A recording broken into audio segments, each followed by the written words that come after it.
Thunderdome for today's home opening doubleheader between the Concordia University Chicago Cougars and MSOE Raiders. We ask all who are able to stand and face the flag for the playing of our national anthem.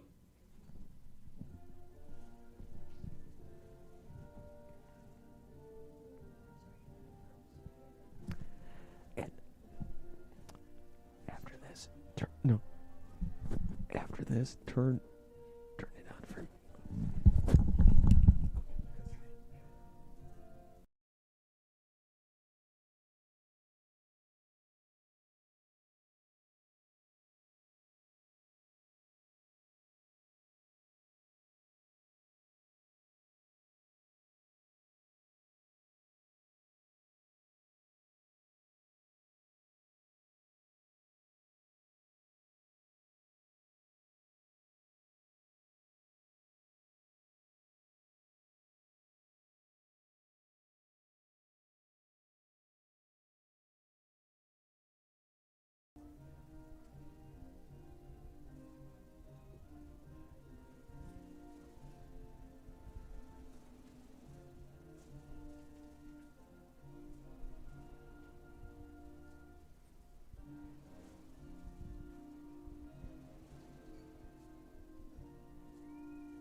All right, ladies and gentlemen, let's meet today's starters. First, for the visiting Raiders of MSOE.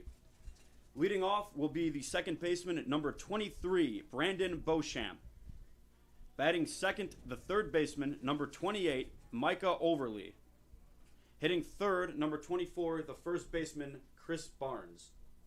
Batting fourth will be the designated hitter, number 14, William Blank.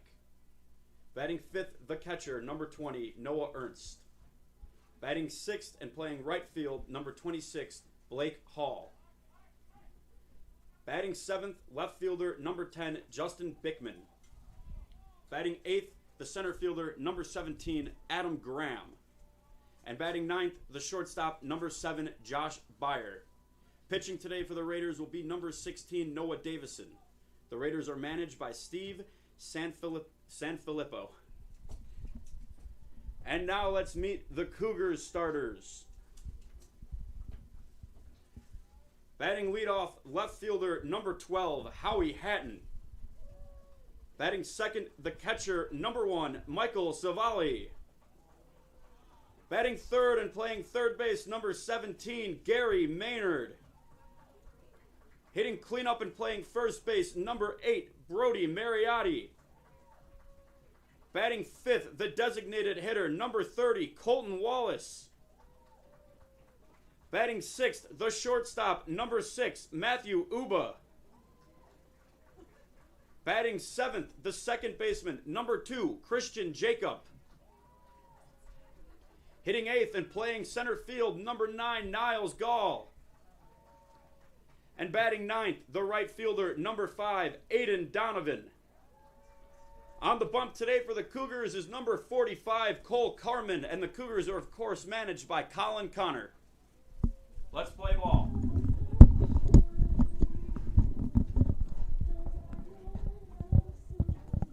Thank you to Justin Bjorseth on the PA to start today. Good afternoon, and ladies and gentlemen, and welcome to this presentation of Concordia University Chicago Athletics.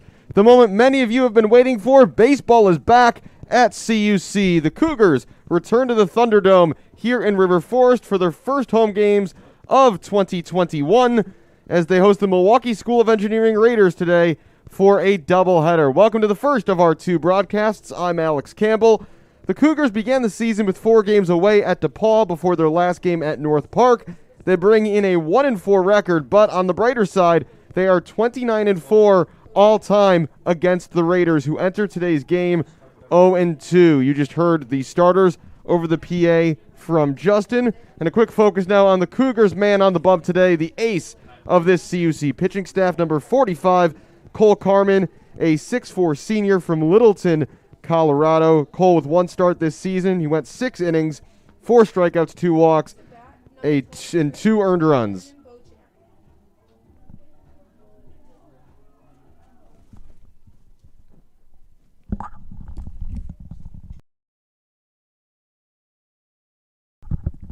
Carmen will finish his warm-up pitches here. Carmen, for his career, he's made 25 starts for the Cougars, pitched over 120 innings. He brings in a 3.52 ERA, 82 strikeouts, 28 walks, and he's got a career record of 11-5.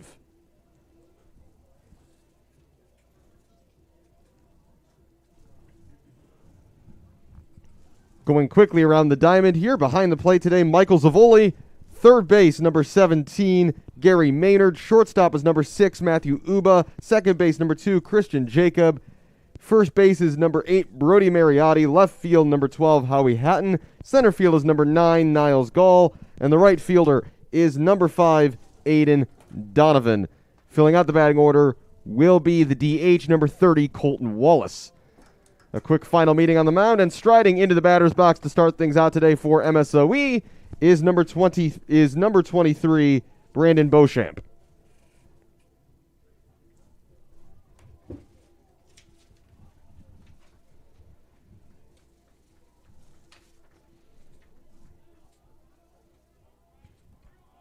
Beauchamp, a junior from Neenah, Wisconsin. 1 for 8 at the dish this season.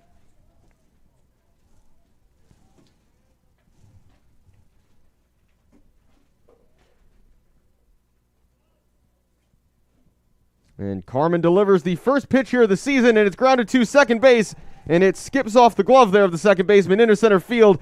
And Beauchamp's going to try to leg this out for a double, sliding in at second, and he does beat the throw. So a leadoff double on the first pitch of the game immediately gives the Raiders a man in scoring position. Up to bat, number 28, Micah Overly.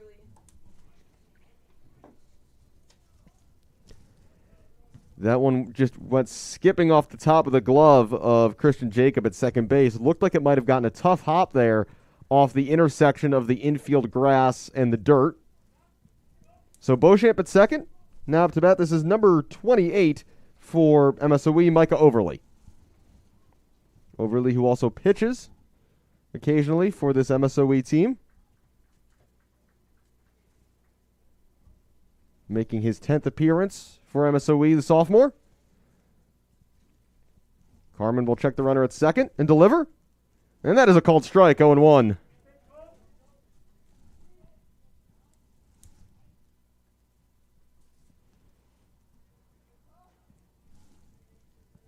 Carmen, who comes into this season as really the leader of this pitching staff. He's a captain on this team, the undisputed ace, and again, he's got the career stats to back up that stature here on that Cougar squad.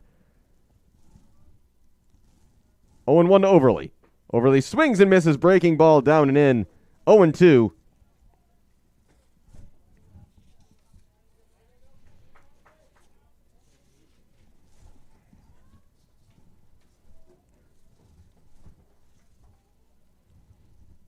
Overly from Janesville, Wisconsin. 2 for 9 so far this season, but he does have 2 RBIs off those 2 hits. Beauchamp at second, 0-2.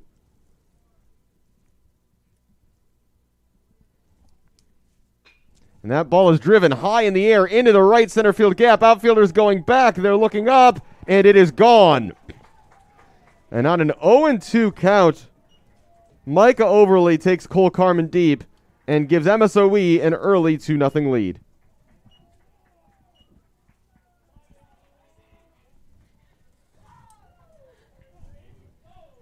Up to bat, number 24, Christopher Barnes. Micah Overly with the first home run of his collegiate career. He had 16 RBIs coming in, but a big moment there for the sophomore. His first long ball as a Raider. And that brings up number 24, Chris Barnes. Sophomore outfielder and pitcher. MSOE with several players on their roster who are able to contribute on the mound and in the batter's box.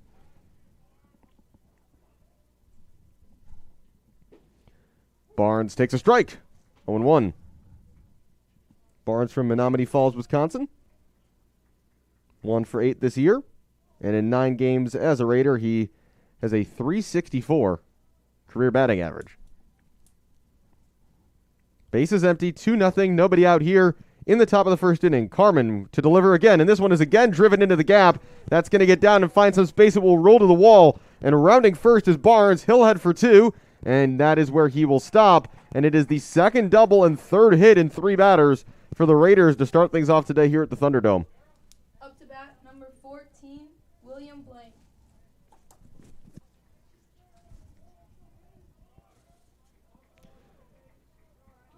So Cole Carmen, after an opening start in which he allowed just 2 earned runs, has equaled that already here in the first, and MSOE threatening yet again. That will bring up number 14, William Blank, a freshman from Cary, Illinois, graduate of Cary Grove High School out in the northwest suburbs.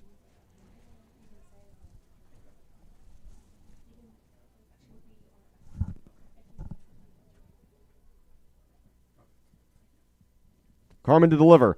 And again swinging, and again this is into right field. That'll get down for another hit. Coming home here is the runner from second. Throw will be cut off, and it is 3-0 MSOE. Up to bat, number 20, Noah Ernst.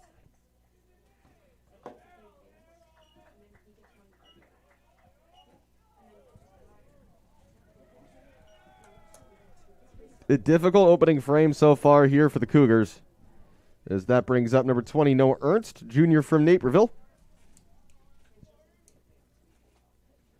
Ernst so far this season is 0 for 5 with 2 strikeouts. And man, would Cole Carmen love to get a K here. Stop the bleeding and settle him and his teammates a bit. It's a called strike at the letters. 0-1. Carmen yet to throw a ball. Everything has either been a called strike or a batted ball in play so far here. Nobody out, 3 runs in for the Raiders here in the top of the first. Runner on first for the batter Blank. Excuse me, Ernst. Blank the man at first, and Carmen will check on him to throw over to the first baseman, Mariotti.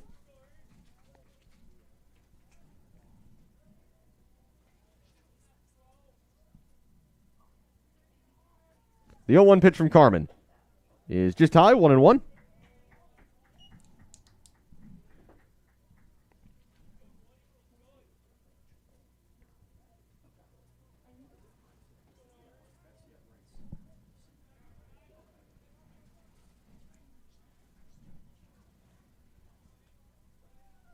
One pitch up coming from Carmen to Ernst. Ernst will take low and outside, and on the run there and standing up into second base is William Blank.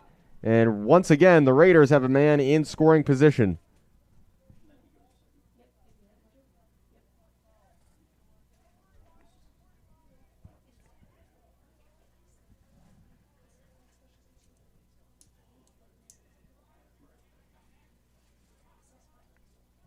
Blank down the man at second. Ernst at the plate with a 2-1 count. He'll step out and take time. A chilly day here in River Forest. It started beautifully this morning, but some clouds have rolled in with some wind that is blowing out to right center. Carmen, the 2-1 delivery. Swung on and popped up on the infield, straight up. Underneath it, third baseman Howie Hatton. And he is called off by his shortstop. That's Matthew Uba making the catch. And we have 1 out now here in the top of the first. Up to bat, number 26, Blake Hall. Next up, number 26, Blake Hall, a freshman from West Bend, Indiana. He's only had 1 at bat this season, and he hit a single.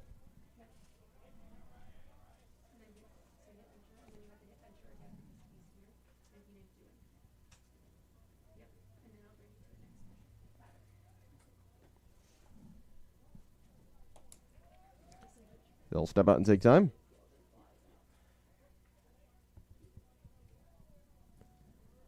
Carmen checks the runner at second. And delivers. First pitch is a called strike 1. Breaking ball low in the zone.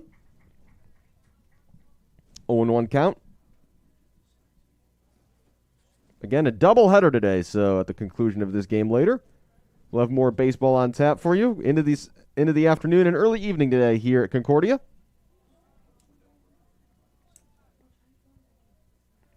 Blank the man at second. Carmen delivers. And a called strike 2 on a fastball. Right down the middle. And now an 0-2 count for Cole Carmen.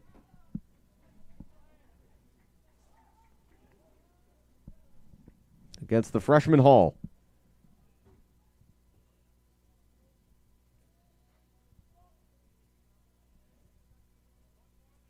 Carmen delivering. That is line down the third base line. Slicing foul.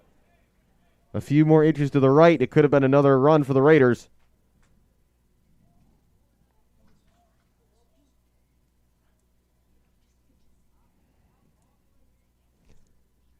Down the left field line, you can see at least from our view, you can see number 16, Noah Davison, the starter, getting warmed up for the Raiders. 0-2 again here for Carmen to Hall. The delivery is high and outside, 2-1. 1-2, excuse me.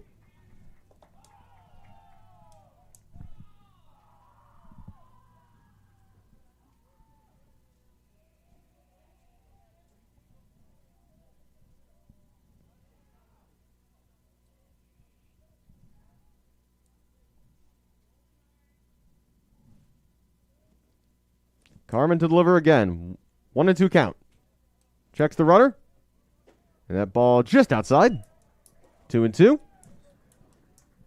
The Cougars in their shortened season last year played just 10 games. They went 5-5, but 8 of those games were in an invitational tournament down in Florida.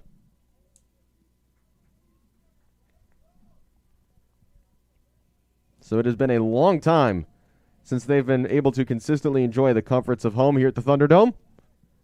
Carmen to deliver. 2-2 to Blake Hall. That ball's on the outside corner. Called strike 3. And Cole Carmen has his first K of the day.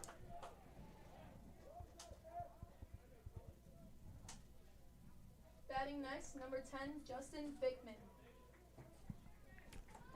So that's now 2 outs. Blank the man on second.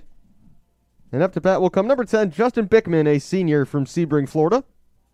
3 for 8 on the season, with a triple, an RBI, and 2 strikeouts. Carmen looking to prevent any more damage after the first 4 MSOE batters reached base and drove in 3 runs. That ball is grounded to third base, fielded there well, and thrown across. Did he get the tag? No, says the umpire. And appealing to the home plate umpire is Mariotti. The throw from Hatton pulled him just off the bag.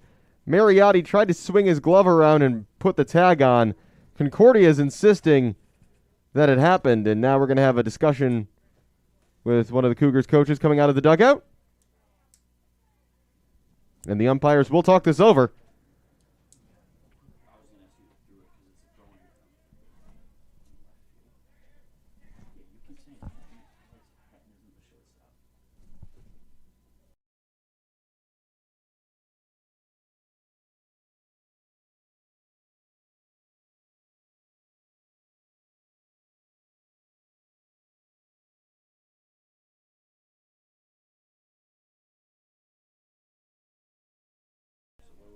My mistake. That was Maynard, not Hatton on the throw. The call's going to stand, so with 2 outs, there's runners at first and third. And calling for time here is Zavoli from behind the plate. The message to his infielders.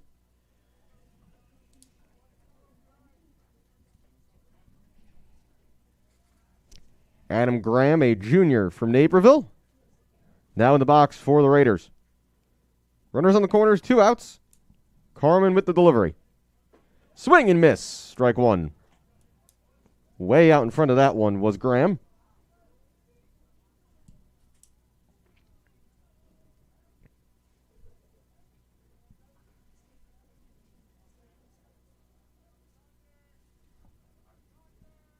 On 1 count to Graham. Cougars looking to get out of this top of the first. Swing and a miss on a ball in the dirt. 0-2.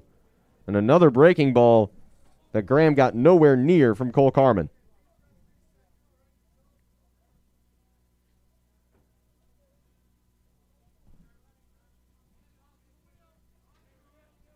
Big opportunity here for the Cougars and for Carmen. 0-2, runners on the corners, 3 runs in, 2 outs.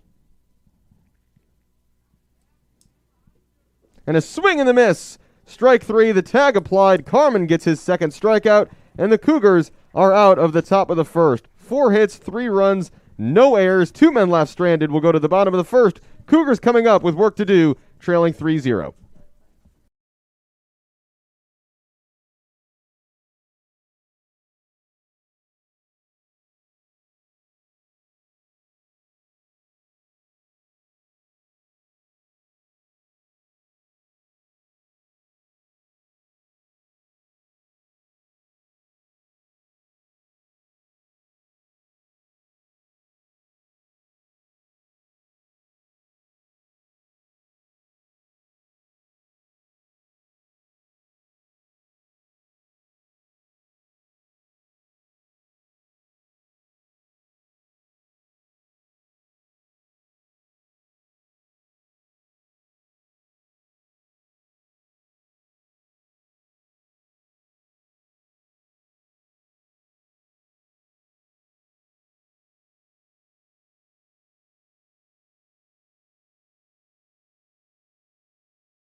Number 12, Howie Hatton.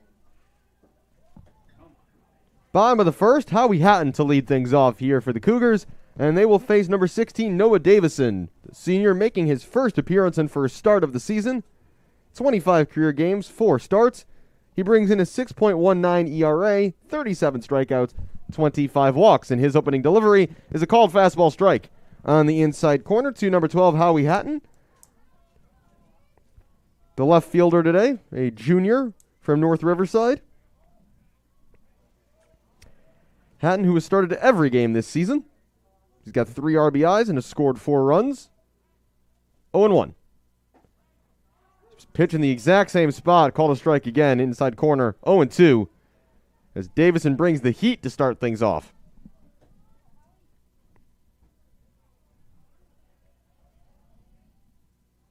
Oh, 0-2. That ball up and in, ball 1.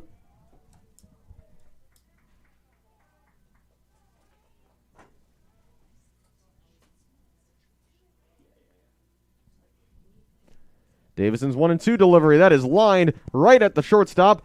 Diving move and a spin over to first base, but the throw will not beat him. And Hatton legs it out for an infield single.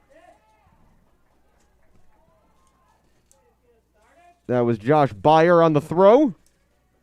Made a nice effort there to just stop it, but unable to make the throw in time. So the Cougars get their first man aboard.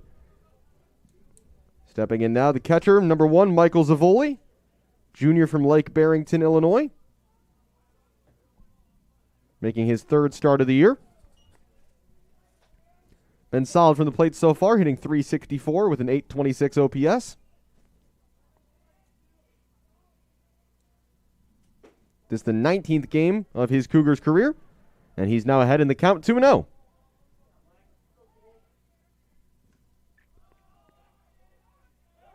Hatton the runner at first. He'll get back quickly on the throw from Davison.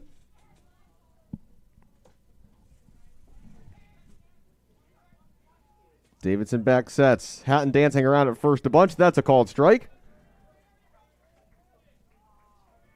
2-1 now to Michael Zavoli. Zavoli, who's a perfect 3 for 3 on stolen bases this year, pops this one up down the left field line. Left fielder is charging, and it will fall for a single. So back-to-back base hits to start things off here. Justin Bickman made a run at it for the Raiders, but couldn't get there. And that will bring up the man in the 3 spot today, number 17, Gary Maynard, the 3rd baseman. A sophomore from Oswego. He has also started every game this season. He's got 4 RBIs this year, looking for more. The delivery from Davison, swinging at the first pitch. This is popped up high into right field.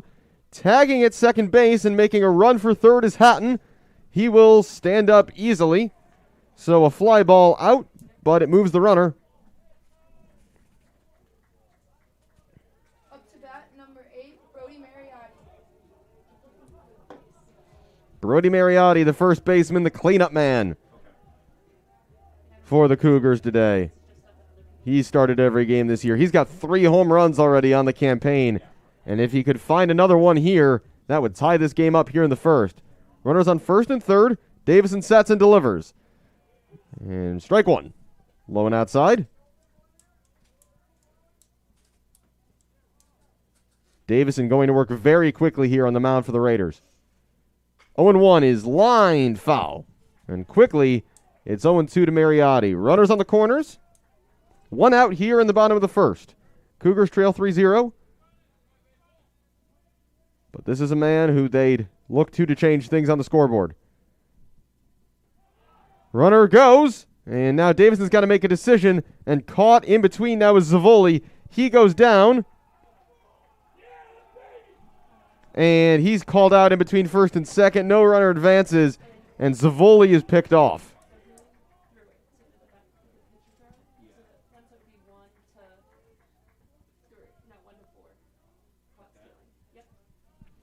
Oh, and 2 and a strike 3. Breaking ball in the outside corner.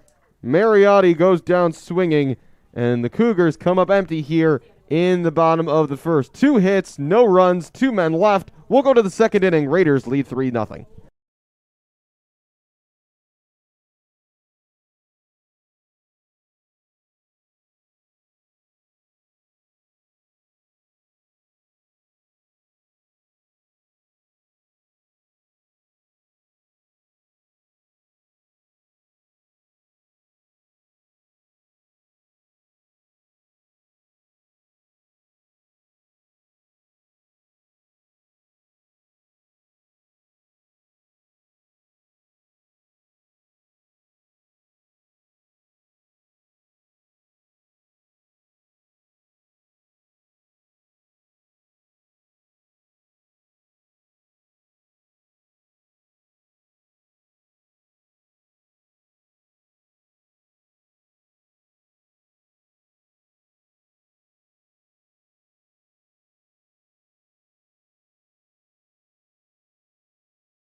Seven.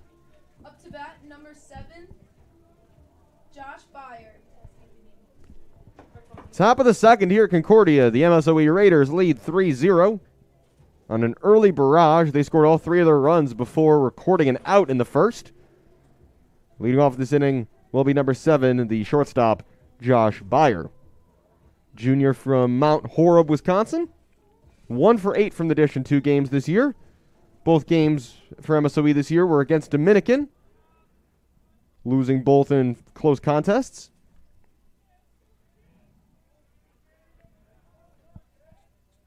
Byer, a .353 career hitter. Excellent numbers for a middle infielder. Cole Carmen back out here for the second on the mound for the Cougars.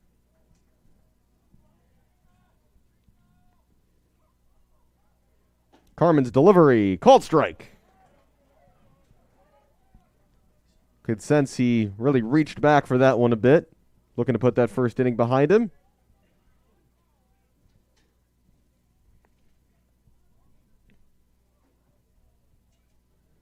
Wind has calmed here a bit here at Concordia. Still blowing out generally toward right center.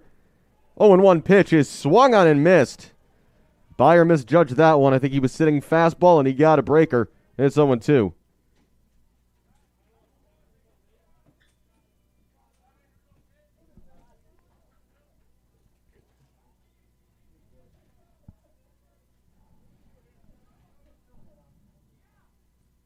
Carmen 0-2 to Byer. Swung on, strike 3, and the second inning begins with a K for Carmen. His third strikeout already. And back to the top of the order go the Raiders. Up next to bat, number 23, Beauchamp on the game's first pitch hit a double into right center field. And then later scored on Overly's home run. Carmen's first pitch is a called strike. Went off speed. Froze up the batter.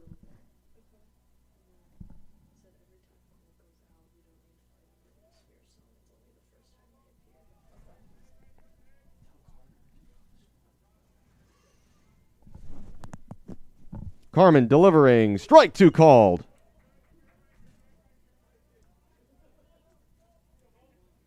A strong start here to the second inning for Carmen. He's got Brandon Beauchamp 0-2. No one on, one out here in the second inning.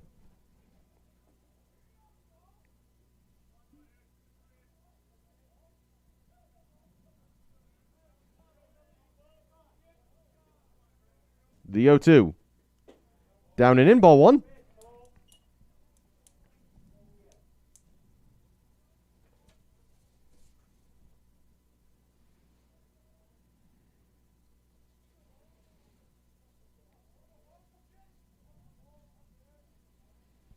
Carmen stares back in. 1-2 now to Beauchamp. Down and in, ball 2. 2-2. Beauchamp with 25 career walks to 26 career strikeouts. And a 902 career OPS. Can understand why he is put in the leadoff position for this Raiders team. Between a good eye and his consistency in getting on base. The 2-2 is fouled away. Just over the Raiders dugout.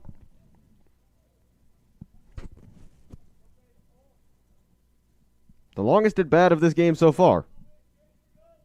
This will be pitch number 6.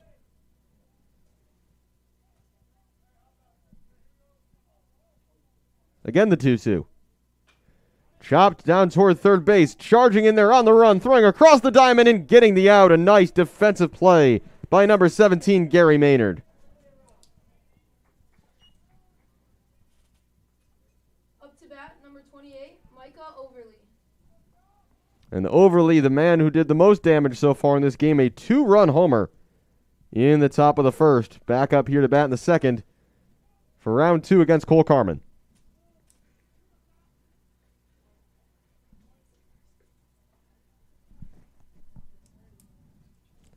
Outfield is straight up, so is the infield. Slightly, though, in at third is Maynard.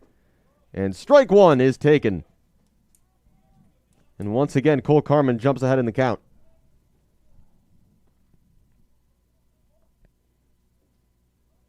Carmen looking to rebound from a 3-run first with a 3-batter second.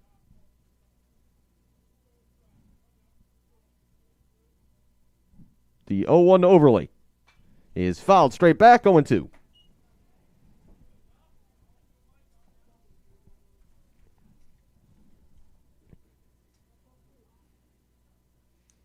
Overly already has 3 strikeouts this season.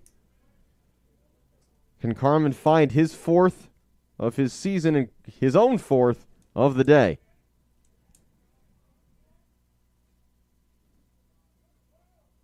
The 0-2. Just a skosh too low. Couple fans here right behind home plate thought that was strike 3. Umpire says no, 1-2.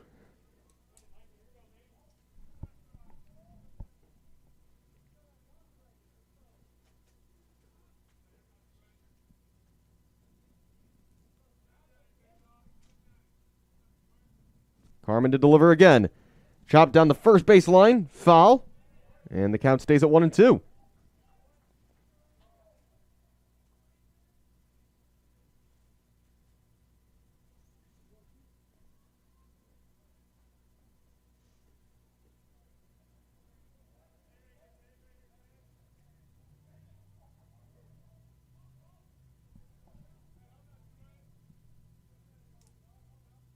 Carmen again to Overly, and Overly fouls it off again out of play down the left, staying alive here in this at-bat.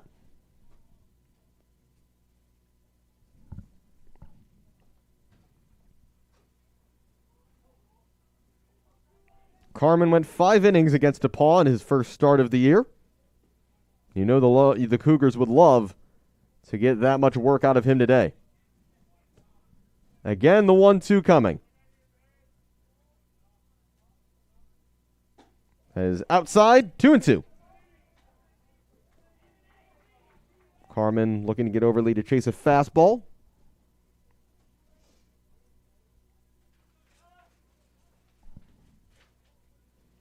Overly's home run in the first went over the fence in right center, right about where the fence jumps in height. The 2-2 is grounded to first base. Carmen will get over to cover. He will get to the bag first, and it's a 1-2-3 second inning. No runs, no hits, no errors, and the score stays 3-0 Raiders as here come the Cougars again to bat in the second.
Up to bat, number 30, Colton Wallace.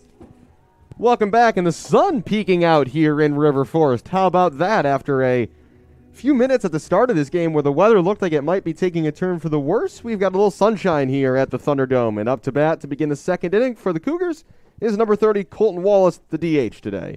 Sophomore from Hampshire, Illinois, will take time.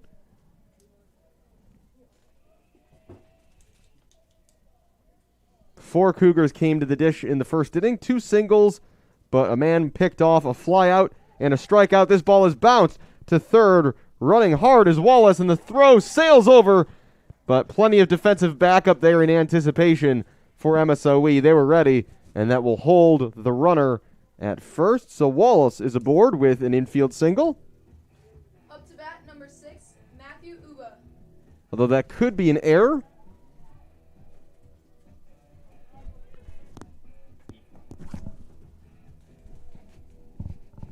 So it is going to be an error. The error is on the third baseman. That's number 28, Ben Collins, with the overthrow. And it's another man aboard to start an inning for the Cougars. Diving back in there is Wallace.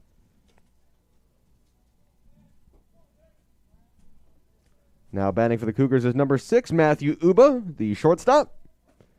And Uba will take that ball high, 2-0. 1-0, excuse me. As I mentioned in the first, Davison on the mound for the Raiders works quickly. The delivery again to Uba is a strike on the outside corner.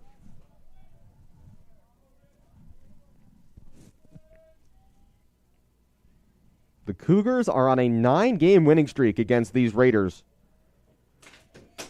having dominated this rivalry in recent years. Uba lines that down the third baseline. It's just foul.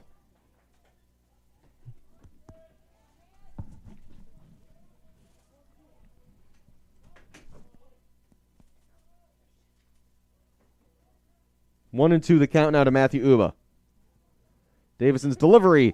Uba with a high fly ball into center field. Over to cover and under it for the out is the center fielder. That's Adam Graham. Up to bat, number 2, Christian Jacob.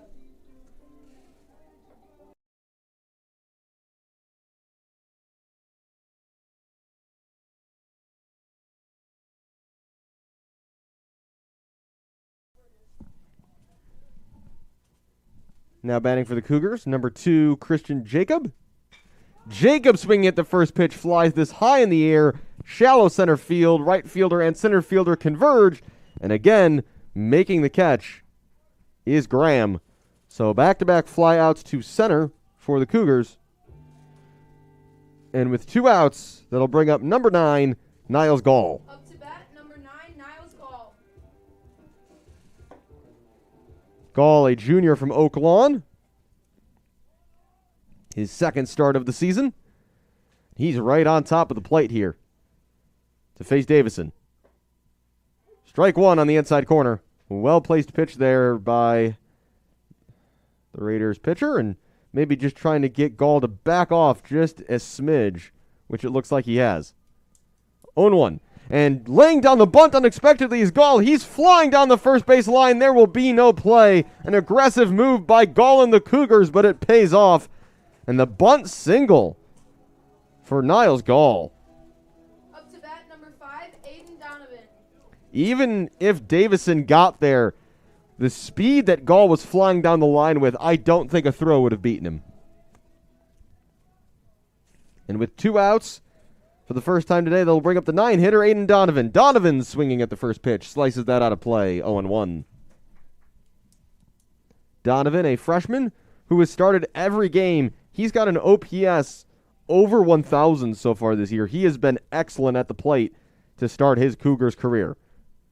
Looking at an 0-1 count here, and Davison will step off. Donovan with 5 RBIs. He's been hit by 2 pitches, walked 2 more times, and he scored 4 runs. Davison to deliver 0-1. And that ball is off the glove of the catcher, and both Cougars runners are going to advance. So a pass ball there by Noah Ernst behind the plate. We'll see the runners advance. And now they're at second and third with 2 outs. And a chance here for Donovan to reduce the deficit. A quick delivery from Davison. Swing and a miss. Donovan couldn't catch up to that one. And it's 1-2.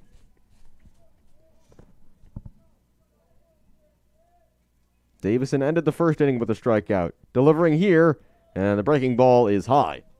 2-2, 2 outs, 2 men on. 3-0 Raiders here in the bottom of the second. Davison checks the runners. Delivers high and wide, full count. And the first full count of the afternoon in a big spot right now for both Donovan and Davison. Donovan has not struck out this season. And he won't here. This ball is driven high to the back wall in center field. It is off the wall. Both runners will score. It is 3-2 now, Raiders. An immense 2-out hitting by Aiden Donovan. The freshman continues to make a name for himself in his early days as a Cougar. He's got a 2 RBI double. Up to bat, number 12, Howie Hatton.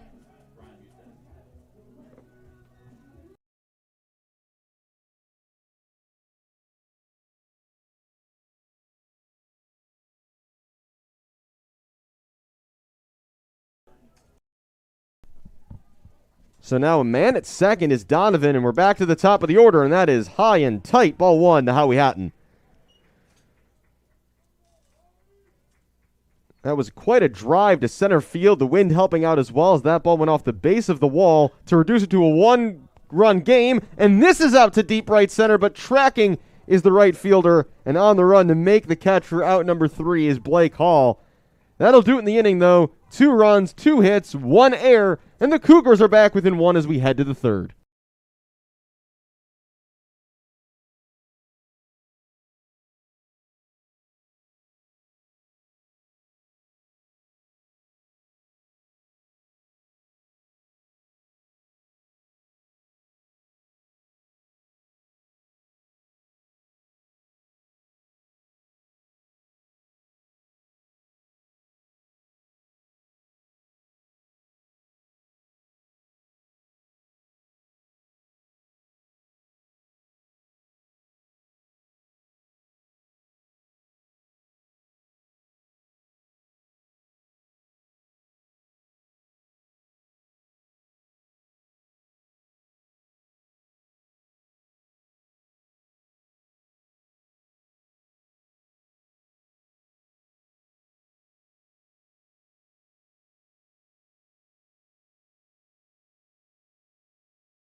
Up to bat, number 24, Christopher Barnes.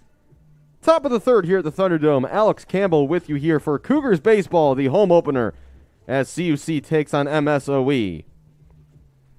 Up to bat to begin the inning is number 24 for the Raiders. That's Chris Barnes.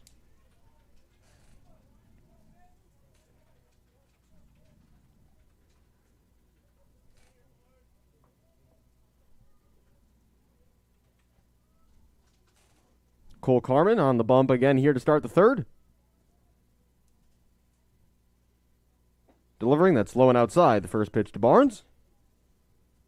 Carmen got a 1-2-3 inning in the second after the 3 runs allowed in the first. So can he replicate that effort here and keep this at a 1-run game?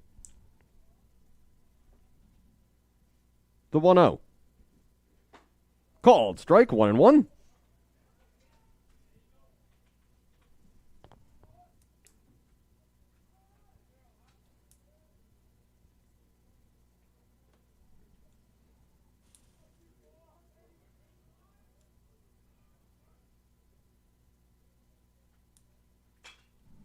And that's a ground ball to second base, easily fielded, and the throw over for out number 1.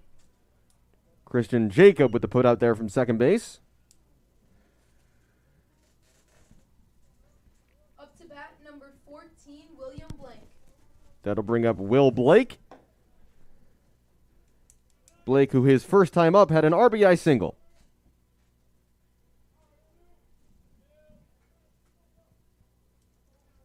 But he was the runner that was left stranded for the remainder of the inning, the 4th consecutive Raider who got on base to start the game. Carmen looks in and delivers. Strike 1 called. Off speed on the outside corner.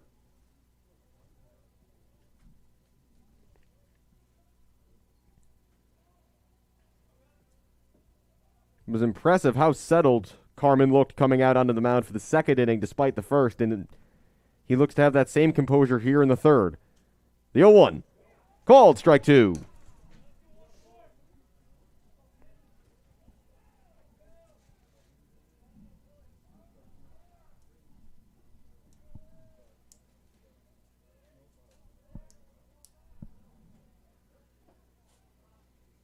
The 0-2 count. Carmen's gotten ahead of most of these Raiders batters so far. The delivery is swinging and a miss. Strike 3. That's Carmen's 4th K of the day.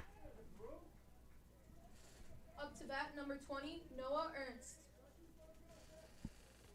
That'll bring up Noah Ernst. He popped out to third in his first appearance.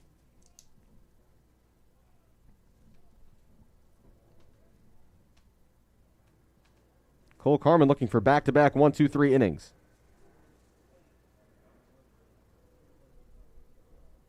First pitch is swung on and fouled straight back, 0-1.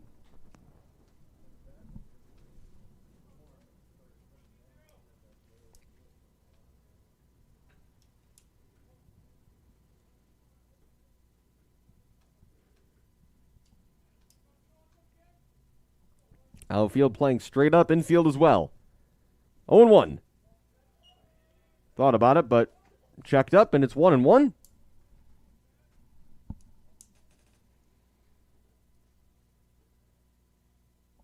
Ernst yet to get a hit this year.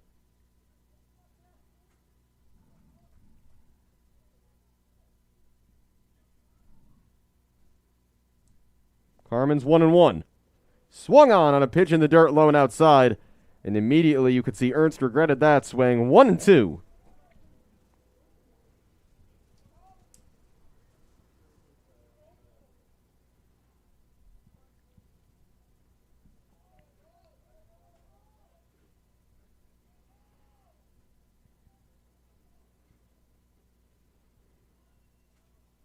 The 1-2 delivery is again low and outside in the dirt, but Ernst does not chase this time. 2-2 with 2 outs here in the third.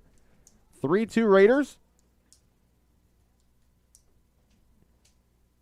A 2 RBI double by Aiden Donovan, getting the Cougars right back in this one in the bottom of the last inning. The 2-2 from Carmen is just low and inside, and the count goes full. Carmen only missing his spot there by an inch or two.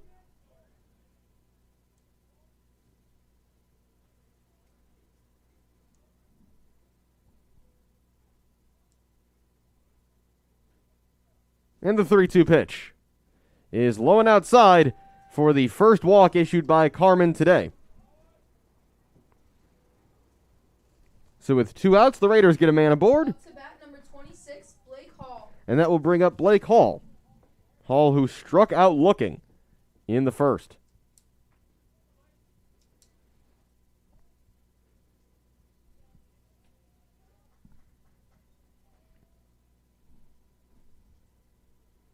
Ernst at first, 2 outs.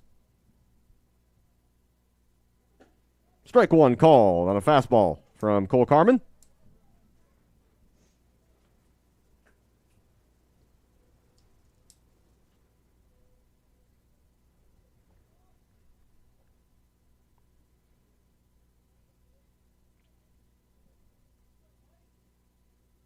Carmen checks the runner, delivers the 0-1. That's a called strike two. It's 0-2.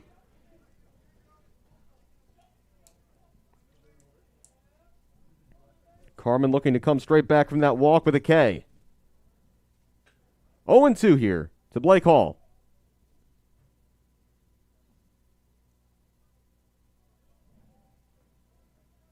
We'll check the runner at first, diving back, and it was closer than I think Ernst expected. Just getting a bit of an extra lead with 2 strikes.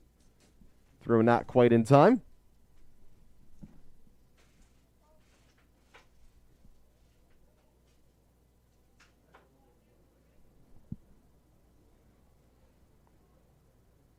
The 0-2. Down and in, and Zavoli will check the runner at first.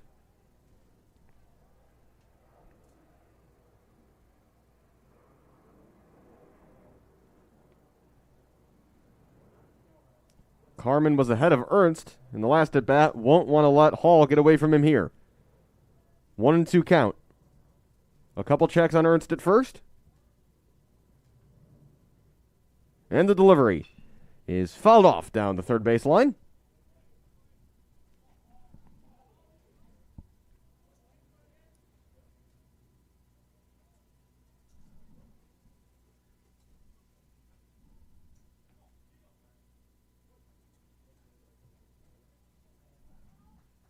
Hall, one of the tallest players at 6'3" on this Raiders roster, despite only being a freshman.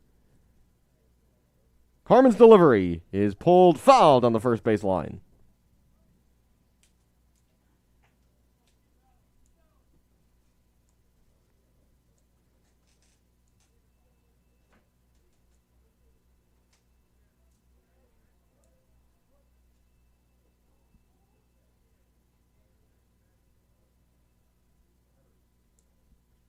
Carmen again checks the runner. Again, the 1-2 delivery is pulled to second base. Fielded, dropped, picked back up. The throw is in time, and that will bring an end to the third inning as Jacob throws out Blake. Going to the bottom of the third, 3-2 MSOE continues to lead, and the Cougars will look to take the lead.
number 1, Michael Zavoli. Bottom of the third. Cougars 2, Raiders 3 here at the Thunderdome. Noah Davison still on the mound, and he'll go quickly to work here to face Zavoli. Strike one on the inside corner. Seen him already use that tactic for the Cougars, who stand particularly close to the plate, and Davison is already set. The 0-1 is low and inside, 1-1. Davison just lines up in the stretch and just throws it. 1-1, and it's wide. A quick rhythm like that can work really well when you're pitching well, but if you start to struggle at all, it can allow things to get away from you if you're not giving yourself any breaks. As Zavoli drives that high into center field, should be an easy catch in the end, and will be for number 17, Adam Graham. Up to bat, number 17, Gary Maynard. That'll bring up Gary Maynard. He flew out to right field in the first. Maynard, a sophomore from Oswego in the west suburbs.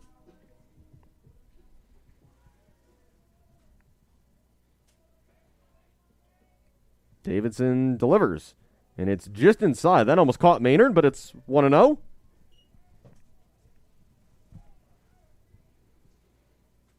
Davison again. Swing and a miss on a ball just off the plate. 1-1.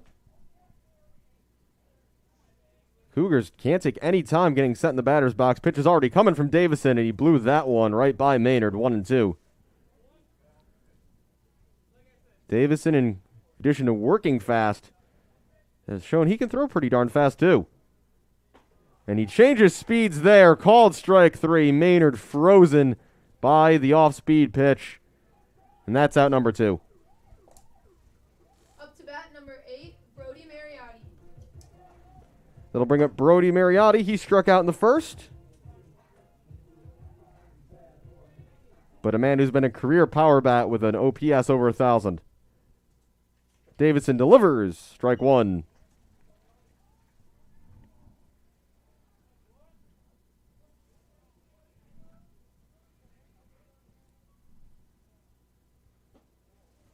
One and one now. Davison, not a prolific strikeout pitcher. 37 strikeouts in 48 innings coming into today. Got 2 so far. As following that straight back is Mariotti, and the count goes 1-2.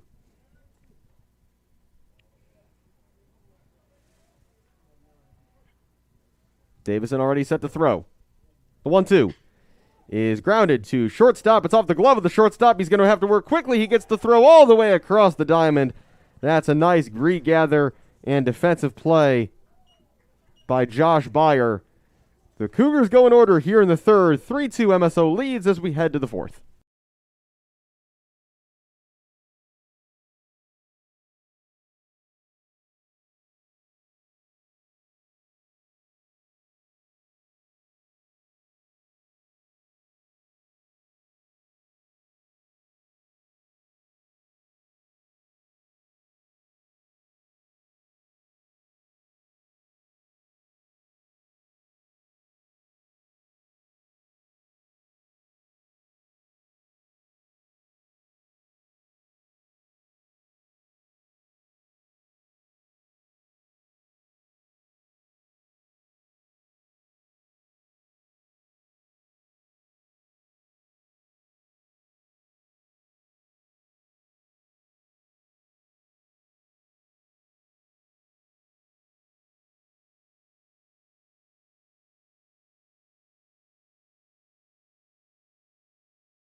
Up to bat, number 10, Justin Bickman. Top of the fourth here in River Forest. Cougars trail the Raiders 3-2. in the first game of our doubleheader today. Alex Campbell with you, along with our whole production crew here in the press box behind home plate at the Thunderdome. Leading off the fourth inning for the Raiders will be number 10, Justin Bickman. Bickman, who struck out looking back in the first.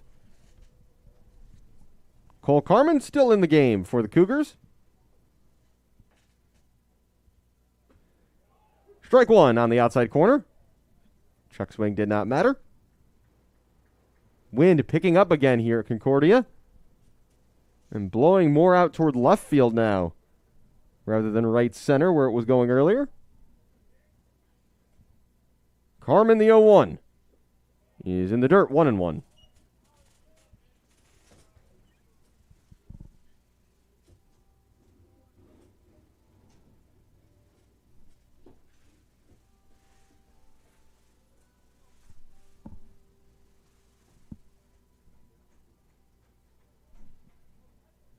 The 1-1 delivery from Carmen is again in the dirt, low and outside, 2-1.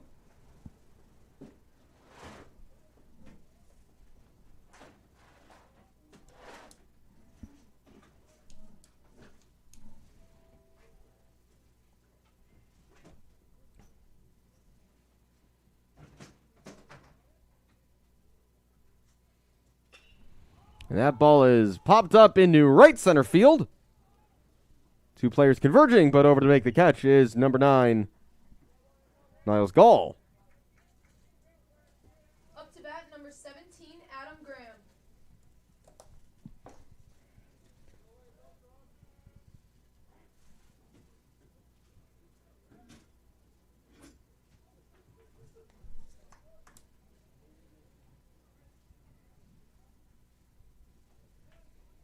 That'll bring up number 17, Adam Graham, the center fielder today for MSOE. One down, no one on. Carmen's first pitch is a strike on the outside corner.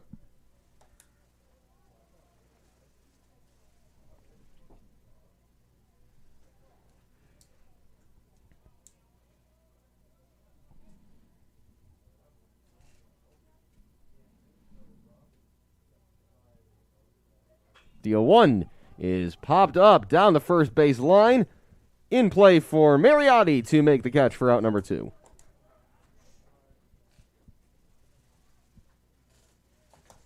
Up to bat, number 7, Josh Byer.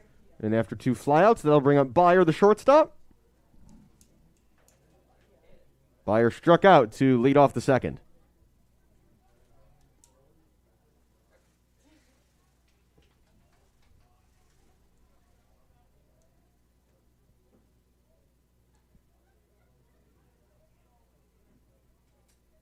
Carmen looking for the 1-2-3 inning. Delivers. Strike one. Breaking ball in the outside corner.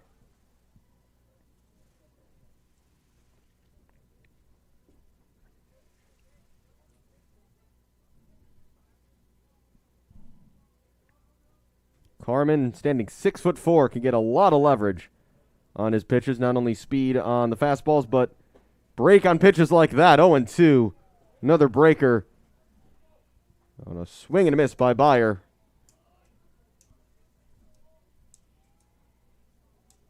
Nobody on. 2 outs. 0-2 count here to Byer for Cole Carmen. A long look in from 45 in maroon. And the pitch is popped up again. This is in shallow right field. Players converging. And making the catch in retreat is Christian Jacob. It's a quick 1-2-3 inning for the Cougars. Carmen in a groove right now with only 1 base runner allowed in the last 3 innings.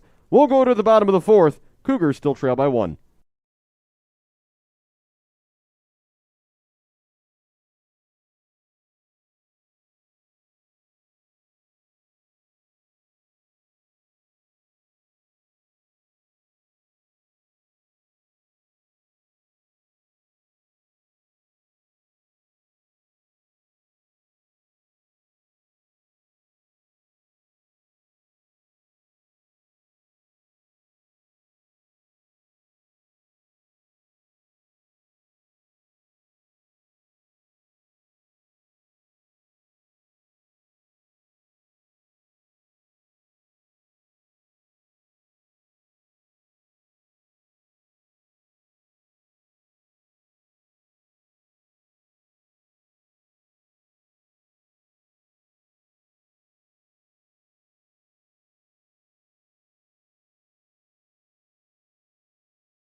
30, Colton Wallace. Bottom 4 here at the Thunderdome. Cougars still trail by 1. MSOE got 3 in the first. Cougars got 2 in the second, and that's where we stand.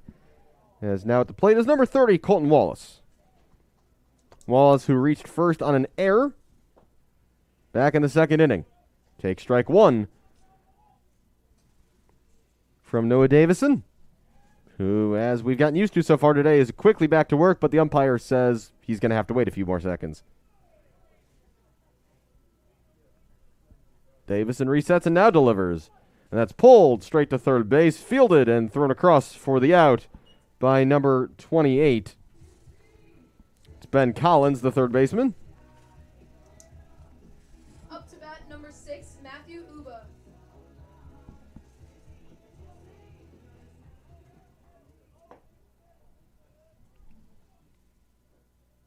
Excuse me, no, that's Mike Overly. Collins is 28 on the Cougars. Was looking at the wrong sheet there. So Overly makes the out as Uba takes strike 1. Ball 1, 1-1.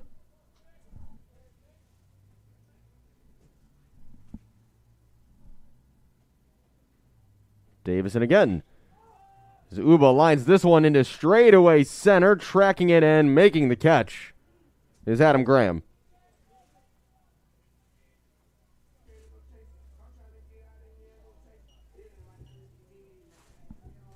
Up to bat, number 2, Christian Jacob.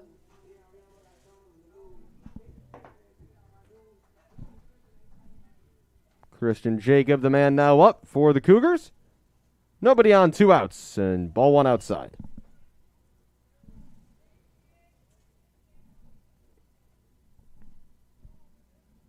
Davison's next pitch is fouled to the left, and that makes the count 1-1 to Christian Jacob.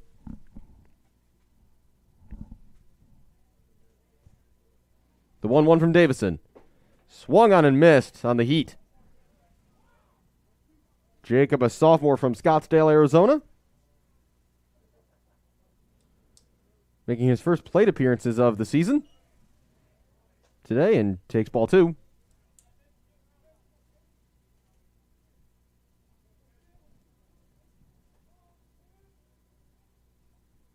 And that ball will hit him, and he will take first base.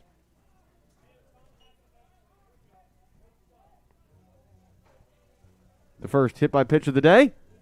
Up to bat, number 9, Niles Gall. And that'll bring up Niles Gall.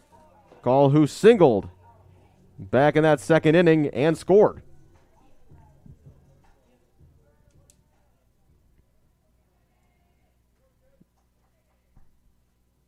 Davison checks the runner and delivers. It's a strike on the outside corner.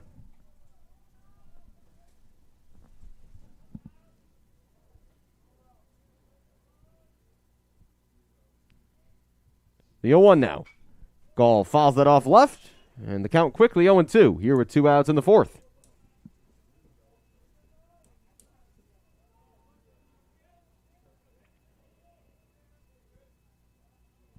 Throw over by Davison.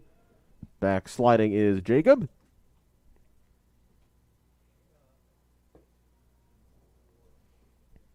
Jacob, who made just 8 plate appearances last year as a freshman. So that's numbers 9 and 10 today, is a pitch out there, but Jacob not running. 1-2.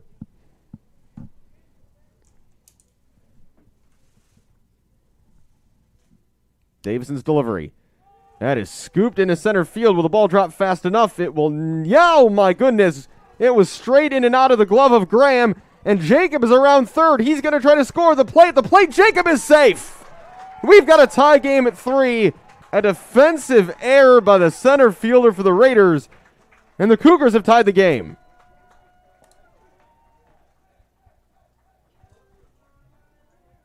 Up to bat, number 5, Aiden Donovan. Aiden Donovan will come to the plate, so that is an error. And still hands on knees there for number 17, Adam Graham. He had that ball tracked. The inning was over. And now a meeting at the mound. Head coach Steve Sanfilippo going out to talk to his pitcher, Noah Davison.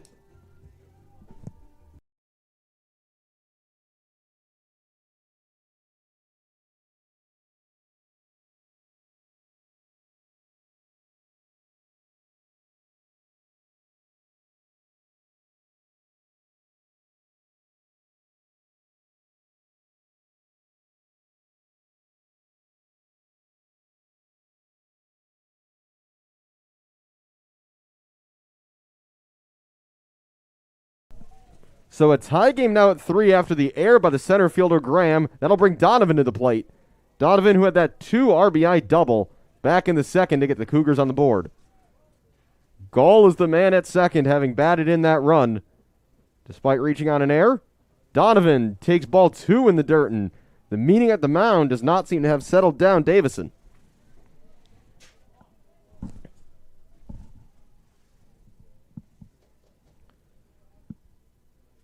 The catbird seat here for Donovan, 2-0. Davison delivers, and it's well inside. That's ball 3. First base is open, so a walk wouldn't be the worst thing in the world from Davison's perspective, but would continue the inning for CUC. Hatton is on deck. Davison's delivery quick again, and no chance of swinging there from Donovan. He'll take for 3-1.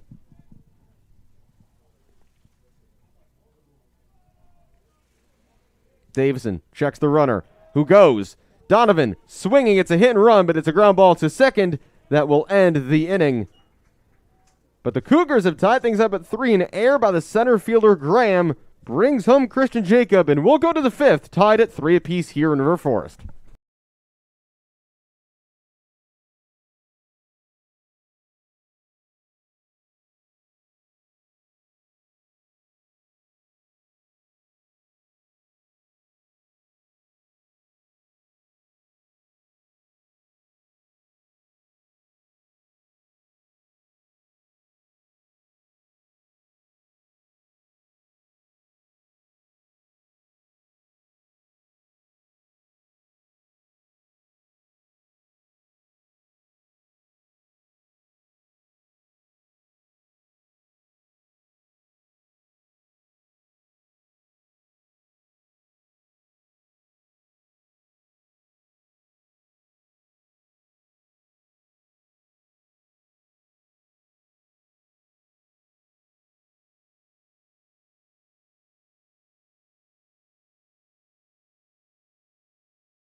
Up to bat, number 23, Brandon Beauchamp.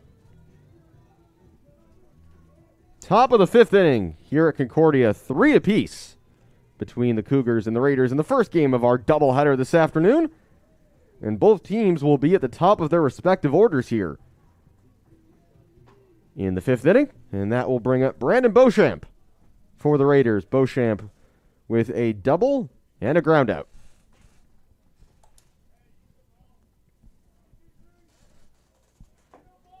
Cole Carman back on the bump. As I mentioned, he went 5 in his first start this year.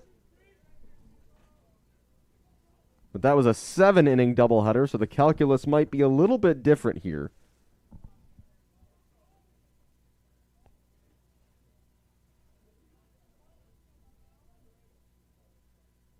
And that is lined to center by Beauchamp. Racing back as that ball bounces off the wall. Gall gets it in, and Beauchamp will stroll into second base with his second double of the day.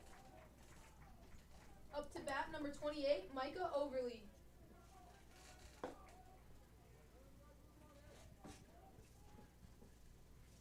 My mistake. Cole Carman's first start was a 9-inning game. He only went 5, though, despite pitching well.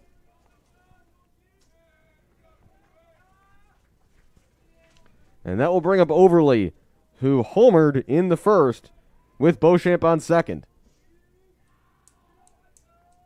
Plenty of jeering coming from the respective dugouts here. Carman delivers, and that is lined into center field. That is over Uba, and rounding third to come home and score is Beauchamp, and right back into the lead go MSOE.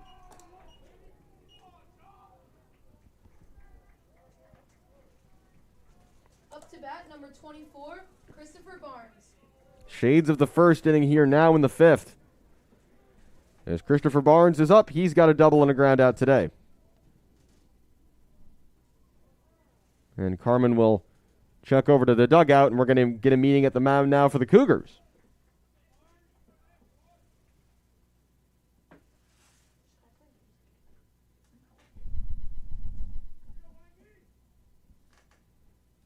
Michael Zavoli, the catcher, the only field player joining in this discussion. Carmen had been on a roll. Innings 2, 3, and 4, he allowed just one base runner. That was on a walk. But already there's 2 hits and a run in here in the 5th with nobody out yet.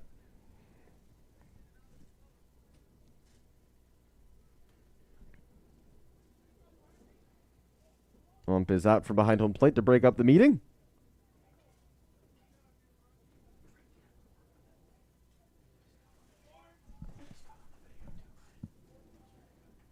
Back on the bump.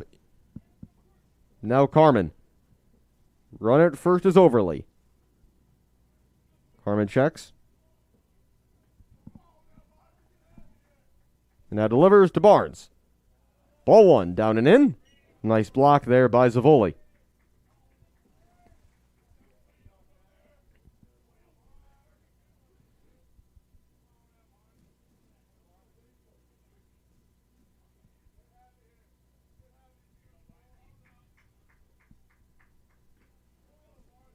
One run in here in the 5th. Nobody out. Man on first. The 1-0 delivery from Cole Carmen is grounded to second. Could be a double play ball. Flip to short. Turning the double play. Not quite. Legging that one out at first is Barnes, but they do get the out at second. 1 away. Up to bat, number 14, William Blank. So the fielder's choice on the attempted double play sees things remain runner at first, but 1 out now. As William Blake comes to the plate, he's got an RBI single and a strikeout today.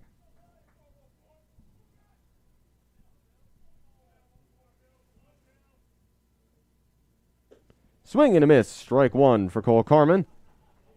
Blank way out in front of that one, the freshman.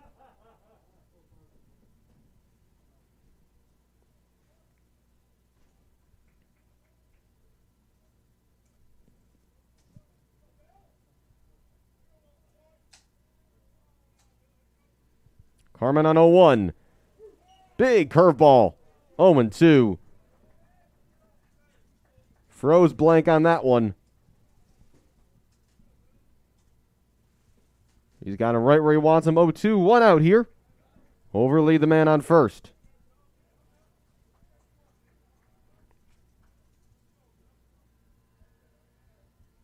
The 0-2 from Carmen.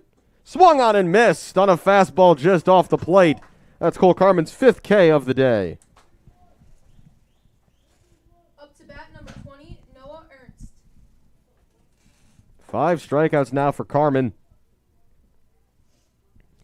Surpassing his total in his first start of the year. And that will bring up Noah Ernst, the catcher.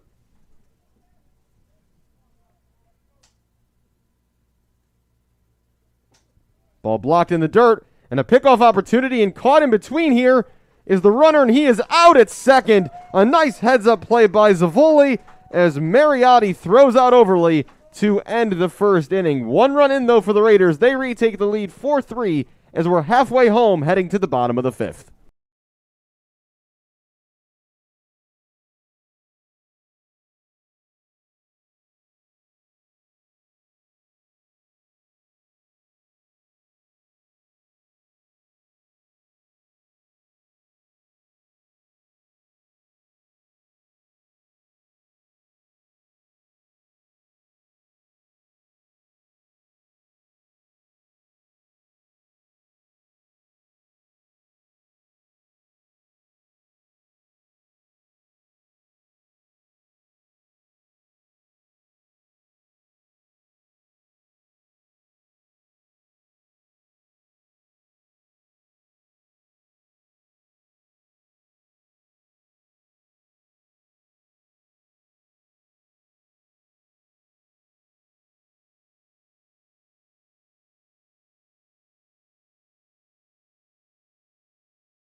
12, Howie Hatton.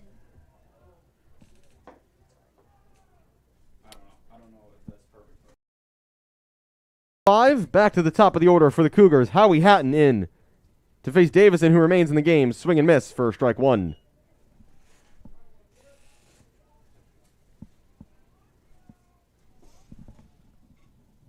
I can't see the Cougars bullpen from my spot, but there's no action in the Raiders bullpen as Davison gets ahead 0-2 on the count against Hatton.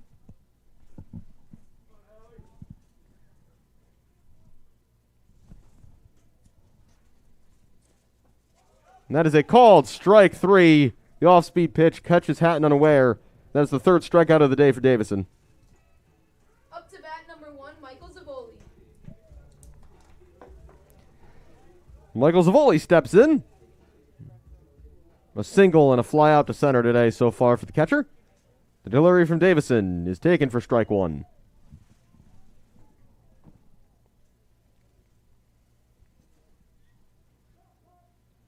And Zavoli wants more time than Davison is ever willing to give, at least so far today. The 0-1 is wide, ball 1.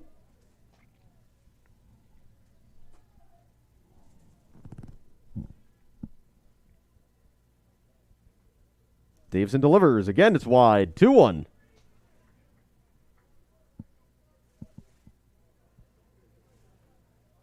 The Raiders taking the lead back in the top of this inning. Now 4-3 lead. Pitch to Zavoli, who pops it up high in the air. It's into shallow left field. And coming on to make the catch is Bickman.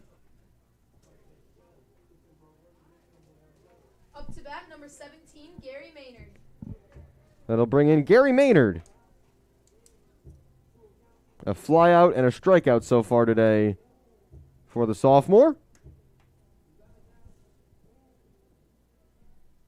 With 2 outs here in the bottom of the 5th. Looking for his first on-base opportunity of the day and swings and misses, at strike 1. The 0-1 is a called strike on the inside corner. Davison working quickly ahead at 0-2. That ball's just outside. Davison was looking for the strikeout in record time. 1-2 to Maynard. The delivery hits Maynard on the thigh, and that's the second hit batter for Davison. Maynard will take first base. Up to bat number 8, Brody Mariotti. This inning in particular, regardless of the handedness of the batter, we have seen Davison letting a few pitches drift to his right, my left. And that was one there that just hit Maynard square. That'll bring in Mariotti, first baseman. Swinging at the first pitch, fly ball high, deep right field, but under this and making the catch to end the inning is Blake Hall. The Cougars unable to get a run back on the board. We'll head to the 6th. The Raiders ahead by 1.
Up to bat, number 20, Noah Ernst. Noah Ernst returning to the plate after the last inning ended with his teammate Overly getting picked off of first, so he's back in the batter's box here. And his Raiders have a 4-3 lead over the Cougars as we begin the 6th inning. And beginning his 6th inning of work will be Cole Carmen.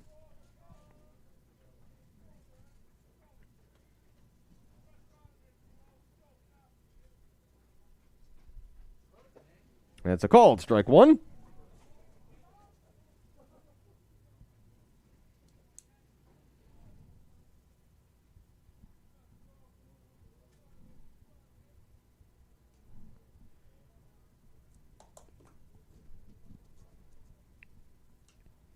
Carmen's a 1 is low and outside, ball 1.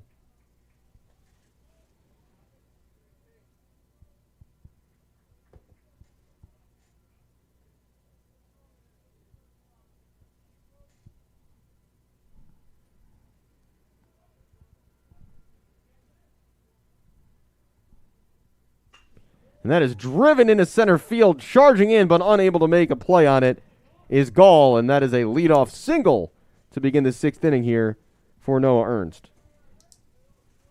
Up to bat, number 26, Blake Hall. If you're interested, Cole Carmen for his career averages about 4.9 innings per outing.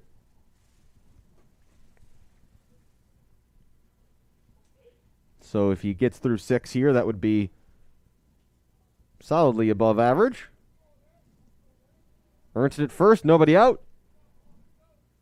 Blake Hall into the batter's box. He's 0 for 2 with a strikeout and a ground out. And he'll take strike 1.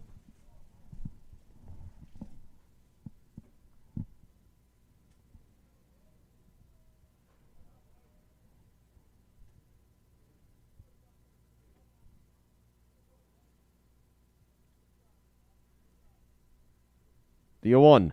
Hall fouls it off. Left hand side. 0-2.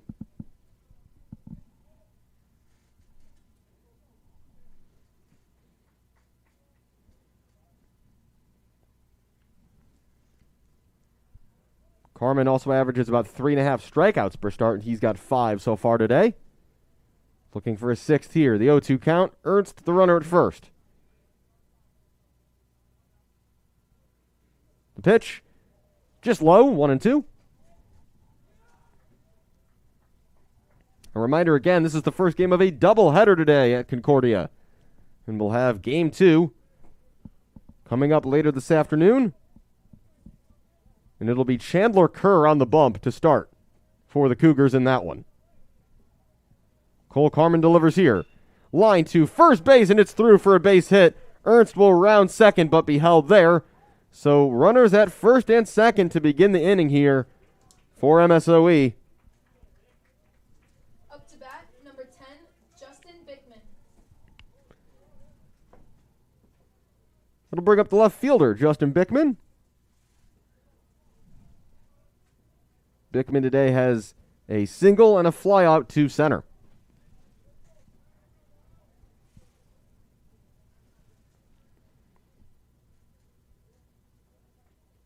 Cole Carmen now working with men at first and second. First baseman Mariotti is in on the infield grass. Ball 1 low.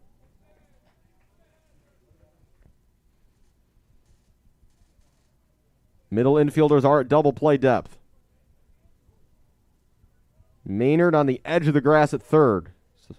Entire infield slightly pushed in here. First and second, nobody out, no runs in. Here in the top of the 6th, and stepping out of the batter's box is Bickman.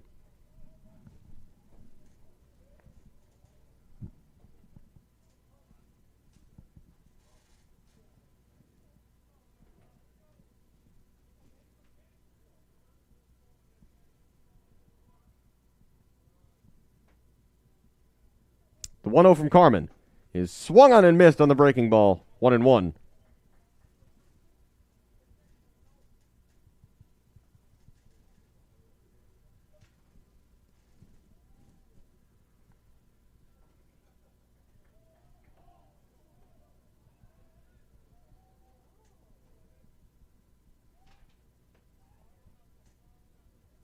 1-1. Short leads for both of the Raiders runners. Carmen checks the runner at second and delivers low in the dirt. 2-1. Nice block again by Zavoli.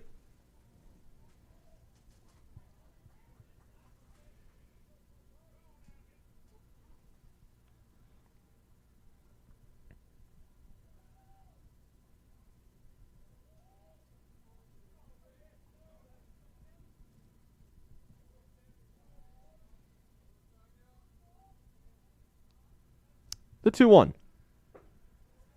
Low, 3-1.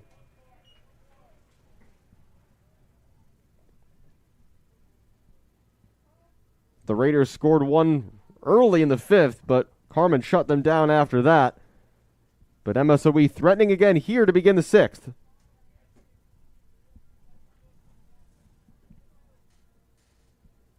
Hall at first, Ernst at second. Bickman the batter. Carmen checking on the runner at second, and he'll step off. And the umpires are going to have a discussion here. Sanfilippo, the MSOE coach, complaining, I don't know if it was about the time being taken or if he was asking for a balk. And the umpires now are going to have a discussion with Cole Carmen.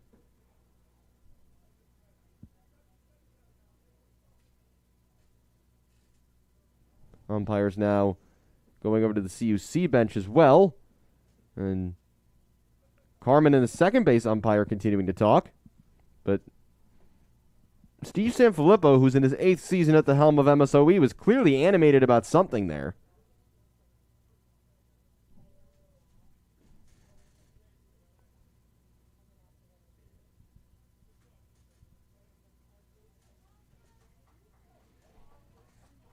So it looks like we'll reset here. The count 3-1. Runners on first and second. Bickman the batter.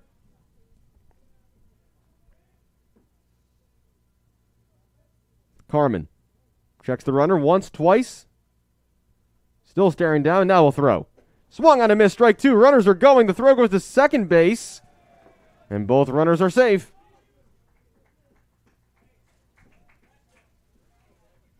So an aggressive play there by Steve Sanfilippo out of that semi-timeout for his concerns about Cole Carmen not working fast enough. Now runners at second and third, nobody out, and a full count to Justin Bickman. A big spot here for the Cougars ace. A long staring at his catcher Zavoli. Carmen on 3-2. That ball driven into center field.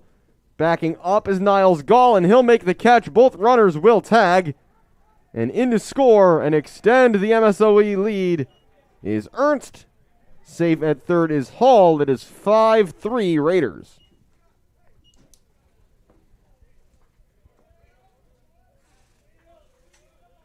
Up to bat, number 17, Adam Graham.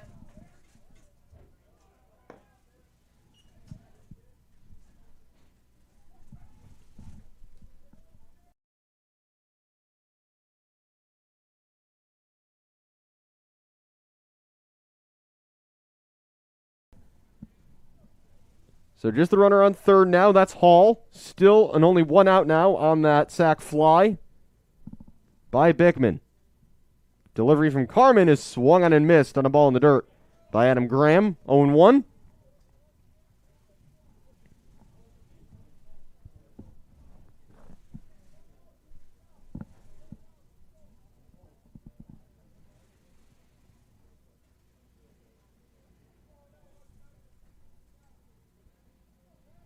Carmen now at 61 pitches here, midway through this sixth inning.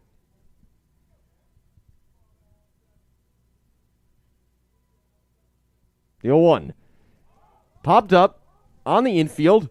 Going back is Jacob, and he will make the catch for out number 2, and no space for Hall to tag, so he'll stay at third. 2 gone now here in the sixth.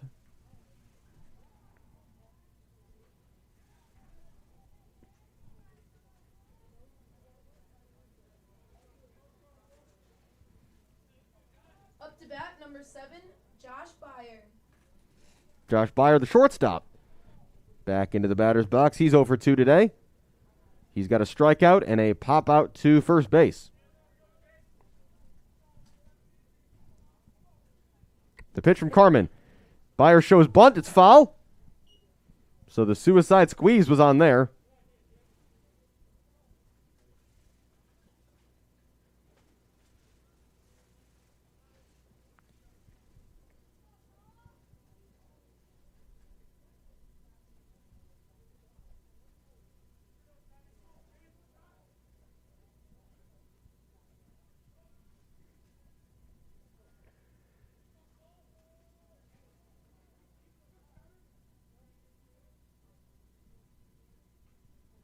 The 0-1 to Byer. And that ball is over his head. He ducked out of the way of that one. Byer listed at just 5'8".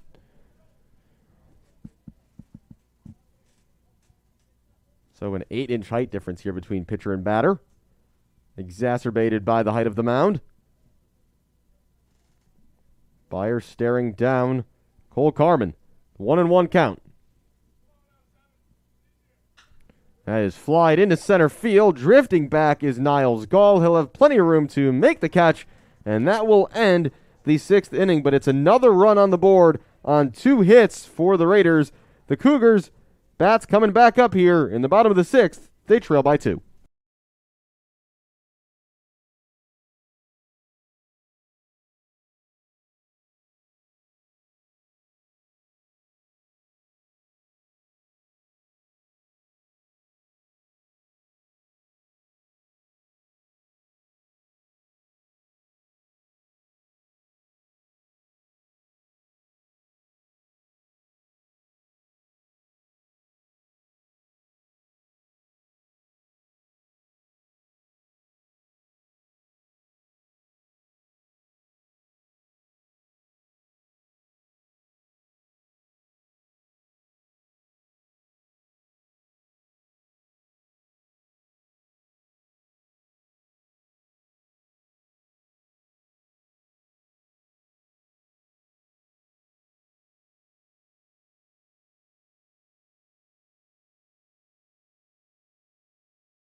Colton Wallace.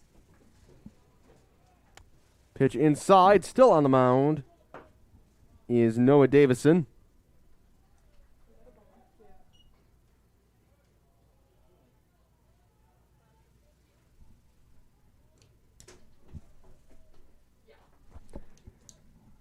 The 1-0 is lined into left center field. That's down for a base hit, and it's to the wall. Rounding first and tossing off his helmet is Colton Wallace. And he will stand up into second base with a leadoff double. And quickly called into action, we have a defensive substitution. Out of the game is number 17, Adam Graham. He's been replaced by number 4, Kyle Lebeds in center field. Up to bat, number 6, Matthew Uba. So a big hit when the Cougars needed it, a leadoff double from Colton Wallace. That'll bring up the shortstop, Matthew Uba. And he's swinging at the first pitch, and he's driven that into right field. That's down and bobbled. Rounding third and in to score is Colton Wallace. What a start here in the bottom of the 6th. 2 hits and a run for the Cougars. The RBI by Uba. Up to bat, number 2, Christian Jacob. And that will spur activity down in the Raiders bullpen down the left field line. There is activity in both bullpens. And will this spur a pitching change? This is the second time Coach Sanfilippo's been out to talk to Davison. Remains to be seen whether he's buying the bullpen time or if this is just a normal visit. I think the home plate umpire is well aware of that possible tactic, and he's going to come break this up quickly.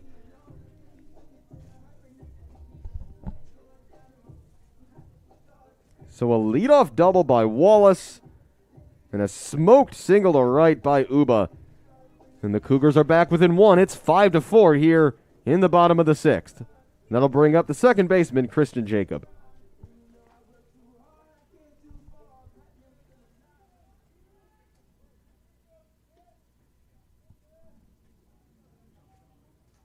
Davison checks the runner at first and delivers. Jacob takes strike one. Jacob, not so sure about the call. I thought from up here it might have looked slightly outside. Jacob just confirming with the ump. Davison delivers. And that's line to center field. It's another base hit. Uba will round second, and he'll easily be into third base. Throws a little late, and it's 3 straight hits to begin the inning for the Cougars, who are building a rally here. Up to bat, number 9, Niles Gall. A double and 2 singles. Nobody out, a run in. Runners on the corners, and coming up to the plate is Niles Gall. Gall with a single and a sac fly today. In to face Davison. He'll check the runner at first. And that first pitch was well short of home plate, and a nice recovery by Ernst. It's 1-0. And no matter the result of this bat, you can't feel like Davison is long for this game. The 1-0. Swing and a miss. And the throw faked down to second base. The base stolen by Christian Jacob. So runners now second and third, nobody out. The count 1-1 to Niles Gall. Up against Noah Davison here. Gall swinging, pops this ball up into left field. Shallow left. Coming in to make the catch is Bickman. No opportunity to tag for the Cougars runners, and that's one out. Up to bat, number 5, Aiden Donovan. That'll bring in Aiden Donovan. He's got 2 RBIs today. He is 1 for 2 with the double and a ground out.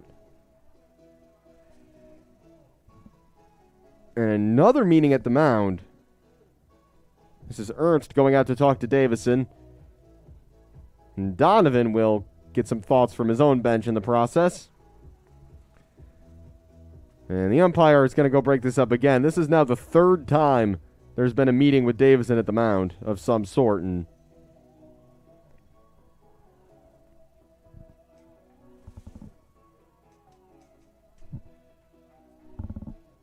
checking down in the bullpen, that is Riley Weichel is the pitcher who's up down the left field line, warming up.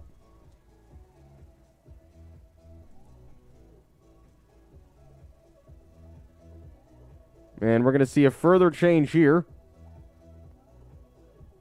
And Weichel is coming into this game. Now pitching, number 37, Riley Weichel. So we're going to take a quick break here as Weichel is into the game. A pitching change made here with 1 out in the 6th. The Cougars threatening big time here in this frame.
The final line for Noah Davison.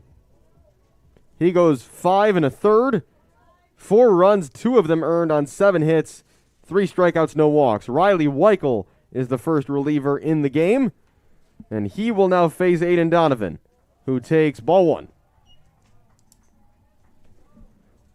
Weichel, a 6-foot senior from Muskego, Wisconsin, has pitched 1 inning this season, in which he gave up an earned run and recorded a strikeout. Donovan showing bunt, pulls it back, but it's a called strike on a fastball. Weichel, for most of his career for MSOE, has been a starter. This is his 13th appearance, but 10 of the previous 12 were starts. Transferred from Northern Iowa Area Community College after his sophomore year as Donovan fouls off this pitch, 1-2. And so including JUCO, Riley Weichel now pitching in his 5th season of college baseball.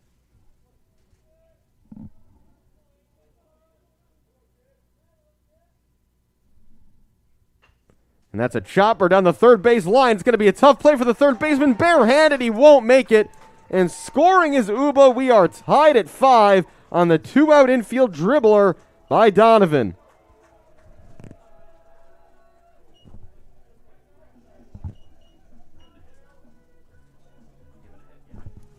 So that's an infield. Number 12, Howie Hatton. So that's an infield single for Donovan. Uba scores. 5-5 now. That would have been a difficult play for anybody to make. Overly at third base. Knew he had to hurry. Didn't field it cleanly, with his bare hand. And with 1 out here in the inning, I said 2 outs mistakenly before. With 1 out in the inning, the Cougars keep it going. And that brings up the top of the order in Howie Hatton. Hatton 1 for 3 today with a single. Runners going. Hatton swinging. It's a blooper into center field, and it will fall, and another run will come in. Jacob scores, and the Cougars have their first lead of the day, their first lead at home in 2021. Now at bat, number 1, Michael Zavoli. Scoring runs is a number, not a picture, and these last 2 singles, a dribbler to third base, and then a blooper into shallow left center. Get the job done. 2 more runs in for the Cougars. They lead 6-5. Still just 1 out here in the 6th. That brings up the catcher, Michael Zavoli. Zavoli 1 for 3 today as well with a single. And he's swinging at the first pitch. This is a drive. Deep center field. Center fielder going back. It is gone. A home run. A 3-run shot for Michael Zavoli. What a 6th inning for the Cougars. The first home run here at the Thunderdome in 2021 is a bomb to dead center. Zavoli's hype stamps home plate. A big inning here for the Cougars. They've broken it open and lead 9-5. A 3-run homer by Michael Zavoli. The first home run of his collegiate career for the junior. That's an incredible moment to give the Cougars the lead in this game. Up to bat, number 17, Gary Maynard. And now we've got another discussion here.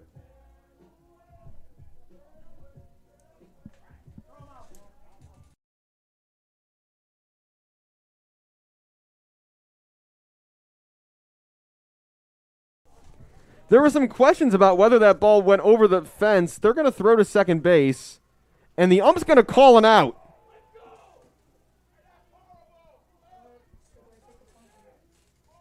So, they just threw to second base. They called an out.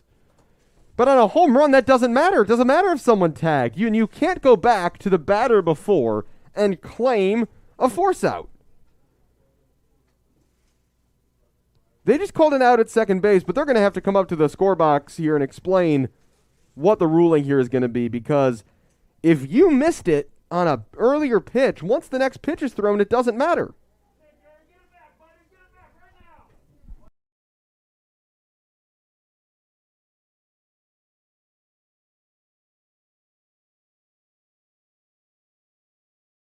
We're going to say it's 8-5.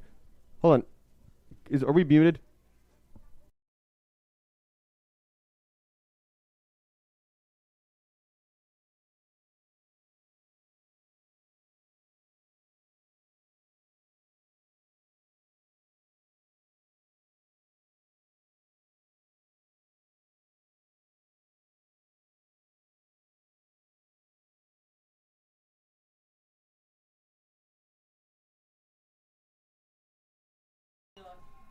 So sorry for the confusion. Gary Maynard was just hit in the head by a pitch, so he's going to take first base.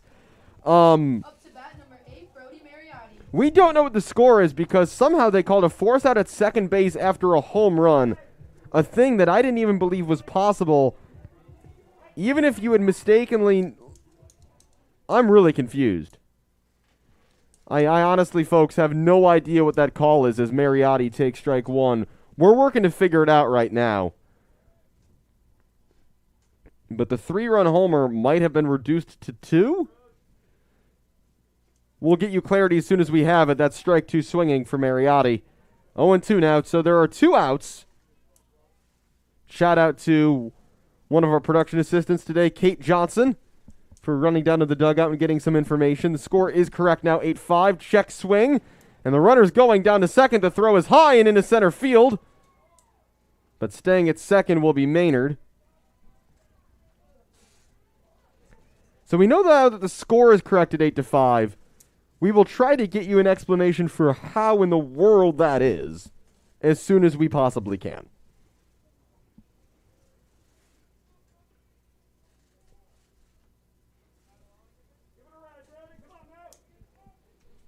So 1-2 now on Brody Mariotti.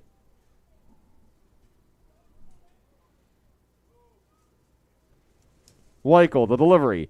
And that struck Mariotti. That's another hit batter this inning. And now Mariotti will take his base.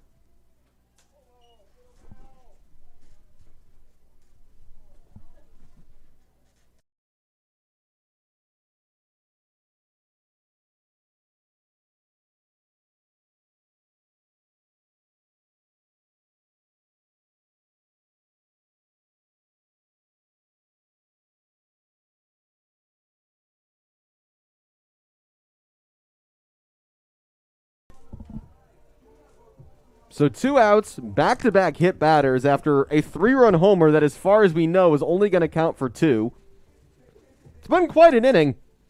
5 runs in for the Cougars. They lead 8-5. And they got 2 men on here. And that is fouled straight back by Colton Wallace. Wallace, who began this inning. So the Cougars have batted around here in the 6th. Wallace is 1 for 2. He also reached on an error and led this inning off with a double. And he'll take low for ball 1. 1-1 from Riley Weichel.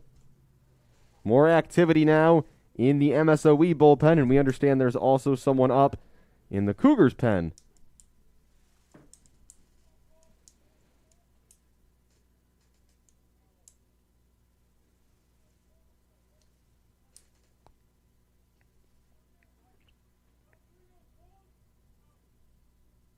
Weichel's delivery is drilled into left field down the line, and now the Cougars will get that 9th run one way or the other. In his 3rd is Mariotti, and scoring is Maynard. So the 2 hit by pitches come back to haunt Weichel and the Raiders, and now it's 9-5. Up to bat, number 6, Matthew Uba.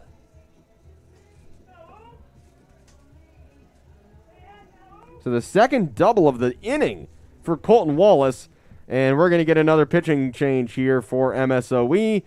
Sam Filippo takes the ball from Weichel, and we'll take a short break. Cougars still going here in the bottom of the 6th.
Into the game now to pitch is number 27, Jeffrey Stanish.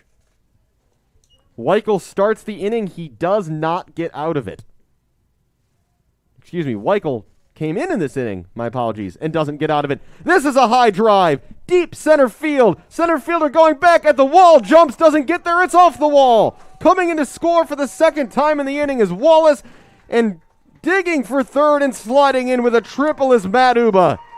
What an inning for Concordia, an RBI triple for Uba, and it's 11-5. A 2 RBI triple. Up to bat, number 2, Christian Jacob.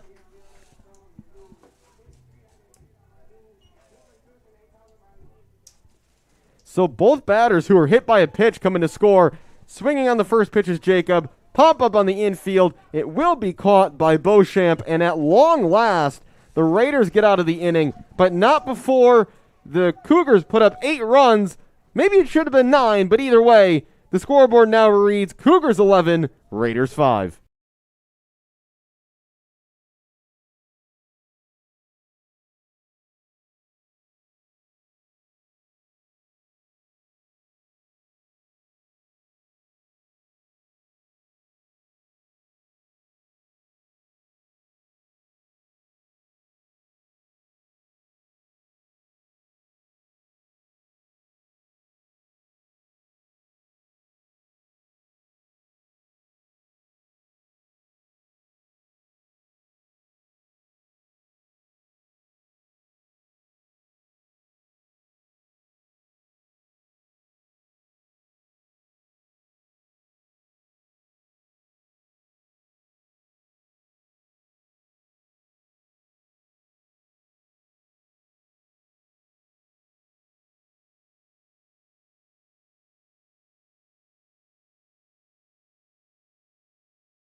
Brandon Beauchamp. Beauchamp in now to start this inning off.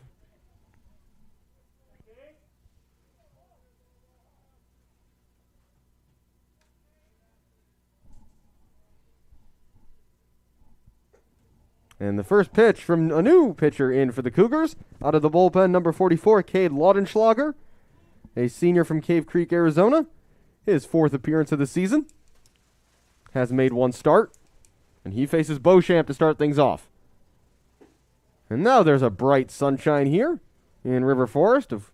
Fortunately means we can't really see the scoreboard here from the press box behind home plate, but certainly better for the players and fans in attendance here at the Thunderdome. Cougars lead 11-5. And that was called a ball. Laudenschlager with a long look in there. Didn't think so.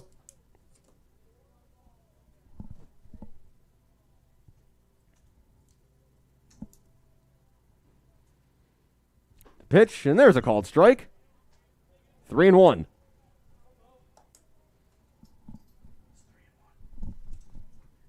Beauchamp today is 2 for 3 with 2 doubles. The delivery from Laudenschlager. This is lined into left field. A quick retreat here, and making the catch is Howie Hatton for the first out.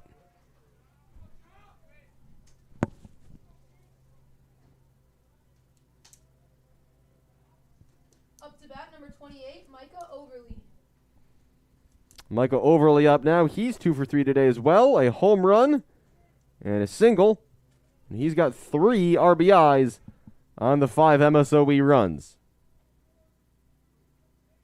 Wind up from Laudenschlager. Big curveball inside. Certainly more break on that pitch than anything MSOE saw from Cole Carmen.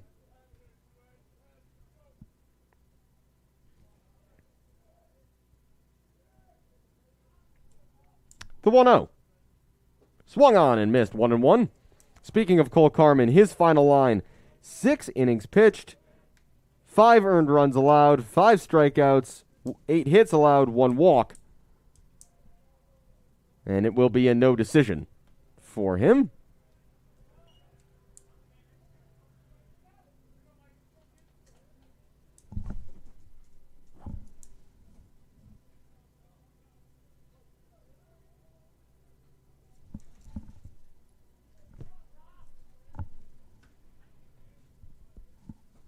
Laudenschlager's pitch is lined into left field. Easy pickings, though, again for Howie Hatton, whom has made now 2 catches in this inning for 2 outs.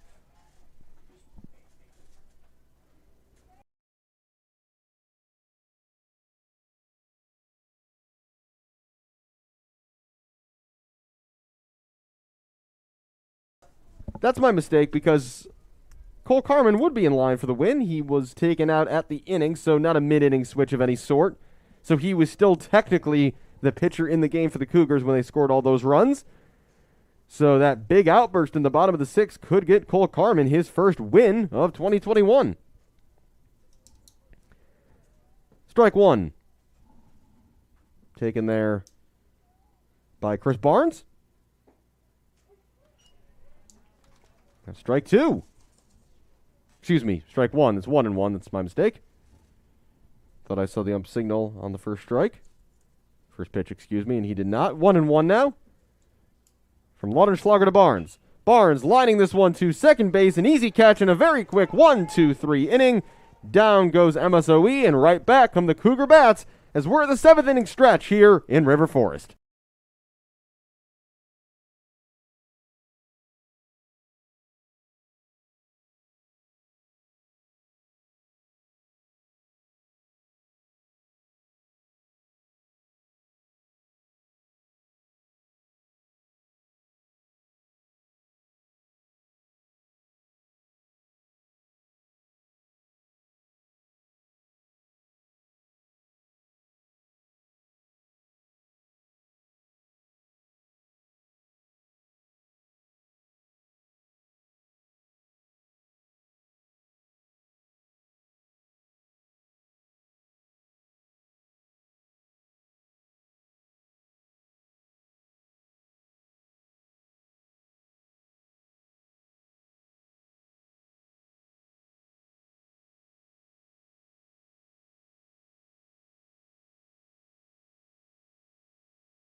New pitcher in the game for the Raiders, number 93, Kyle Jablonski, a senior making his 2021 debut. He's got 19 career appearances and a 5.32 ERA in that time. And up first to face him is number 9, Niles Gall. Now batting number 9, Niles Gall. Cougars going for 8 runs in the last inning, giving them their 11-5 lead. Jablonski against Gall, and his first pitch is a 59-footer into the dirt.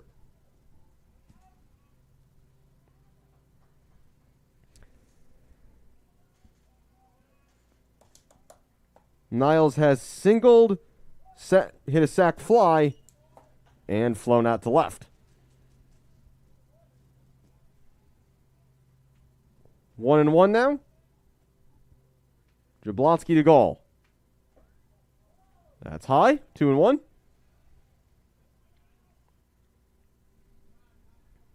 Jablonski from Greenfield, Wisconsin.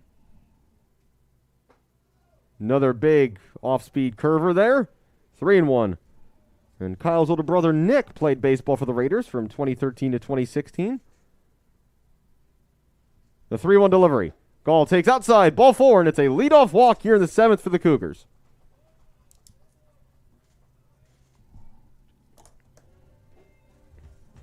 Now up to bat number 5, Aiden Donovan. That'll bring up Aiden Donovan. Donovan 2 for 3 today. He's got a single, a double, and 2 RBIs. And he'll face Jablonski. Gall at first, and that is sliced foul on the first pitch by Donovan. Donovan, a freshman from Santee, California, was named All-Academic in his conference in high school.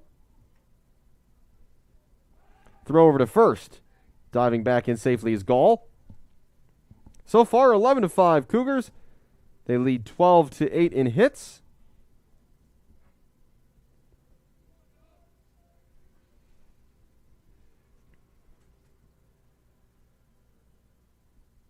And the runner goes.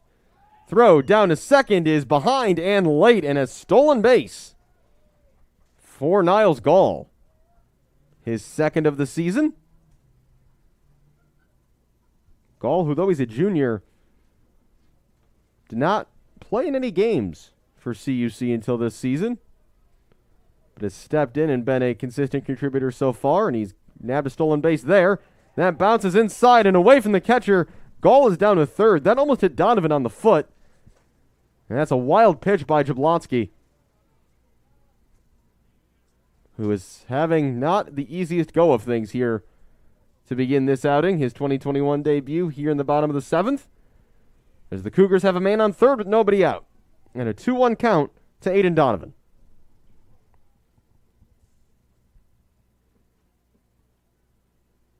Jablonski's delivery is well wide, 3-1. And at risk here of issuing a second straight walk.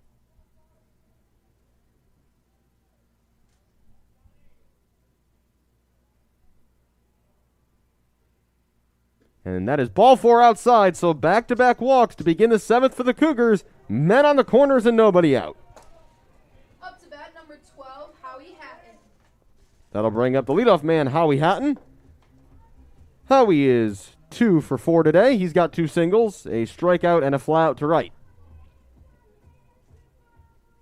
A check there with his third base coach, and everyone will be aware this is very much a bunt scenario. Runners on the corners, nobody out. And good speed aboard as well for the Cougars. It's Donovan at first, Gall at third.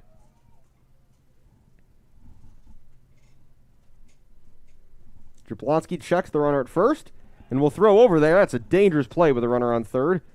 Back safely is Donovan.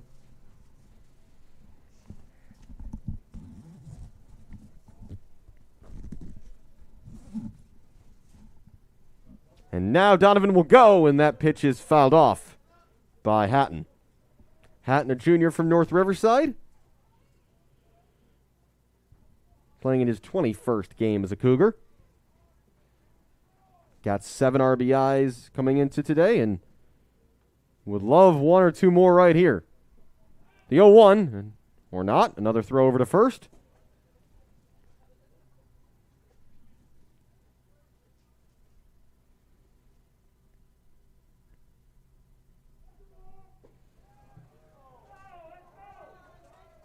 And they're going to call a balk on Jablonski. That's going to score a run. So the rare balked in run. We'll see Donovan advance to second. Gall scores. It's 12-5. One of those rare events. No one gets an RBI. Not even sure they have a pitching stat for a balked in run. But anyway, this is driven, smoked to left by Hatton. Out of the reach of the left fielder, rounding third. And coming in to score is Donovan. There's still nobody out. The Cougars have 3 runs.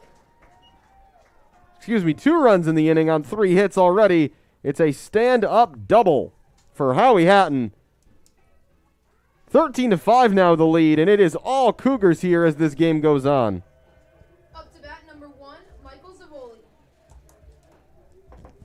Steve Sanfilippo is out of his dugout again. We're going to see another pitching change, and the bullpen for MSOE struggling here this afternoon. New pitcher coming into the game. We'll take a quick break. It's 13-5 Cougars.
So Kyle Jablonski departs. He does not get a single out. He allows 2 runs, and he is responsible for the runner on second.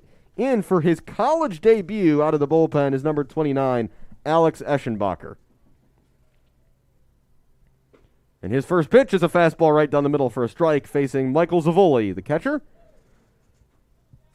Zavoli, 2 for 4 with a home run. A home run that might go down in Cougars history because it was a 3-run homer for which they were only given 2 runs. And Zavoli has driven this one to dead center. Center fielder going back. Looks like he'll have room to make the catch, and he does. Tagging is Howie Hatton, and he's in the third base, advancing after the catch. So with 1 out, the Cougars still have a man on third. Up to bat number 17, Gary Maynard. Brings up Gary Maynard. Maynard, who has been hit by pitches twice today, struck out and flown out. It's only 2 official at-bats.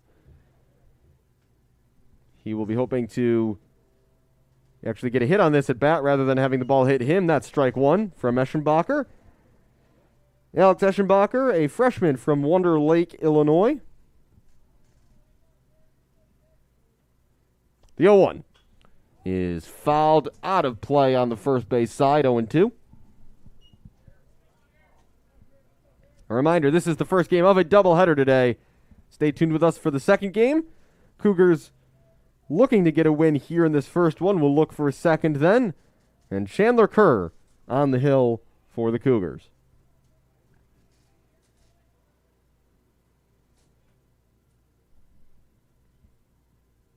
The 0-2 is pulled down the left field line and foul.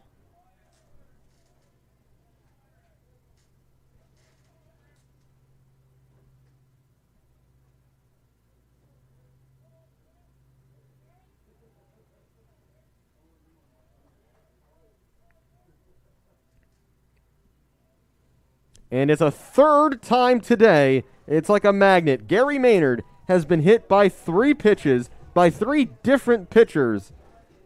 And he'll take first base. Up to bat, number 8, Brody Mariotti.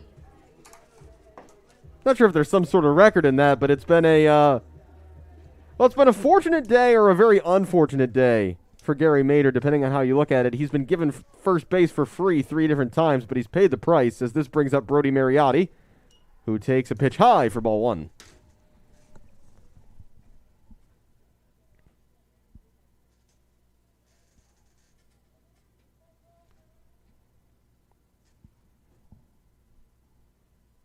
1-0. Runner is going. The throw is faked, and sliding in without one throw is Maynard. And so still only one out. Runners on second and third now for Mariotti. Mariotti was also hit by a pitch in his last at bat. He is struck out, grounded to short, and flown out to right. Aschenbacher's pitch. Inside corner. Strike one.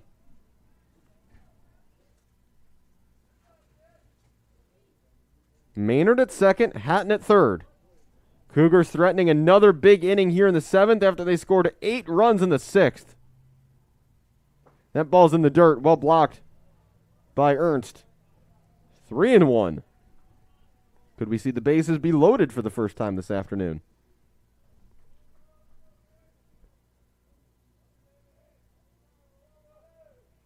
The 3-1 is outside. Ball 4, and the bases are full now as Mariotti takes first base.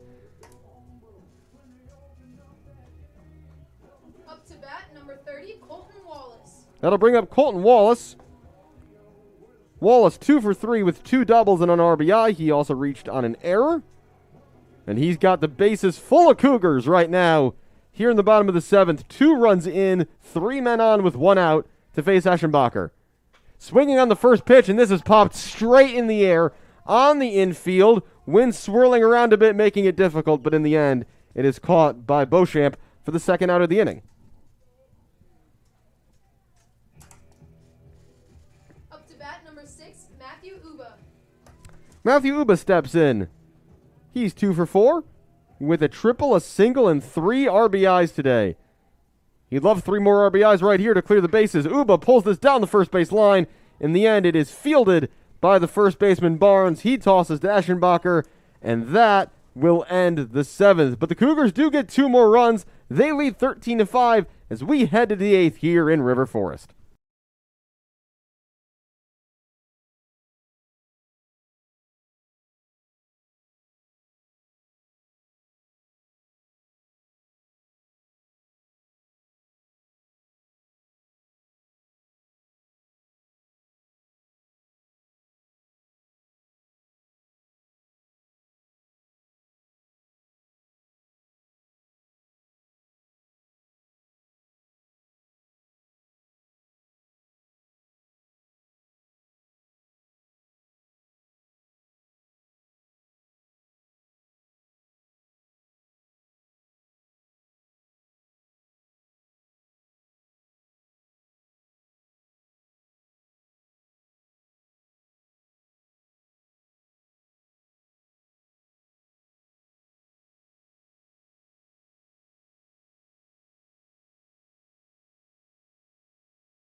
Number 6, Matthew Clement.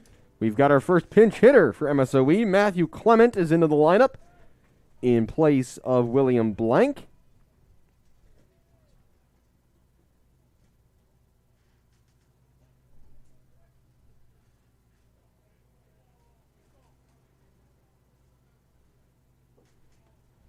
Ball 1 from Laudenschlager.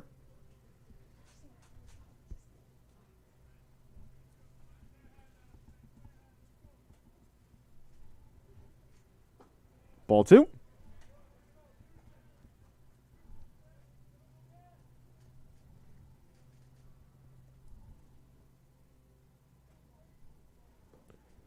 The 2-0 to Clement, who takes ball 3 from Laudenschlager.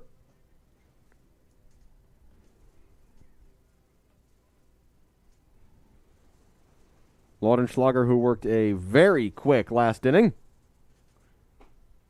Gets a strike there on the 3-0 count. 3-1 to Matthew Clement. This his collegiate debut. He's a freshman.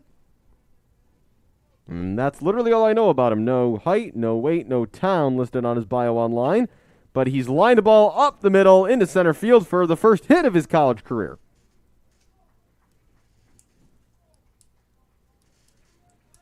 Up to bat, number 20, Noah Ernst.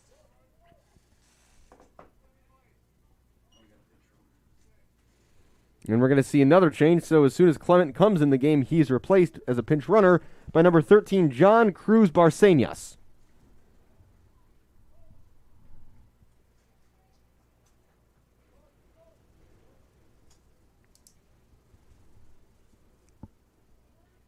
Cruz Barcenas making his season debut. As that ball from Laudenschlager is up and in for ball one. To Noah Ernst. Ernst, 1 of 2 today with a single and a walk.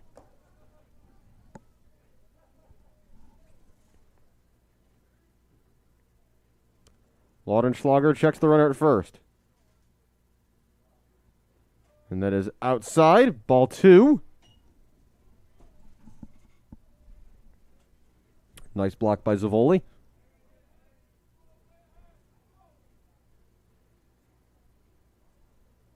Possibly the penultimate at bat here for MSOE in the top of the 8th. Need to take advantage if they're going to cut into this 8-run deficit they face. That is pulled down the line and left and will curl foul. Ernst just a little bit ahead of that one. 2-1 count now.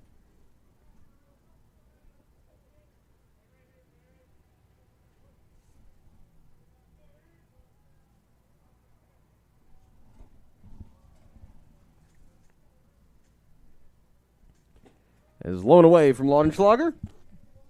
3-1.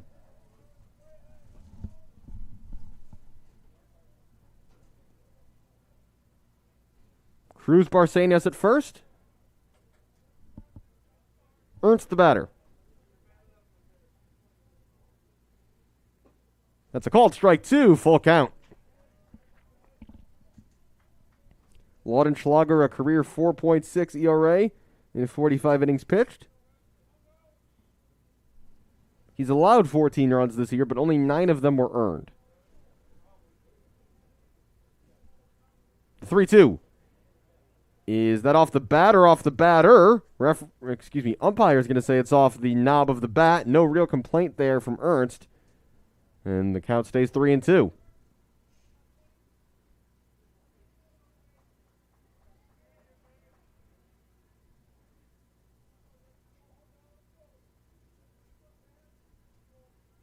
Again, the 3-2. That is popped straight up on the infield. Calling off everybody else's Brody Mariotti, and he'll make the catch for out number 1.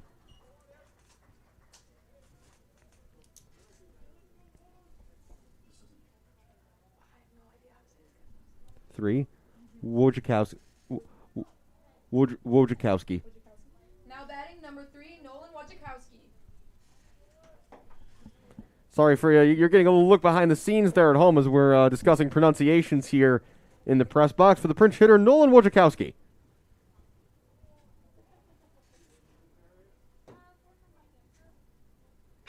And Wojciechowski will ground it to second. Double play ball opportunity, but the bounce eats up Uba. And Cruz Barcenas will stroll into third. So it'll be runners at first and third now.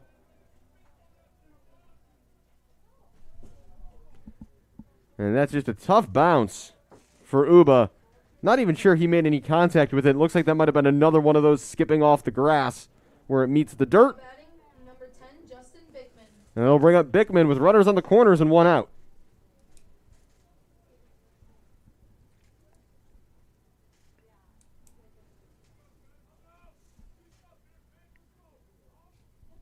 Bickman 1 for 2, also has a sac fly.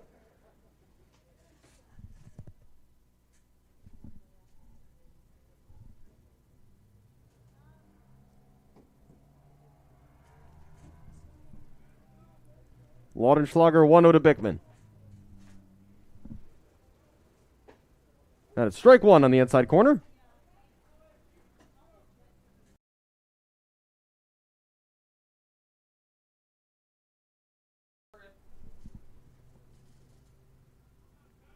Laudenschlager checks the runner. And delivers the 1-1. Inside corner, strike 2.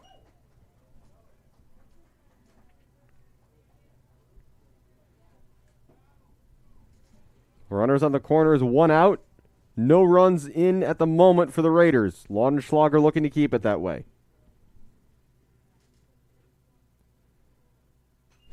It's fouled straight back, and I did a double take for a moment, forgetting there's a net between me and the field.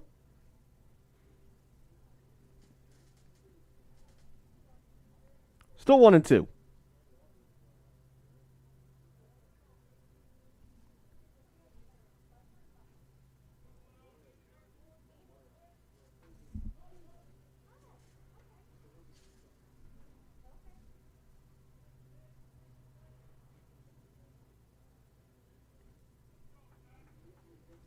Bickman stepping back in now. 1-2. And that hits him. The last couple pitches were close, those strikes in the inside corner. But that will load the bases now for the Raiders. And making his first plate appearance of the day will be Kyle Lebeds. Now batting, number 4, Kyle Lebeds. Lebeds, who subbed in as a defensive replacement last inning.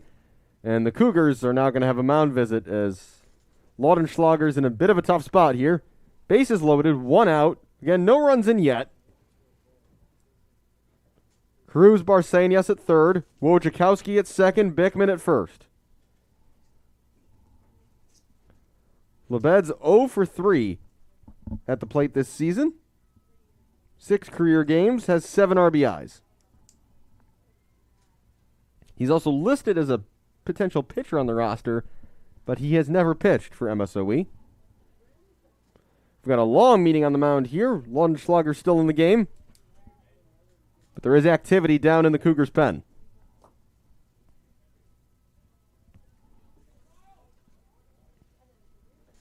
Can the senior pitcher get out of this pickle?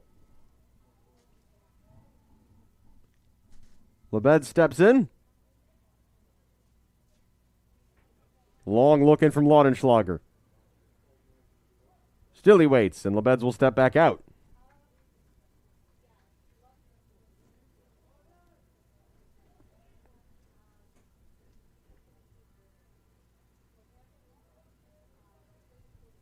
Now the delivery. Swung on a miss, strike 1.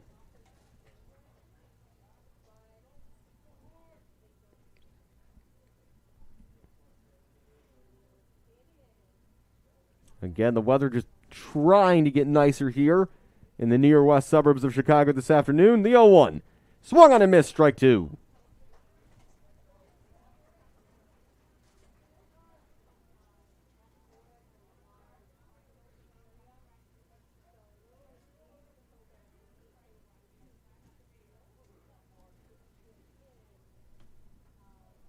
Laudenschlager, the 0-2 to Lebeds.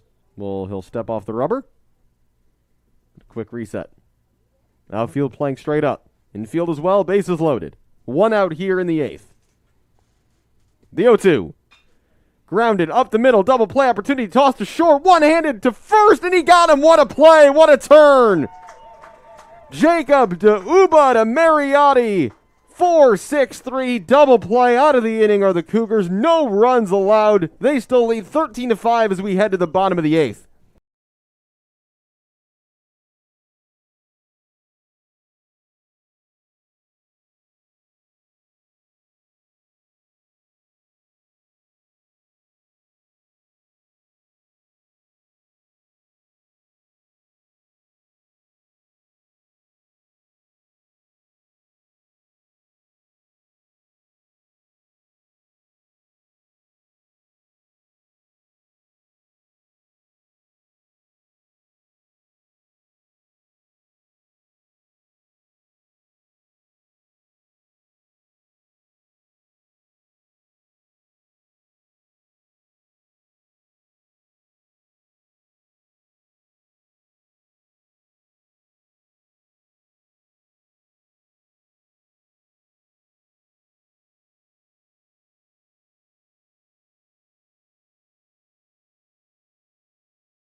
Ball bounces away for ball 1. We've got some defensive changes. Still trying to see. We had 2 pinch runners in that last inning, Nolan Wojciechowski and John Cruz Barcenas. And we're trying to figure out exactly where they've ended up at on defense.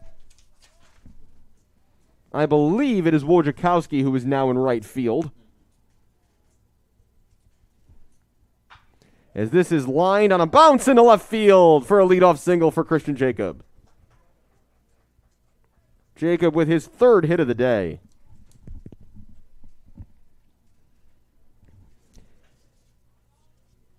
Just checking who came in for who. So Cruz Barcenas was a pinch runner for Matt Clement, who replaced number 14, William Blank. Blank, I believe, was the DH to start today, so that is why there is no John Cruz Barcenas, as far as I can see, in the field. Ball 1 to Niles Gall.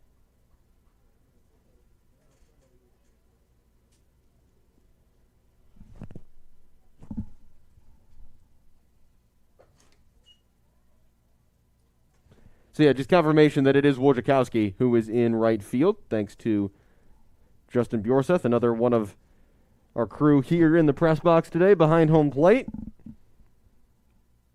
And that's another hit by pitch, and this time it's Gall on the receiving end. So Niles Gall will take first base. Now hitting number 5, Aiden Donovan. And that's 2 on, nobody out now. Here in the bottom of the 8th for the Cougars, looking to put this game even more away than they already have it at 13-5. MSOE led 3-0. Cougars came back to make it 3-2 and then 3-3. MSOE led 5-3 before the 8-run explosion in the bottom of the 6th.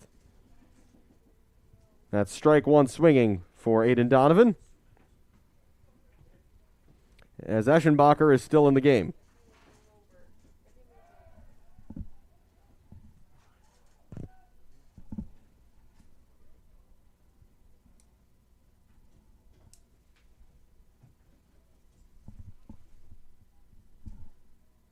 The 0-1. It's called strike 2.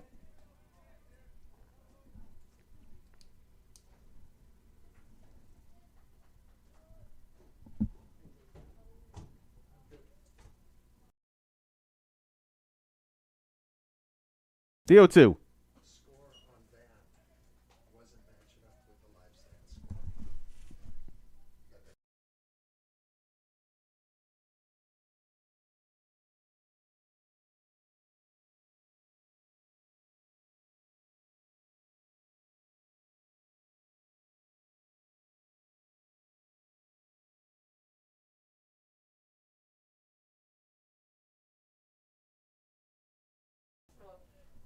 That last pitch outside for ball 2. 2-2 now to Donovan.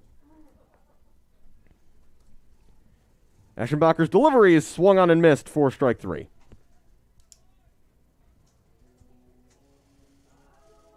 Now at bat, number 12, Howie Hatton. That'll bring up the leadoff man, Howie Hatton. Howie's got 3 hits today, 2 singles, a double, and he's got an RBI. And with 1 out, runners at first and second as he faces Alex Eschenbacher.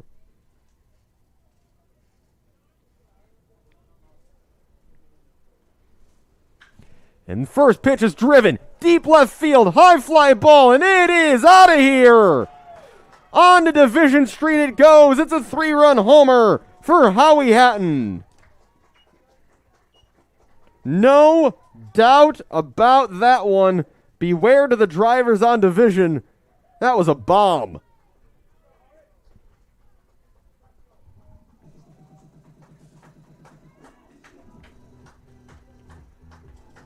Howie Hatton with his, I believe, first career home run. So we've got a couple first career long balls today here. And that, I believe, is going to do it. We have a doubleheader here today. You are allowed to concede early. MSOE has done just that. And with a 3-run homer in 8 innings, the final score, Cougars 16, Raiders 5. Again, stay tuned. Keep your eyes on the stream. It's a doubleheader. Game 2 is coming up next.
number 23, Brandon Beauchamp.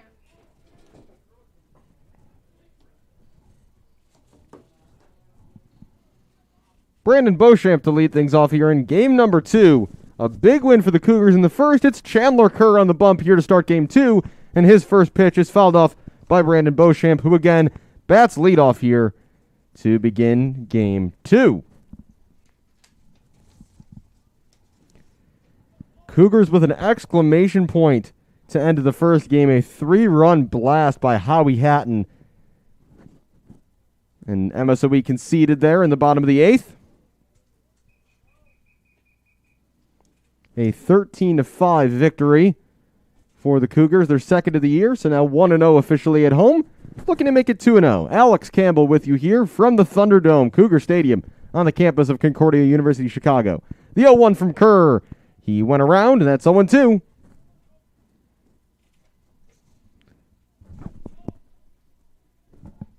One and two, excuse me. Chandler Kerr making his second start of the season, third appearance. The 1-2 pitch. He's taken low and away.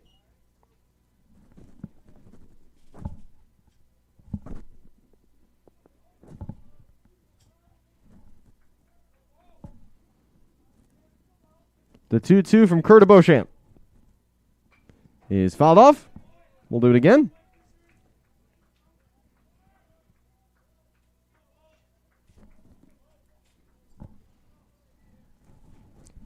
Beauchamp in the first game, 2 doubles, both of which led off innings. The 2-2 from Kerr. Big sweeping curveball taken for strike 3, and Chandler Kerr opens his afternoon with a K. Up to bat, number 28, Micah Overly. Overly steps in, hit a home run in the first inning of the first game. Part of the 3 runs scored by the Raiders in the opening frame. Kerr to deliver. On the outside corner, 0-1.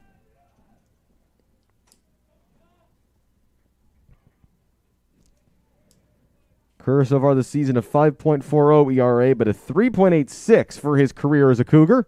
That's taken for strike 2. Kerr, a sophomore from Lockport, Illinois, 6'3".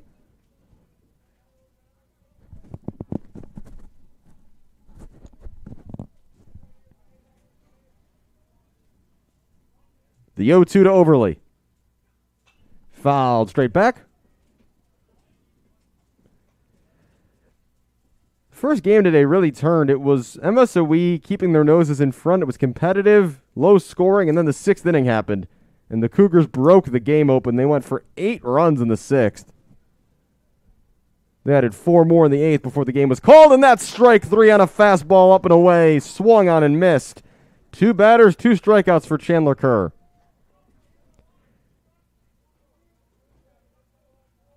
Kerr has 7 career innings pitched and 7 strikeouts, so he's already outpacing that here in the first.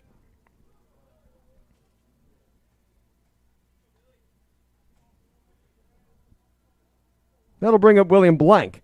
A liner on the first pitch to second base, easily fielded by Jacob, and a quick 1-2-3 inning for Chandler Kerr. We'll go to the bottom of the first. Cougars coming up to bat.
number 12, Howie Hatton.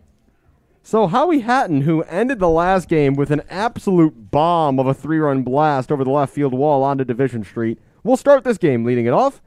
4 for 6 earlier today. The home run, a double, and 4 RBIs. Couldn't ask for much more than that from your leadoff man. And he takes a swing at the first pitch, and it's off the third baseman's glove. And things don't get better for MSOE. They start with an error. So number 28, Ben Collins, unable to field it. Up to bat, number 1, Michael Zavoli. That one.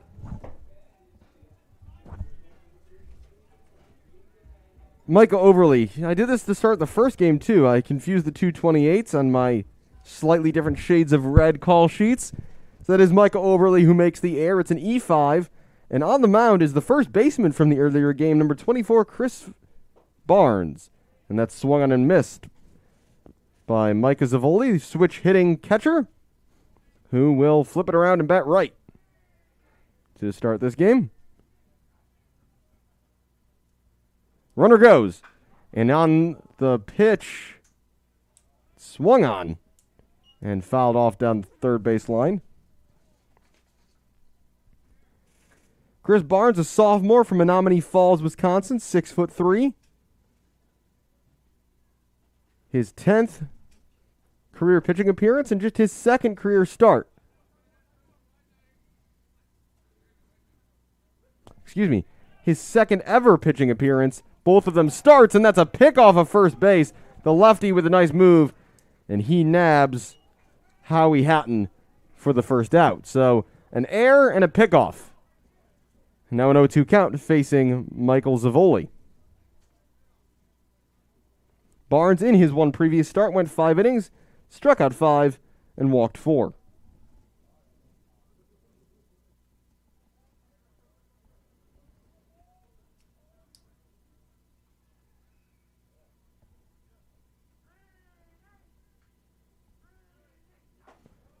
That's just off the outside corner. 1-2.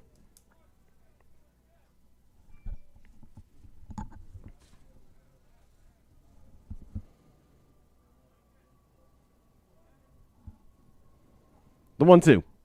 Swung on and missed. Drop third strike. Zavoli will run to first. And he is thrown out for out number 2. A good recovery there behind the plate by number 9, Charlie Gannon. Up to bat for the Cougars, number 17, Gary Maynard.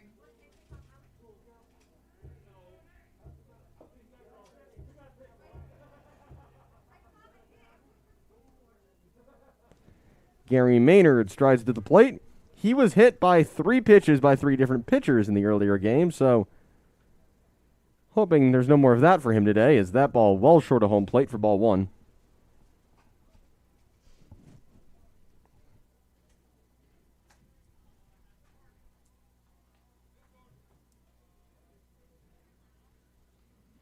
And it happened again. For the 4th time today, he's hit by a pitch. Up to bat for the Cougars, number 8, Brody Mariotti. I don't know what the record is, but 4 in a day has to be pushing it. That'll bring up number 8, Brody Mariotti. Mariotti earlier today, 0 for 3, but was also hit by a pitch and walked.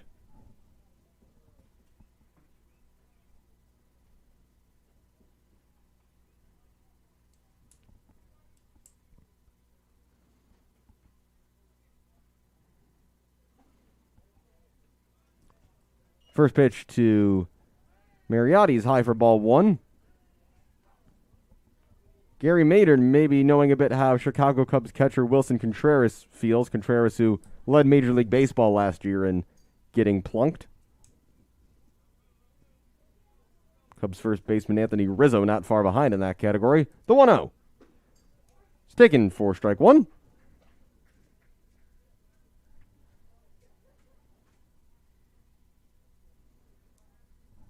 Mariotti came into today leading all NAC players with 3 home runs already on this young season. And it's another good pickoff move, but just too late this time. Barnes already showing that that's going to be a weapon defensively for him on the mound.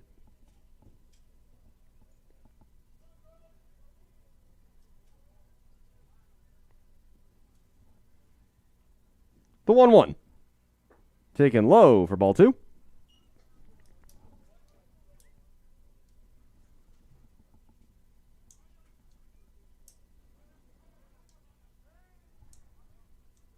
Barnes gazes over at the runner at first and delivers. This is driven deep left field. No doubt about it. See you later. Baseball on to Division Street. It's the 4th home run of the season for Brody Mariotti.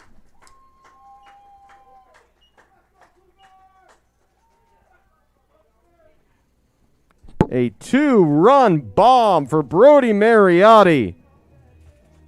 There's a car parked out there on Division. It went just over that car, bounced on the pavement, and over the other side. And the Cougars offense picks up where it left off in the earlier game.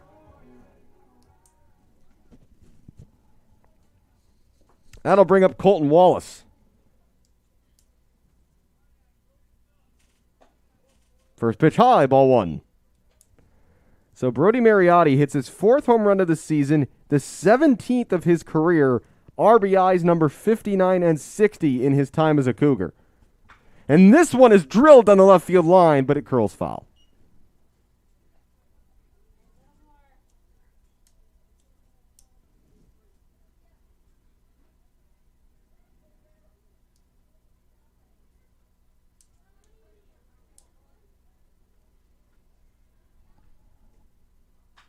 This one off the end of the bat through the hole on the right side of the infield, and that's a single to start things off for his day, or his second game, I should say, for Colton Wallace.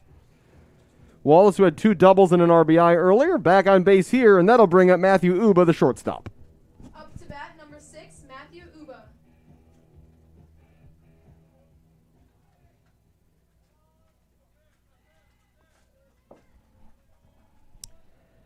Uba, 2 for 5.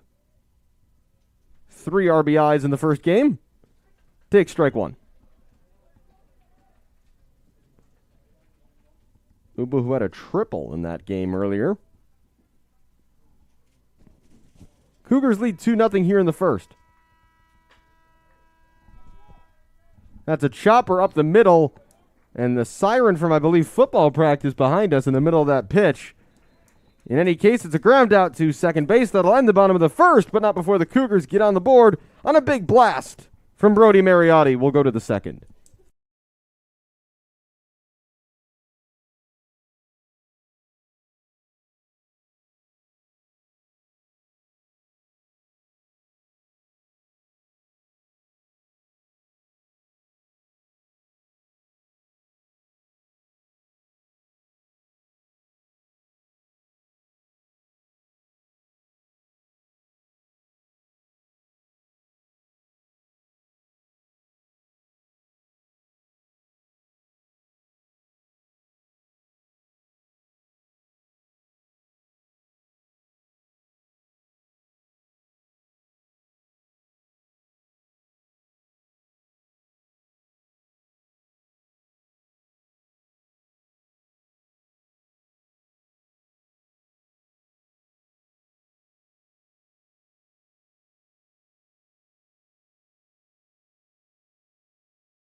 Up to bat, number 26, Blake Hall.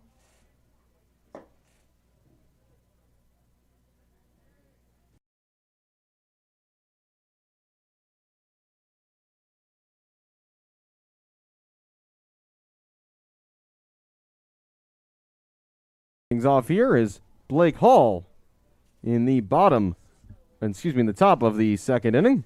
Chandler Kerr to deliver. Pitch is high.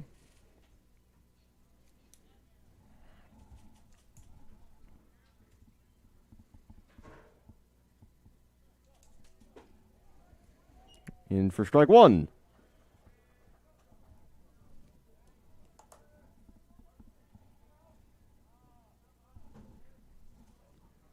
The 1-1 from Kerr.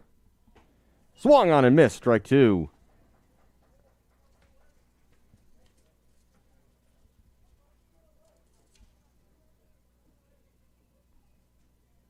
Hall, the designated hitter in this second game after playing the first game in the outfield, and he's pulled this one into right field for a leadoff single.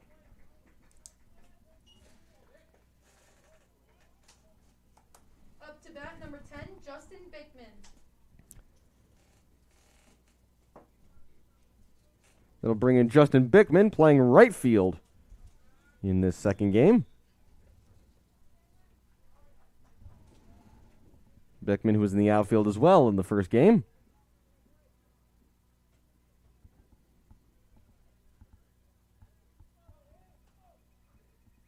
Kerr delivers. Strike one. Right at the letters.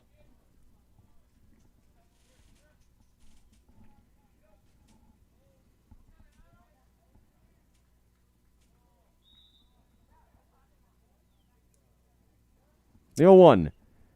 Fouled right off the plate. And it's 0-2.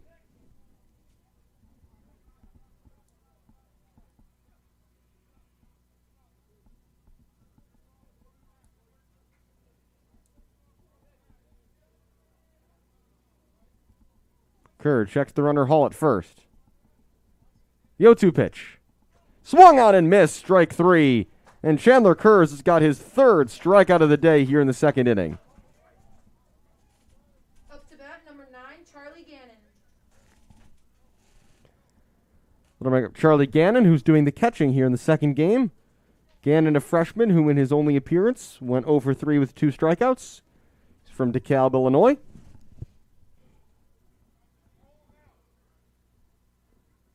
One out here in the second. Kerr's delivery. Line to second. Double play ball opportunity to second for one. Turn to first, and the throw is wide, but keeping his foot on the bag was Mariotti. It's a double play. The Cougars are out of the inning. 1-2-3. Go the Raiders again. We're headed to the bottom of the second. 2-0 Cougars.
Cougars is number 2, Christian Jacob. Excuse me. Christian Jacob up to bat here to begin the bottom of the second. The Cougars lead 2-0. They've gotten 2 quick 1-2-3 innings on defense. And they're back to work now against Chris Barnes. A 2-run homer by Brody Mariotti in the first gives them the lead. This ball is flown into center field. Hardly having to move is the center fielder Beauchamp, and he brings it in for out number 1. Beauchamp, who was playing second base in the earlier game. Up to bat, number 9, Niles Gall. That'll bring in Niles Gall, who had a single and a sac fly in the opener game today.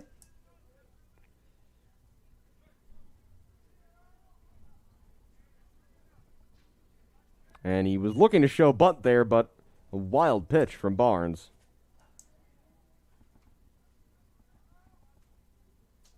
Sort of wipeout pitch, though, you can get away with when no one's on base.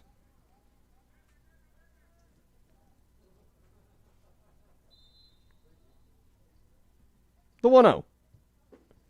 Taken for strike one.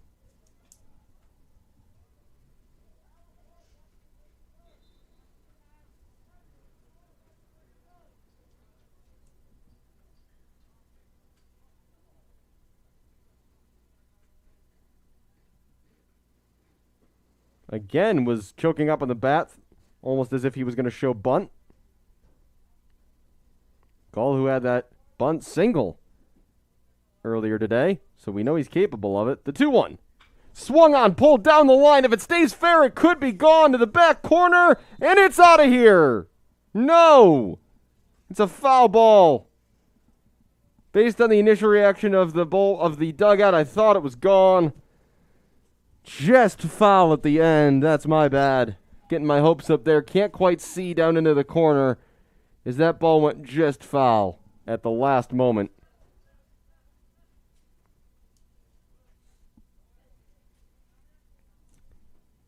So it's a 2-2 count.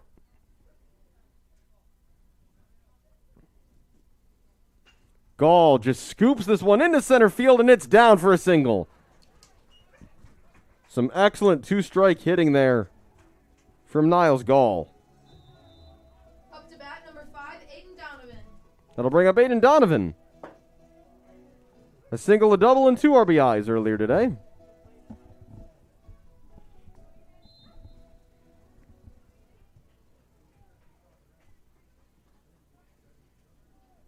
So a runner at first and 1 out.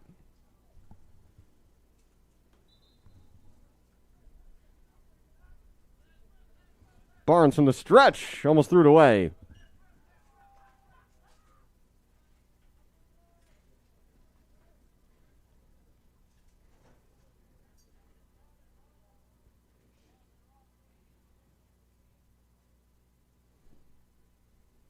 Gall at first. Capable of stealing a base. And he'll go. Swing and a miss. Ball's down to second, and it's in and out of the glove of Byer. And safe with a stolen base is Niles Gall. It was a swing and a miss by Donovan. So a 1-1 count now with a runner at second.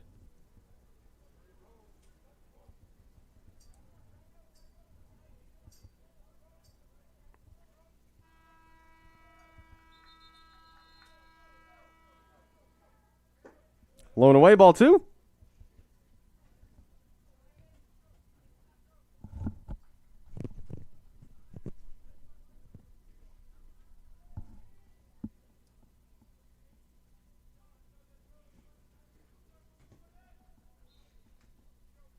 Checks the runner, the 2-1. And he's going again, trying to steal third. It's not a good throw, though. The ball's loose next to the bag, and a heads-up play there by Gall, who slides in safely at third. Good aggressive base running there by Gall. And although I think the throw would have beat him easily had it been on the money, kept his composure and was able to snag the bag. So 2 stolen bases there for Gall, and gets himself to third and a 3-1 count for Donovan.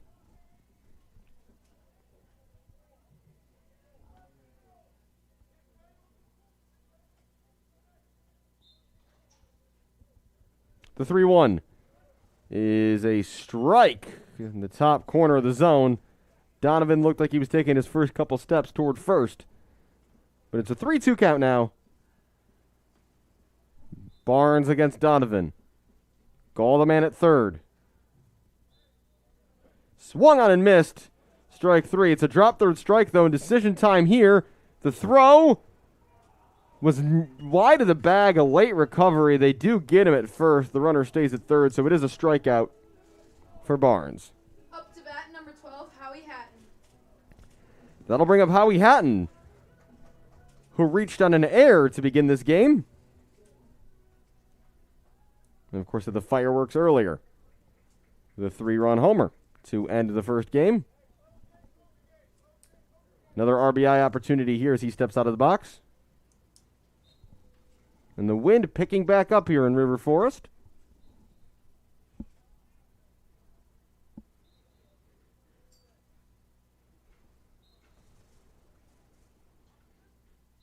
Barnes' pitch well wide. 1-0.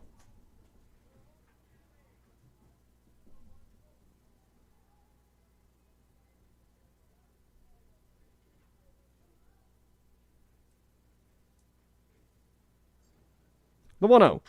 Swung on and lifted into right field. In to make the catch is Justin Bickman, and that will end the bottom of the second. Runner stranded at third. Cougars still lead 2-0 as we head to the third.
Up to bat number 17, Adam Graham.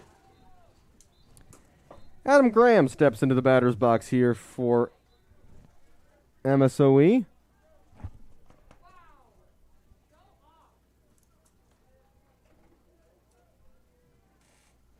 And the first pitch of the inning from Chandler Kerr is taken for strike one.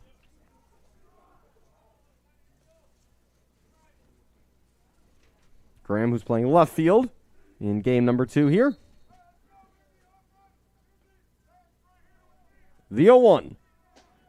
Taken for strike 2, 0-2. Chandler Kerr already with 3 strikeouts today and has faced only 6 batters.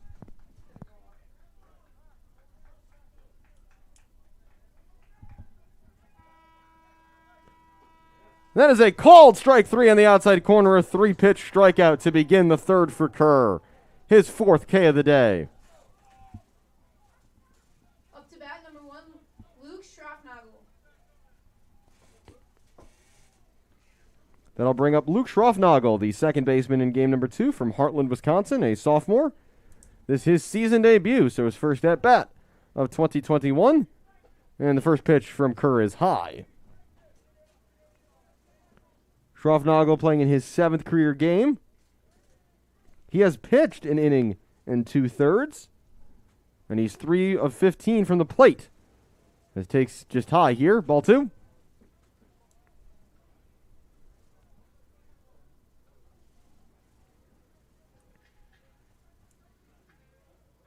The 2-0 is again high, 3-0.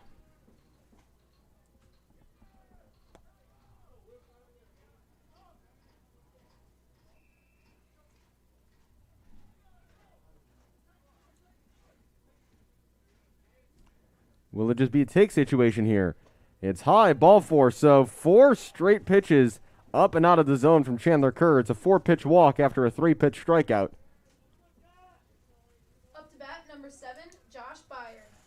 That'll bring up Byer, the shortstop, playing in the same spot in both games.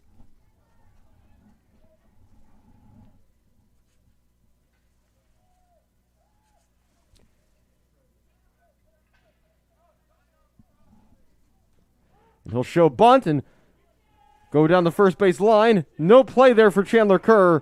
He does the smart thing, though, to check the runner at second. And it's a bunt single for Byer, and that'll bring up the top of the order for the Raiders. Up to bat number 23, Brandon Beauchamp. Brandon Beauchamp over 1. He struck out looking in the first. But now a big spot for Chandler Kerr. 1 out and 2 runners on. He induced a double play ball last inning. Can he do the same here?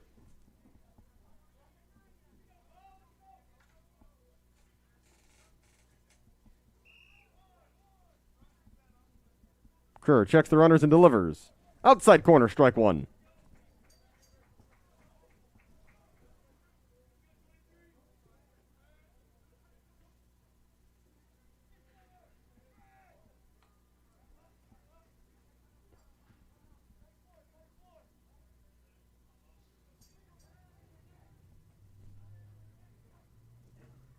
Another check on the runner at second, the 0-1.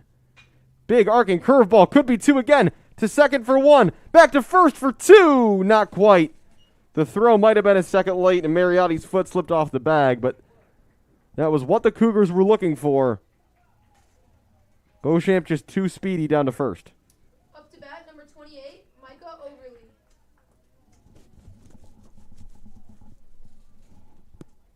That'll bring up Overly. A home run in game one today. He struck out swinging in the first. Runners on the corners, 2 outs. 2-0 Cougars here in the top of the third inning. And Kerr will step off.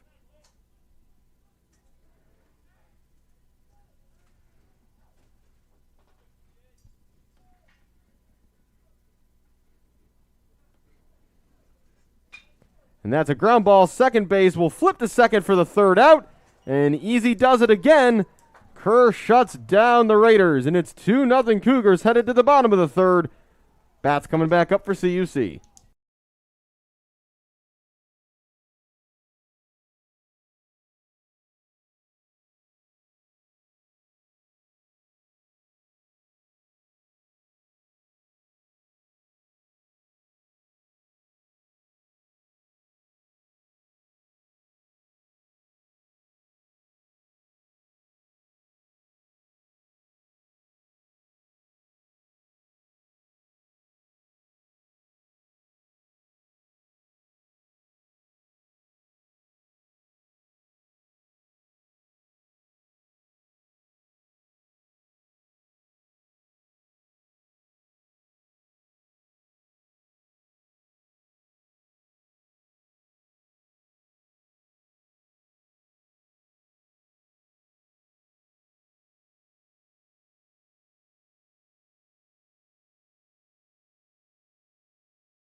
Up to bat,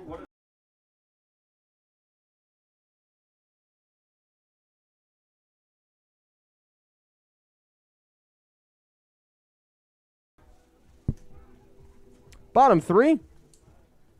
Michael Zavoli to lead off here for the Cougars.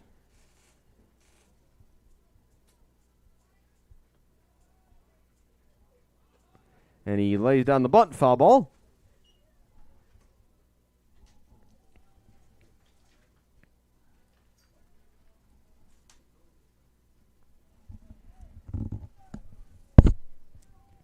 Zavoli 0 for 1 with a strikeout in this game.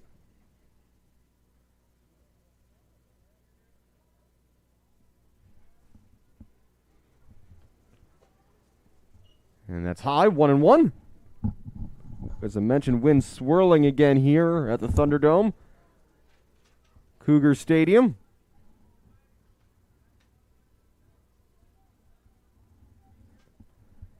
The delivery from Barnes is swung on and fouled off his own foot by Zavoli. Shake that off. Went right off the top of his left cleat.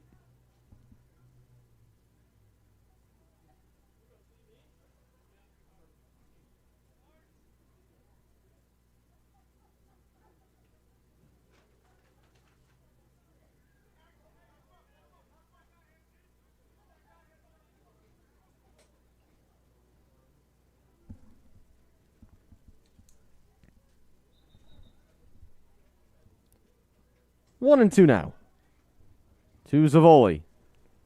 Here to start the bottom of the third for the Cougars, who lead 2-0. Zavoli swinging and popping that up straight behind home plate. and into the front row of the crowd, just over the netting here in front of us.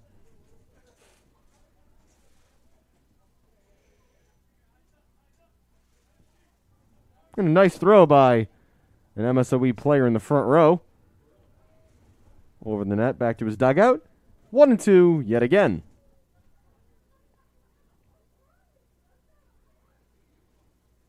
Taken low and away, ball 2.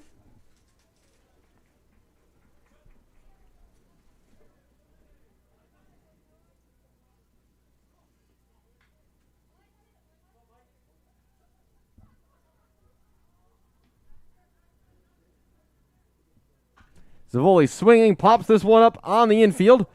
3 MSOE players converging, a bit of confusion there, but eventually making the catch is William Blank for out number 1. Up to bat, number 17, Gary Maynard. And the hit-by-pitch specialist, Gary Maynard, steps back in. He's been hit by 4 pitches today, including in his first at-bat in this game. All the guy wants is to get on base because he got a hit. 1 out here in the bottom of the 3rd. And Maynard takes high, ball 1.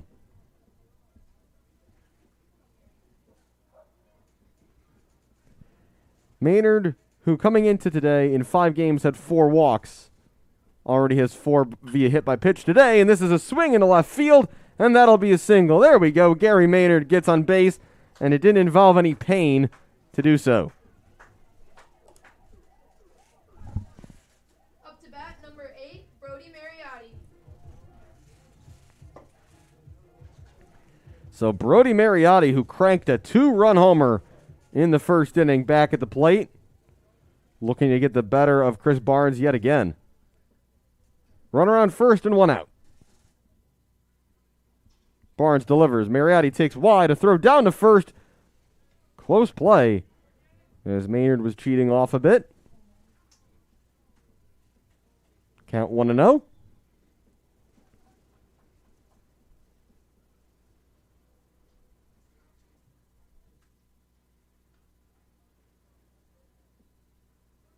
The pitch to Mariotti. Takes low and in, ball 2.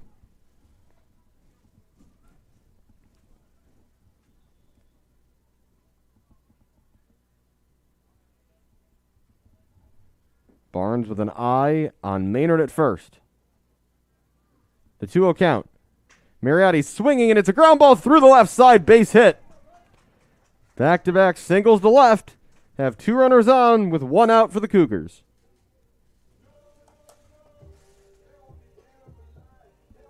Up to bat, number 30, Colton Wallace.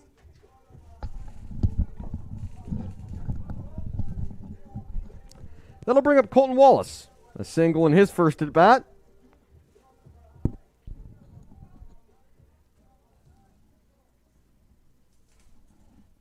Cougars looking to build a rally here in the 3rd. The pitch is swung on and fouled straight back. Strike 1.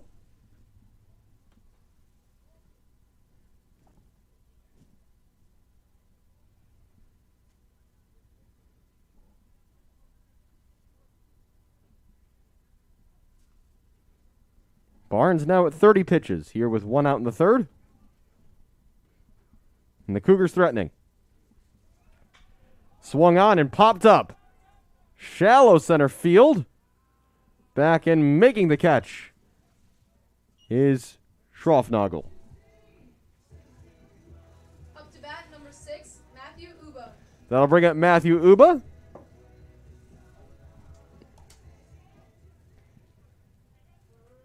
Uba, who grounded out to second base in the 1st, with 2 outs here and 2 men on in the 3rd.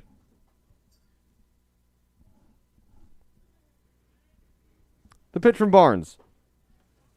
Called, strike 1.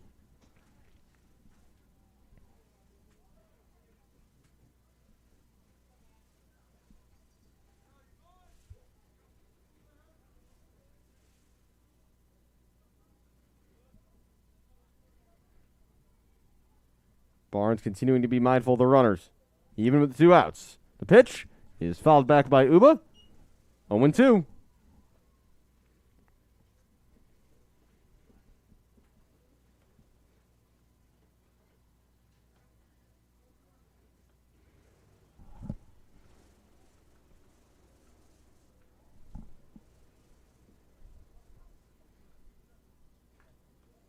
The 0-2 pitch is lofted down the line in left field. That is a fair ball. Rounding third is Maynard. He's in to score. There's a play at third. And safe is Mariotti. It's 3-0 Cougars. Down 0-2. Matthew Uba did what he had to get the barrel on the ball and lofted it down the line for a double. Up to bat, number 2, Christian Jacob. Just a phenomenal piece of hitting there from Matt Uba. That brings up Christian Jacob, the second baseman. Runners now second and third with 2 outs. Jacob swinging on the first pitch. Fly ball, left center field. Over to make the catch is Beauchamp, but not before the Cougars get one more on the board. And at the end of 3, they've got 3. The Raiders have 0 as we head to the 4th.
Up to bat, number 14, William Blank. William Blank to lead off the top of the 4th here for MSOE. The Cougars with a 3-0 lead after 3 innings. Blank, who grounded out to second base back in the first inning.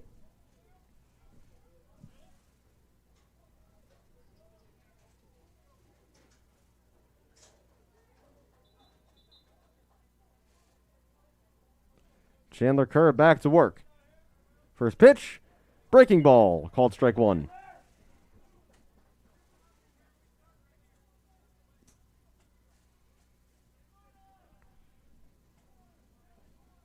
Kerr with just 23 pitches in the first 3 innings. Bounces that one in for ball 1.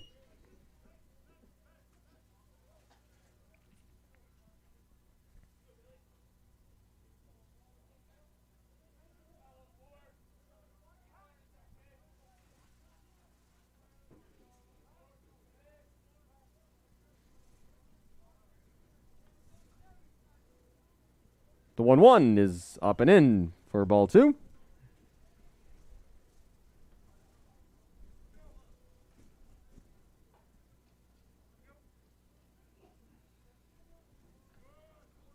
The 2-1 from Kerr is foul down the right field line. Few fans stationed down there. Got to be careful. 2-2.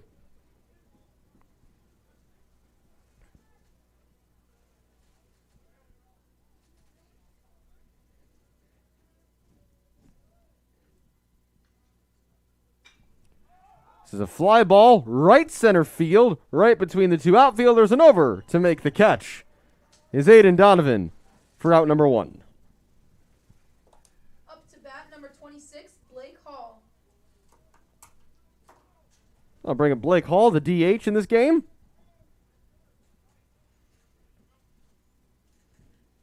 Hall with a single to lead off the second inning.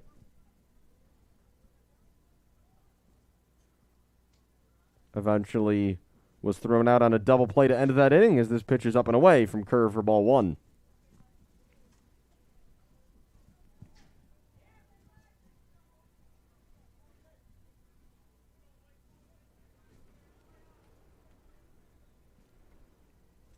The 1-0 from Kerr.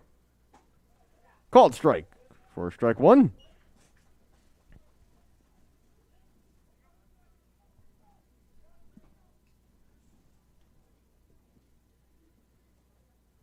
1-1 delivery. Breaking ball, top of the zone, just high.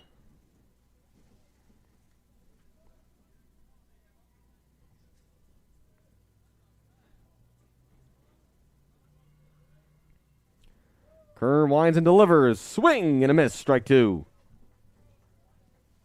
Kerr with 4 strikeouts already today.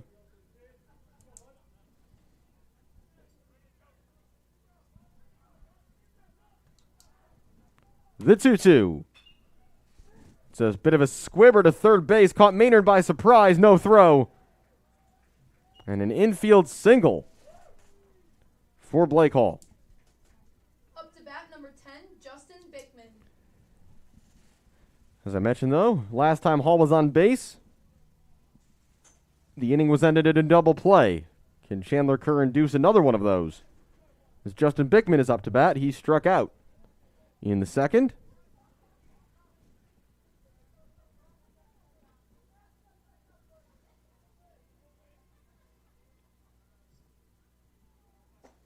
Swing and a miss, strike 1. Kerr has really been able to blow his fastball by some of these MSOE hitters so far in this game.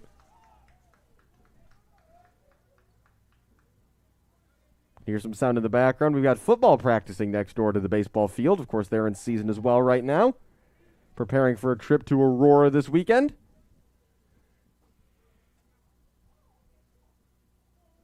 Then they'll be back here the following weekend for their second home game of the season against Eureka. The 0-1 in the dirt, ball 1, but nice block by Zavoli to hold the runner at first.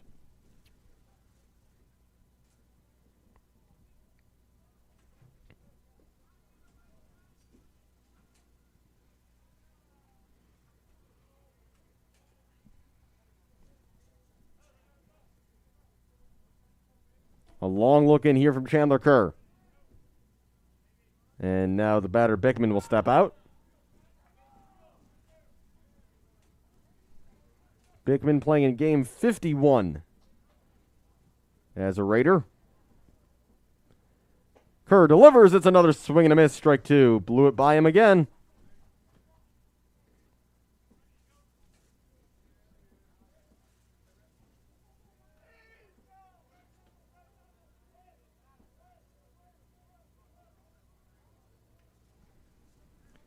Kerr checks the runner Hall at first. And will throw over. Hall back easily in time. Kerr keeping him honest.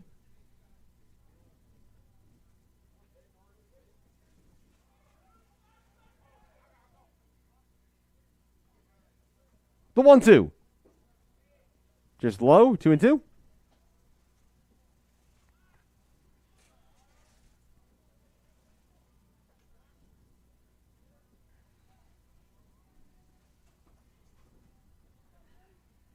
Outfield slightly tilted to the right.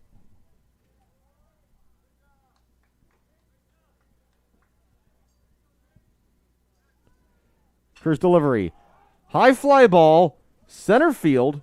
Shifting over to make the catch is Niles Gall for out number 2. Up to bat, number 9, Charlie Gannon. Then I bring up Charlie Gannon, who grounded into the inning-ending double play in the second.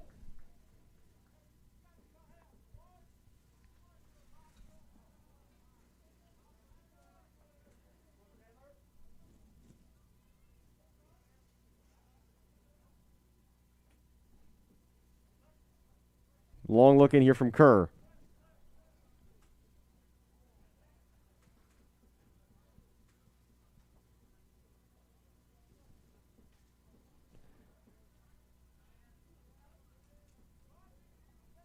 Hall, the runner, still at first. Kerr delivers. Breaking ball is high for ball 1. Chandler, a pitcher who does take his time,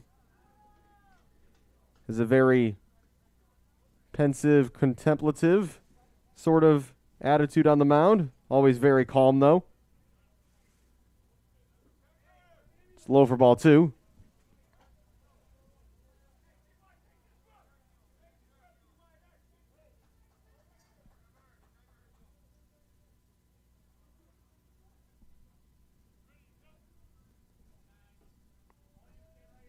2-0 again. Who steps out of the box for the second time in this at-bat?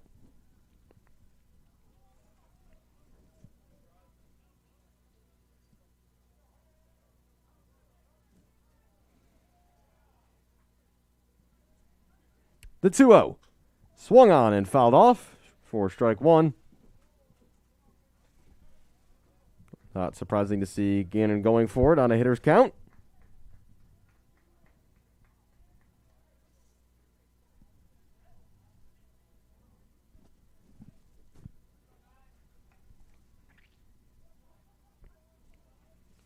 Kirsch sets, checks the runner, and delivers.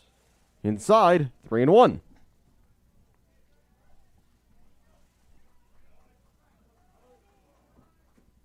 Softball currently playing over the right field fence here at Concordia. They've got a doubleheader against MSOE today as well. Runner goes, and that is high for ball 4. The second walk issued by Chandler Kerr, and that'll be 2 on and 2 out. Up to bat, number 17, Adam Graham. Adam Graham, who struck out to begin the third inning, finds himself back up here in the fourth. Raiders threatened a bit last inning, but nothing to show for it. Kerr swung on the first pitch. This is a high fly ball, but in play in left field. Drifting over to make the catch to end the inning is Howie Hatton.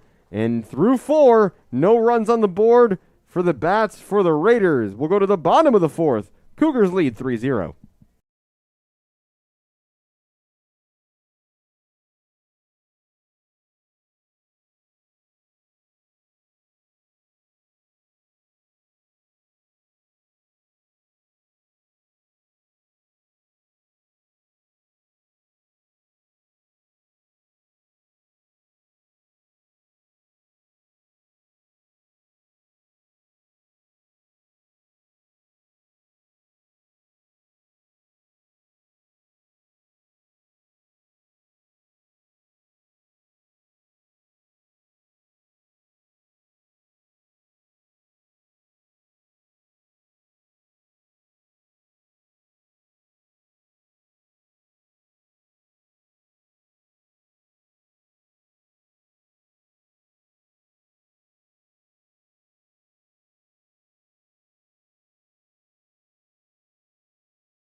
Perk of having one of our.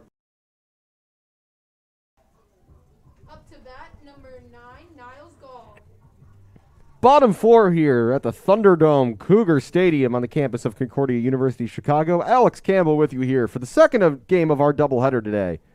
A big victory earlier, 13-5 for the Cougars.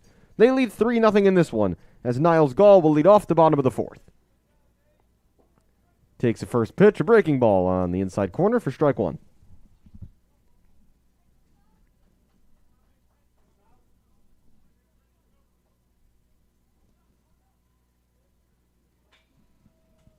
Fouled off on the second pitch for strike two toward first base. Gall with a single back in the second.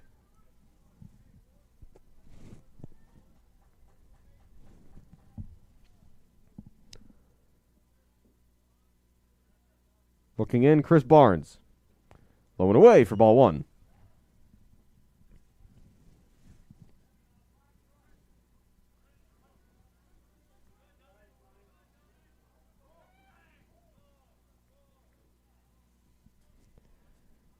Outfield adjusted just slightly to the right.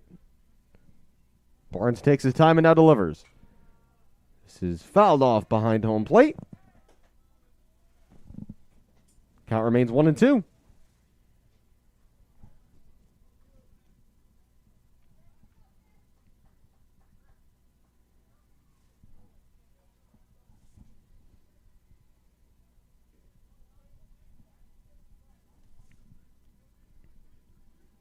Another long look in from Barnes. The 1-2 again.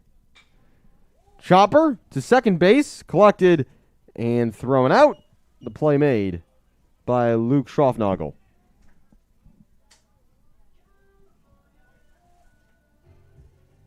Up to bat, number 5, Aiden Donovan.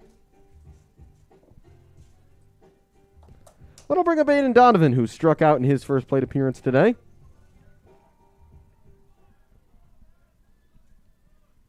Donovan playing right field. Now we'll face Barnes. First pitch drops out of the strike zone. Ball 1. Frustration there a bit from Barnes, who I don't know if he wanted the call or just didn't like his own pitch, but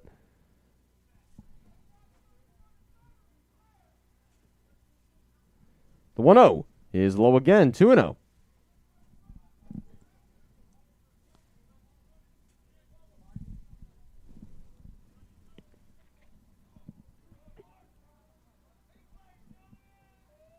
The 2-0 is also in the dirt again. 3-0 now to Donovan.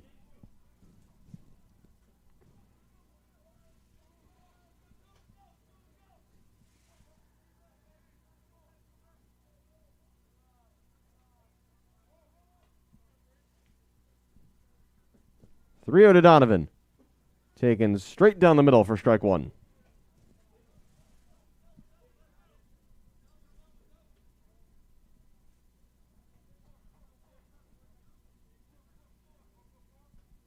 The 3-1 pitch. In the dirt, ball 4, and that is a walk. Back at the plate for the Cougars, number 12, Howie Hatton. Hatton's back up for the third time today. He's 0 for 1. Reached on an error in the first and then flew out to right.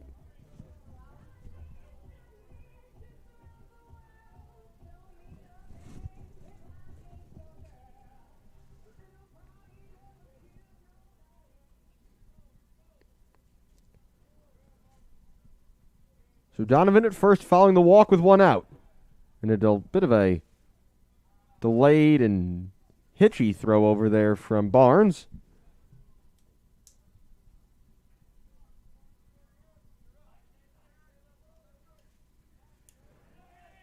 And Donovan is off the throw, low and late, and that's an easy stolen base for Aiden Donovan.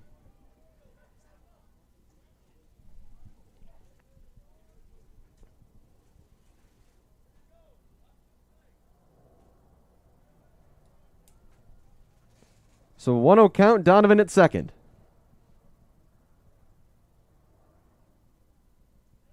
Barnes' delivery is inside for ball 2.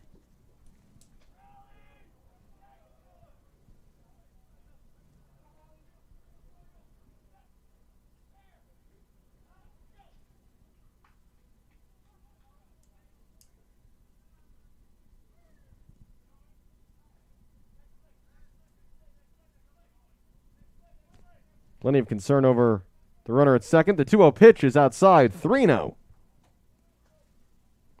Bit of a mind game going on out there between Aiden Donovan and Luke Schroffnagel.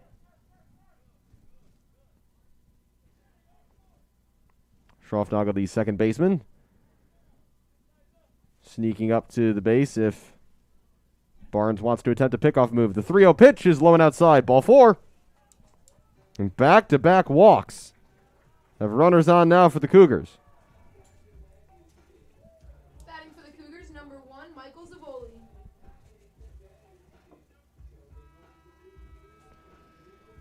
And we'll have a meeting at the mound here. As coming out of the dugout is Coach Steve Sanfilippo.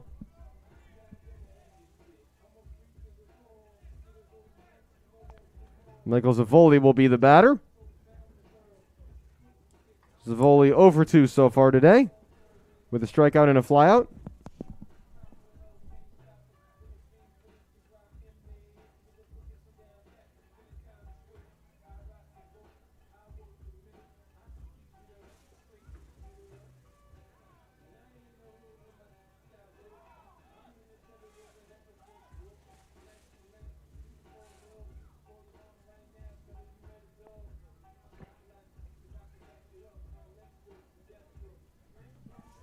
And we've got some action down in the MSOE bullpen for the first time in this second game.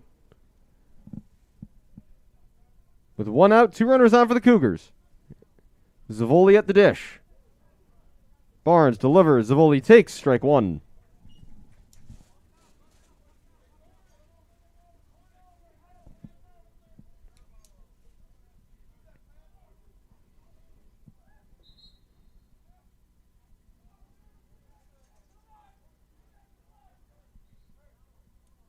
Barnes working a bit more quickly now and turns off the rubber due to the runner at second. That's clearly messing with him.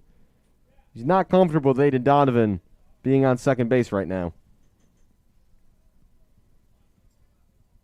You can see that in that last at bat. The pitch is just not clicking. It's a no one count here.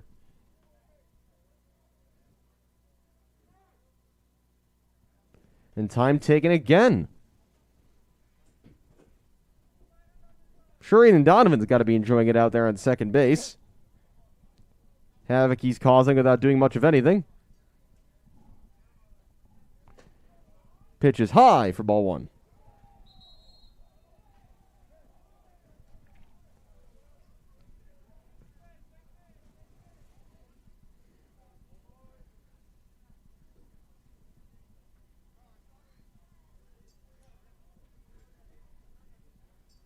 The 1-1 is pulled down the line. That is a fair ball. And it'll roll all the way to the wall. In to score is Donovan. All the runners will hold. It is 4-0 Cougars on an RBI double for Michael Zavoli. Up to bat, number 17, Gary Maynard.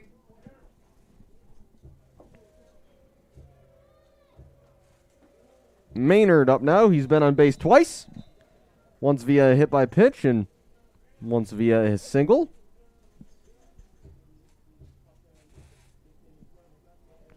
And the pitching change is now going to be made. So that is going to do it for Chris Barnes. He's going to leave runners on second and third. 4 runs already in. 2 more could be coming charged to him. We'll take a quick break. 4-0 Cougars here in the 4th.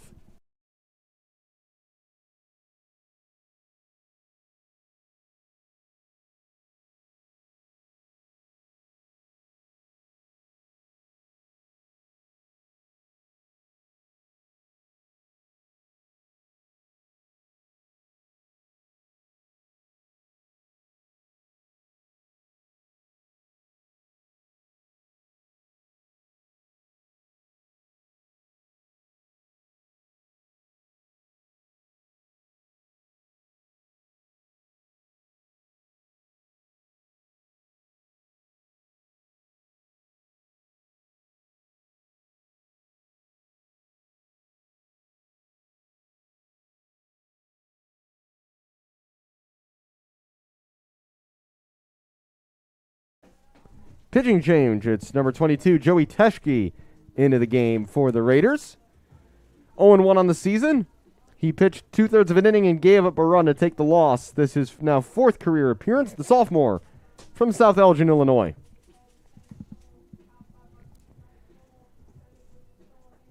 Chris Barnes, again, clearly unsettled during those last couple of bats with Aiden Donovan on second base. Cougars now with 1 out have a run in. 2 men still on. Teschke, in his 3 previous appearances, has made 1 start, pitched 5 1/3 innings, has a 6.75 ERA, 3 Ks, 3 walks, 4 earned runs.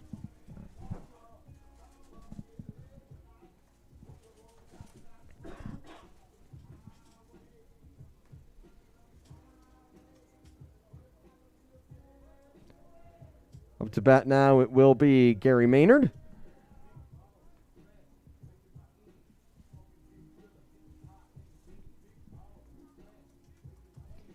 We'll wait to give you the final line on Chris Barnes in this game until the runners he's left on base are accounted for. The inning ends, and now strides in Maynard to face Teschke.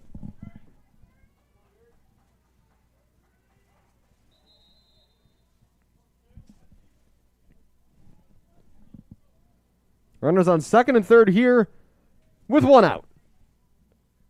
And the first delivery from Teschke is swung on and popped up. Shallow right field. Players racing for it, though, and it will not drop. Cougars thought about having a man tag there, and good backup defense played there by Teschke. The catch was made out in right field by Bickman. That's out number 2. Up to bat, number 8, Brody Mariotti.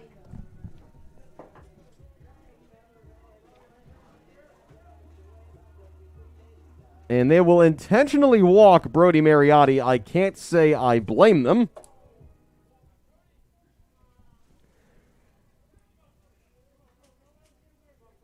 So Mariotti takes first base. And stepping into the batter's box now is Colton Wallace. Up to bat, number 30, Colton Wallace.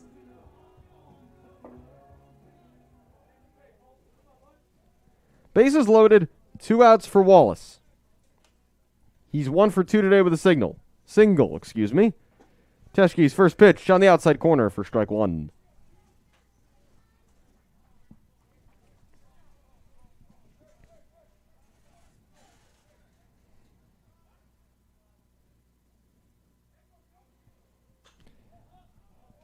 The 0-1 is fouled straight back. 0-2.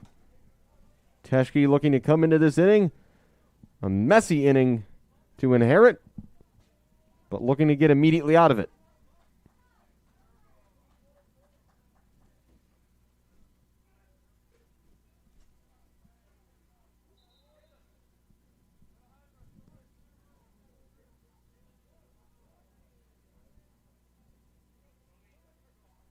A long stare in there by Teschke, and eventually Wallace steps out. Mariotti at first, Zavoli at second, Hatton at third. The 0-2. Swung on and missed, strike 3. It's a drop third strike technically. Bit of chaos here. What's the catcher doing? Instead of just throwing down to first base to get the out and end the inning, it's a drop third strike. It is a strikeout for Teschke, but a run scores. 5-0 Cougars, and that's just a mental error by Charlie Gannon at home plate. He's got to know there to not worry about the runner coming from third. He's just got to go home and score. Up to bat, number 6, Matthew Uba.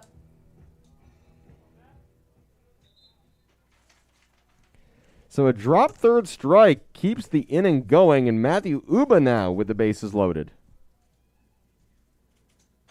Uba fouls off the first pitch to the left side, 0-1.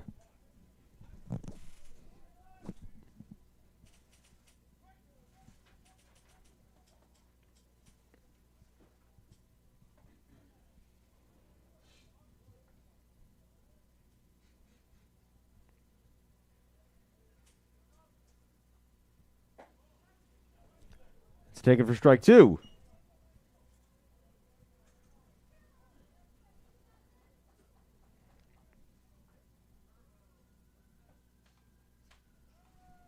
Now the 0-2 upcoming to Uba. Bases loaded.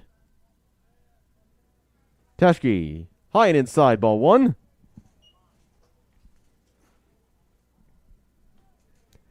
We've seen a few strange things today. A home run that was a 3-run homer that counted for 2, and now a drop third strike where the catcher just wandered out into the infield and no one was out. And a run scored. The 1-2. Chopped down the first base line. It eats up the first baseman for a moment, but Teschke is over to cover. He gets the out. The inning ends, but not before the Cougars get 2 more runs on the board. And going to the 5th, they lead by 5-0 here this afternoon in River Forest.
Top of the fifth now. 5-0 Cougars. Chandler Kerr back out on the bump, facing Luke Schroffnagel to start the inning. That's taken up and in. Ball one.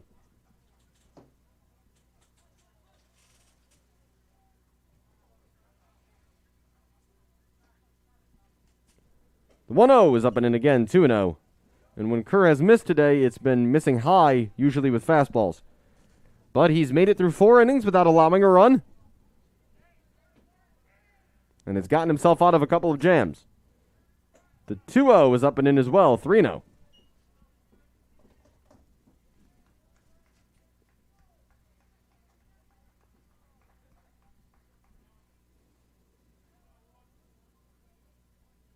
The 3-0 pitch is on the outside corner for strike one.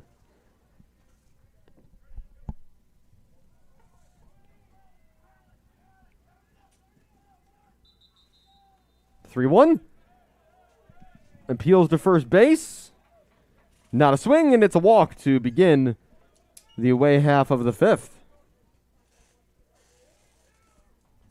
Up to bat, number 7, Josh Byer. That'll bring up Josh Byer. Singled in the third.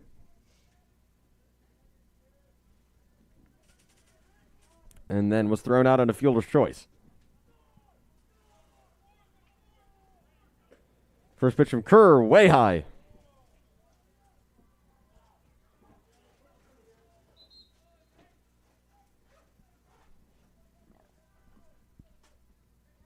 Byer Jr. playing in his 41st game here for the Raiders. Kerr throws over, but easily back there is Schroffnagel.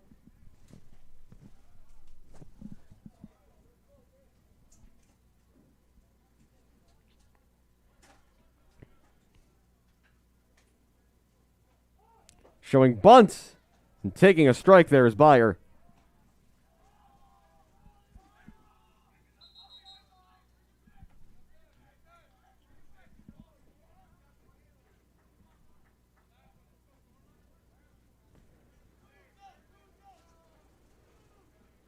Wind picking back up here.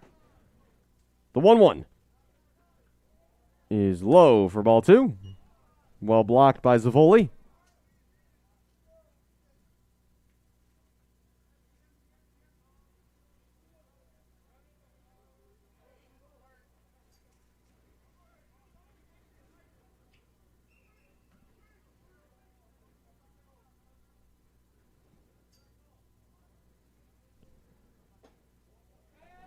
Throwing down to first and diving back in is Schroffnagel. A quick pop up by Zavoli to get the ball down there, but it's 3-1 now to Byer.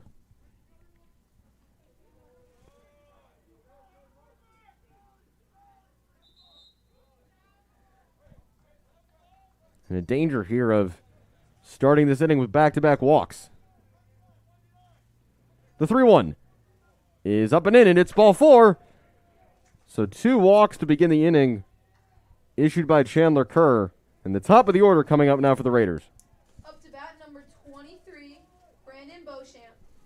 Beauchamp 0 for 1 today with a strikeout. Also grounded into a fielder's choice. And we're going to get our first visit to the mound here for Chandler Kerr. Just needs to refocus things a bit, I think.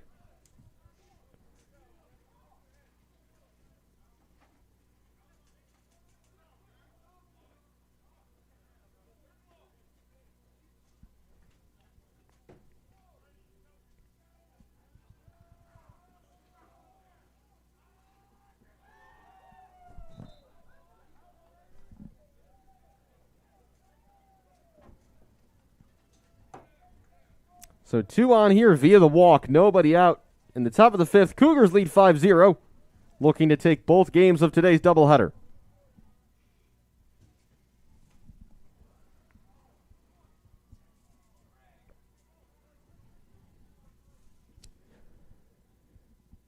Cougars are on the road this weekend for a doubleheader at Edgewood College before coming back next Thursday for a doubleheader against Marion here at home. A ground ball to first, turning to second for 1, looking to go back to first for 2. No time for it, and they wisely hold the throw. So a fielder's choice will leave runners at first and third. Up to bat, number 28, Michael That'll bring up Overly. He's 0 for 2 today, but he showed his power in game 1 with that home run.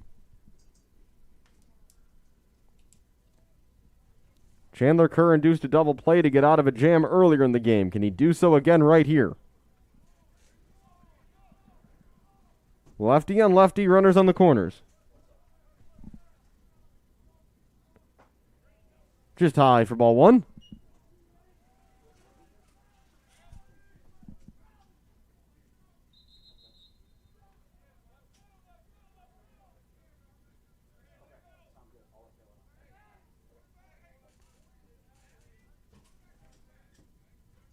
The 1-0. It's popped up into foul territory for strike 1. Almost playable, actually. That's just falls into the MSOE dugout.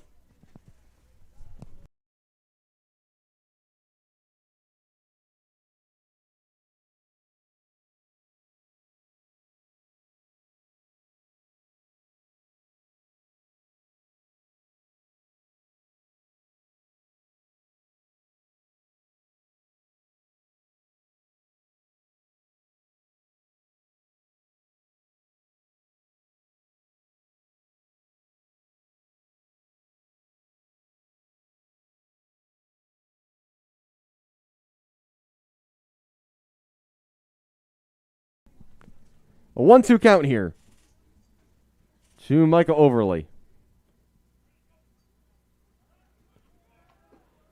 Just outside. Ball 2.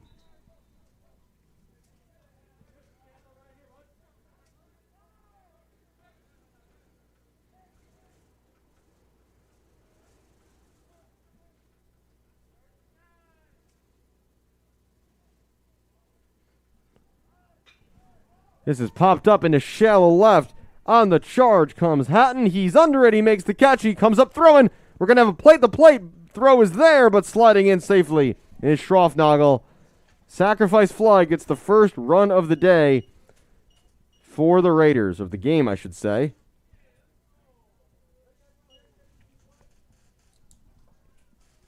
Up to bat, number 14, William Blank.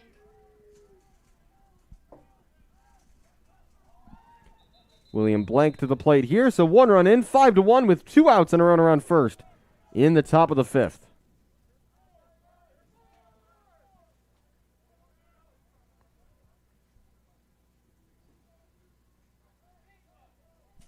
Runner goes, pitches in the dirt, and it's a stolen base for Brandon Beauchamp.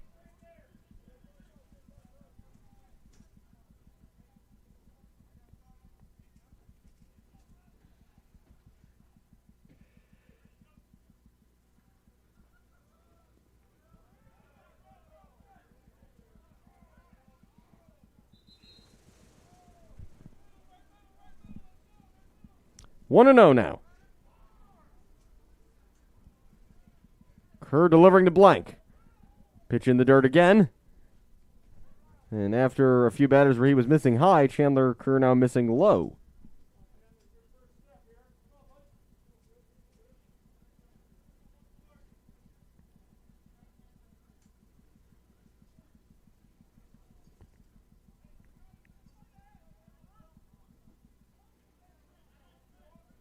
Two-0 pitch coming with a man on second.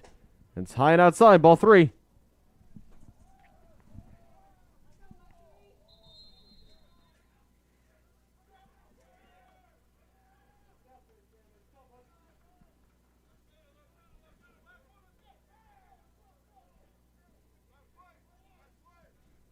The 3-0 is in the dirt. That's ball 4. And that's the third walk of the inning.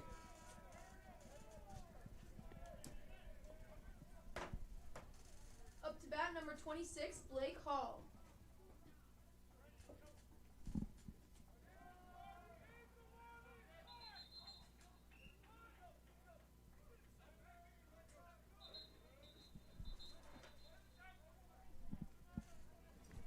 Blake Hall, the designated hitter, with 2 runners on here, and the Raiders still threatening here in the top of the 5th. This is a line drive into center field for a base hit. Runner will come around third, Beauchamp. Throw is into the infield and is cut off by Mariotti, but it's an RBI single for Blake Hall.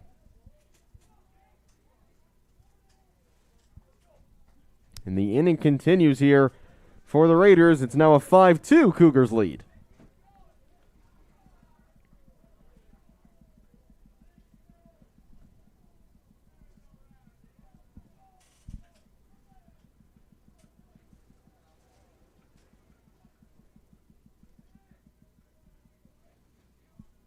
Hall at first, Blank at second.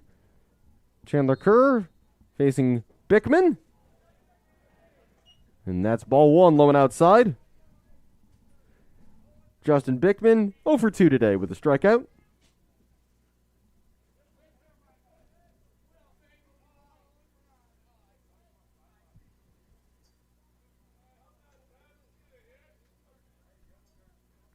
That's fouled straight back, 1-1. Shout out again to the netting behind home plate. That prevented that from coming straight at a window here in the press box. I left my baseball glove at home, so thankfully don't have to worry about that. 1-1 to Justin Bickman, who steps out of the box.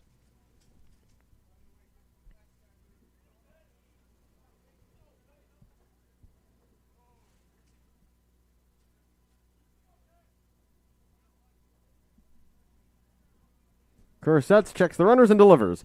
This ball is a deep fly ball, left center field. Cougars outfielders running back, and it's off the wall.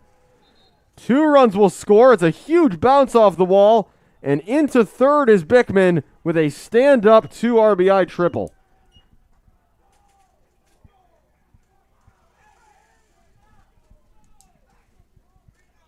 Up to bat, number 9, Charlie Gannon. And just like that, it's a 1-run game. That'll bring up Charlie Gannon. Gannon, 0 for 1. He grounded into a double play and then walked.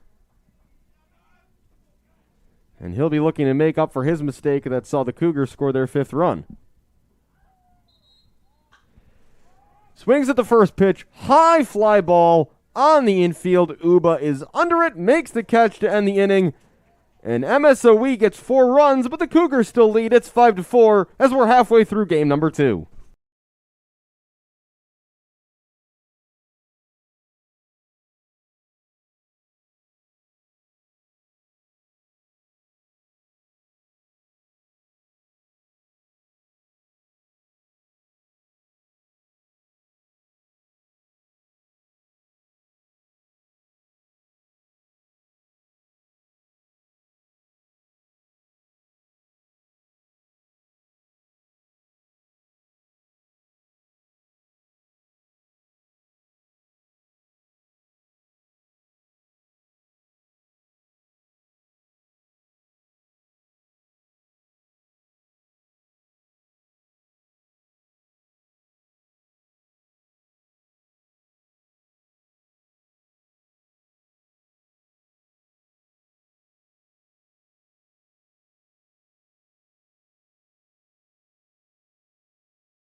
To bat for the Cougars is number 2, Christian Jacob.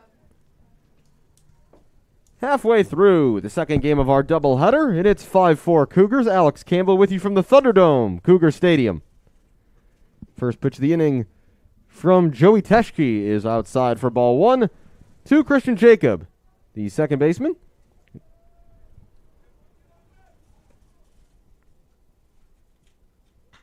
Jacob swings at this one and sends a fly ball into left field. And there to make the catch is Adam Graham. So that's 3 flyouts now in this game for Christian Jacob. Up to bat number 9, Niles Gall.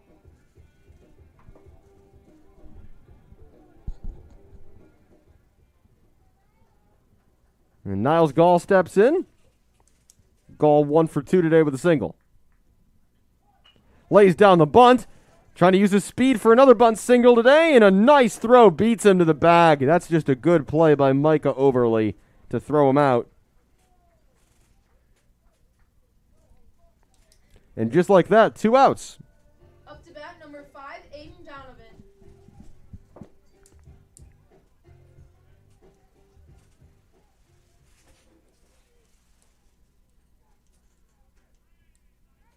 Aiden Donovan steps in and takes strike 1 on the inside corner. Donovan 0 for 1. He has struck out and walked.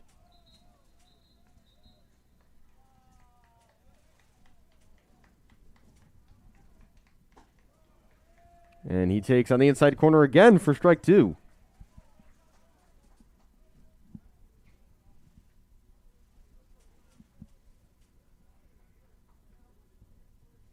Oh, 2 is fouled straight back.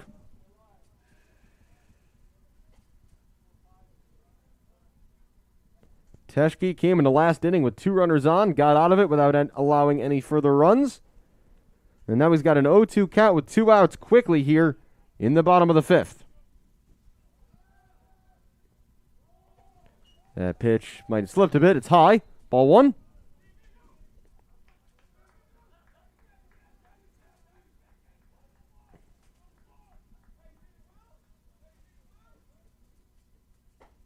And that's high and wide as well, 2-2.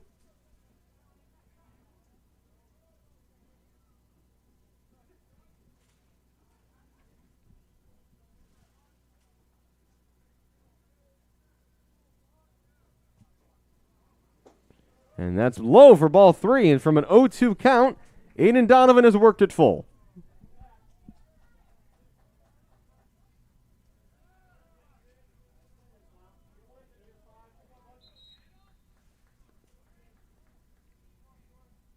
The 3-2.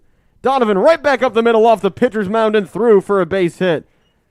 Excellent at bat there for Aiden Donovan. Worked the count to full and then sent a screamer right back where it came from up the middle for a single. At bat number 12, Howie Hatton.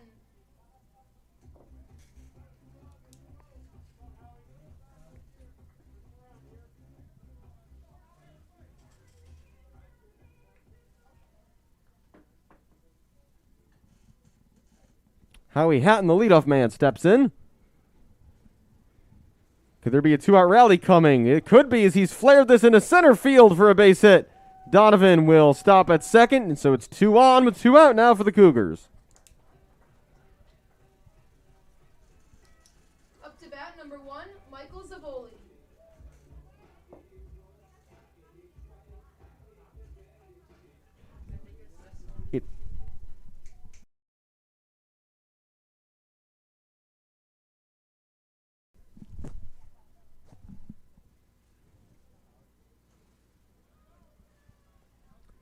Savoli steps in. 2 outs. Strike 1.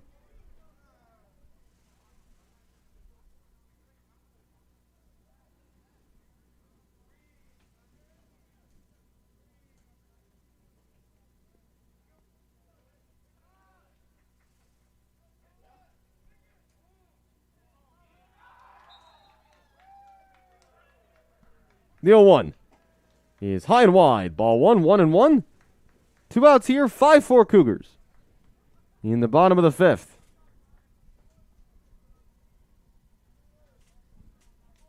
As it just starts to get a little bit darker here in River Forest.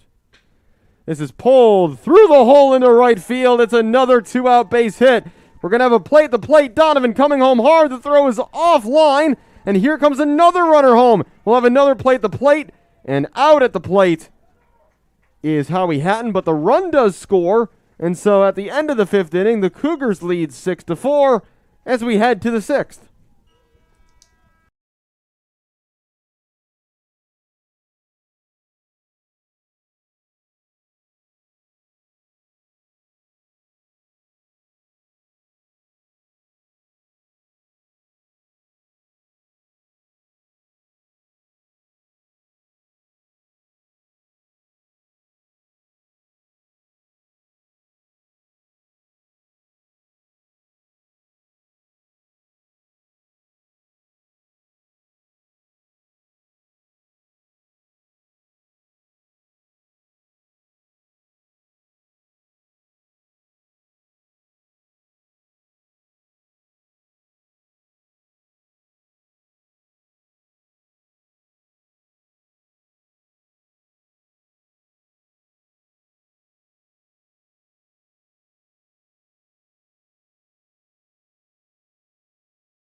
number 17, Adam Graham.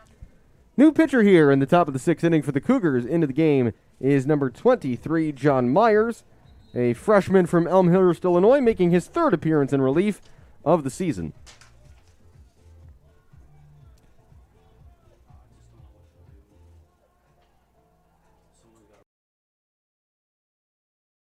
Chandler Kerr, he goes 5 innings, 4 earned runs on 5 hits, 4 strikeouts and 5 walks, 61 pitches.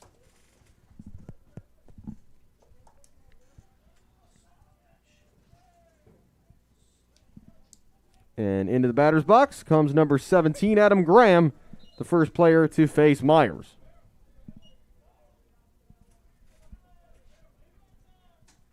The Cougars stick with the lefties here.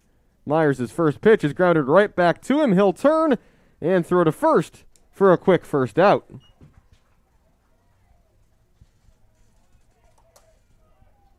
At bat number 1, Luke Schroffnagel. That'll bring in Luke Schroffnagel, the second baseman who has walked twice in this game, so yet to register an official at bat.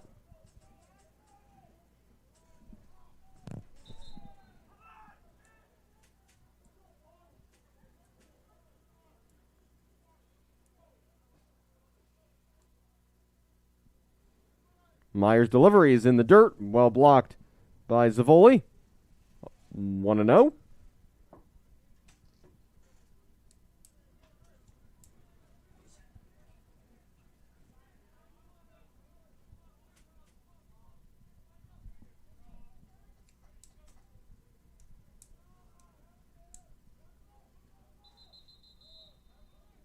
The 1-0. Swung on and missed, strike one.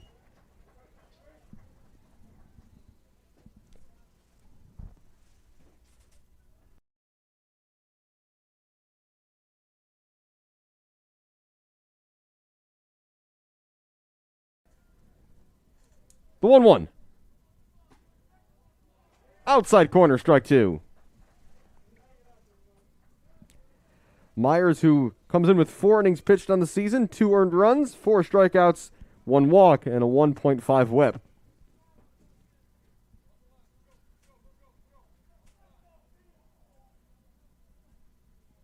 The 1-2. Swing and a miss, strike three. It's the first strikeout in relief today for Myers. 2 down. Up to bat number 7, Josh Byer.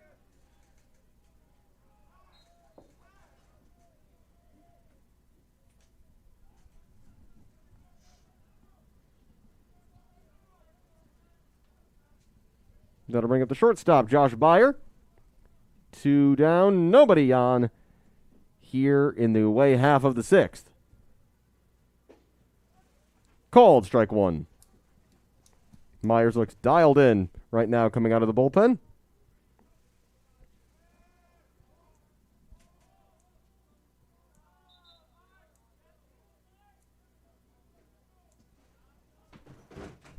The 0-1.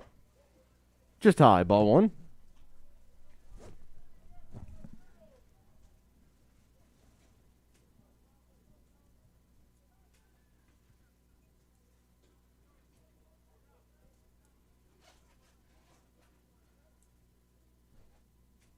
The 1-1 from Myers. Fouled straight back, 1-2.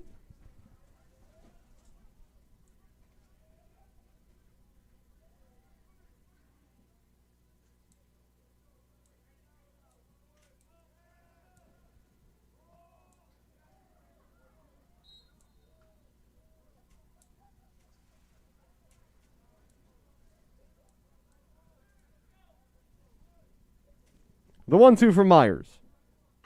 Line straight down the third base line. That's a fair ball. And it will roll down toward the corner as heading for second is Byer for his stand-up double.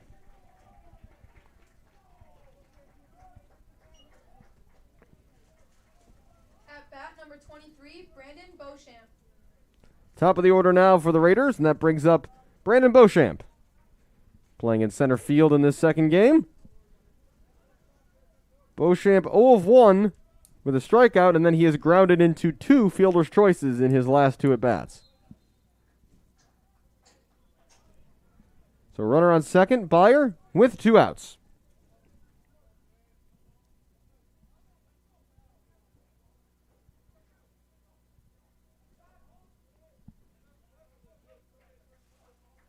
And timeout called after a long standoff.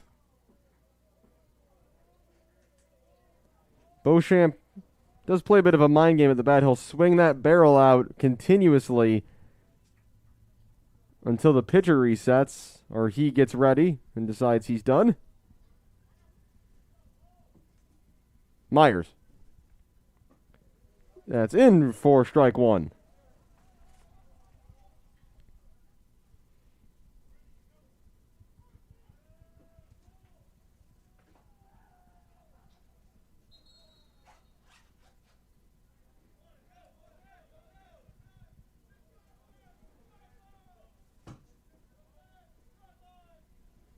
The 0-1 back to second base. Byer is safe on the throw to Uba.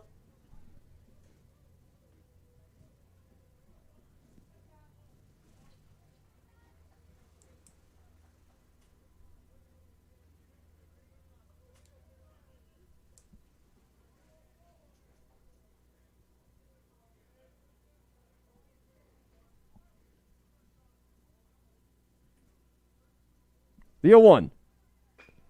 This is golfed into center field, but well positioned to make the catch and end the inning is Niles Gall. No runs here for the Raiders. We'll go to the bottom of the 6th. It's 6-4 Cougars.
Up to bat for the Cougars, number 17, Gary Maynard.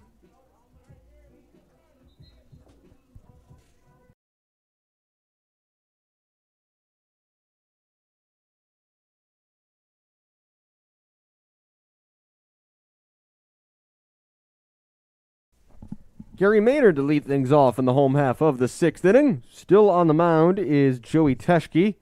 And Maynard on the first pitch swings and fouls it down the first base line. Strike 1.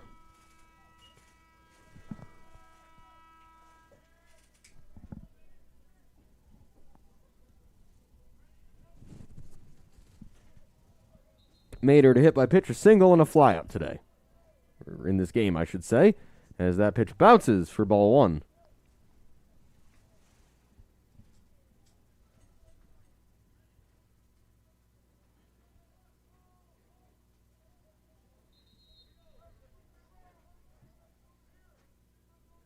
The 1-1.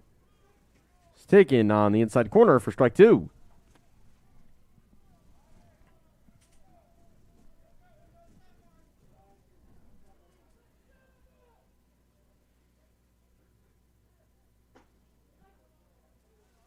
And a called strike 3.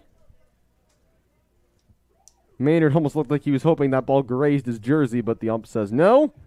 It's a strike 3. Number 8, Brody Mariotti.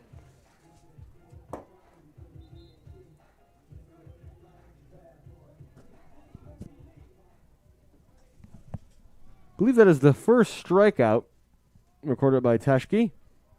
And that one almost hits Mariotti. Ball one. Mariotti with a home run, a single, and an intentional walk on his resume in this game.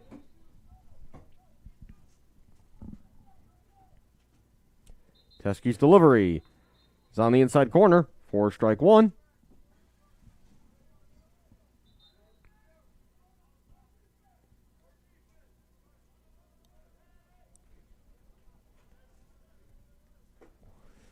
And swinging a miss on the ball down and away out of the zone by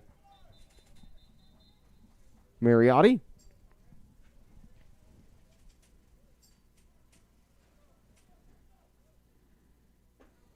And that's just inside ball two.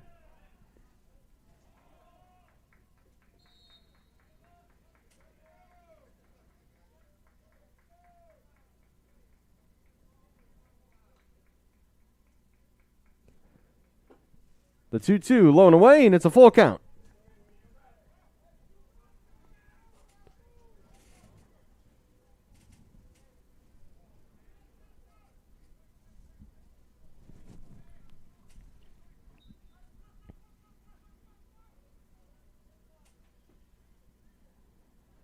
The 3-2 is swung on and missed. Strike three for out number two. Back-to-back strikeouts for Joey Teschke. Up to bat, number 30, Colton Wallace.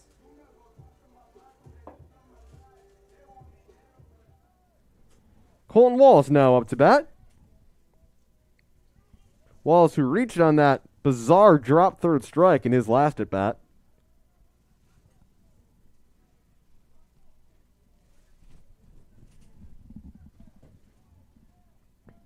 Teschke delivers, and it's a swing on the first pitch from Wallace. Fly ball, left field wind swirling, but able to adjust and make the catch is Adam Graham. And that will end the sixth inning. The Cougars still lead 6-4, 2/3 of the way through this one as we head to the seventh.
Up to bat, number 28, Micah Overly. Overly steps in to begin the top of the seventh inning.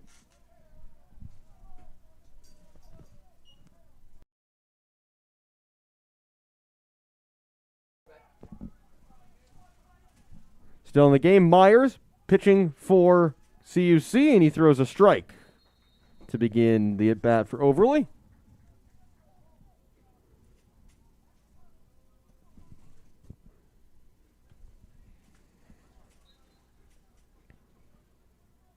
The 0-1 from John Myers, taken for strike two.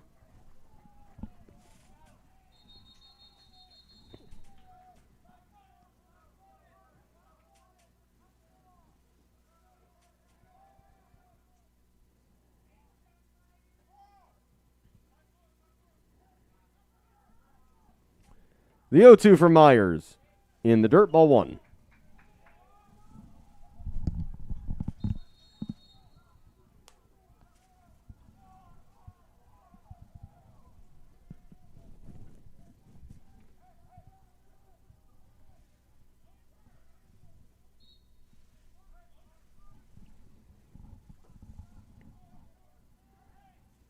The 1-2 is fouled off into the football field. Heads up back there, although they got helmets on, so in the worst case scenario, I think they should be okay. 1-2 upcoming again to Micah Overly.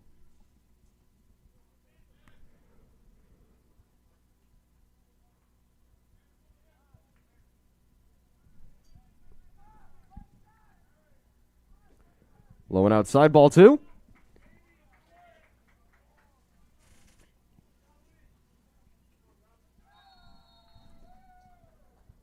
Overly with a strikeout, a ground out, and an RBI sac fly.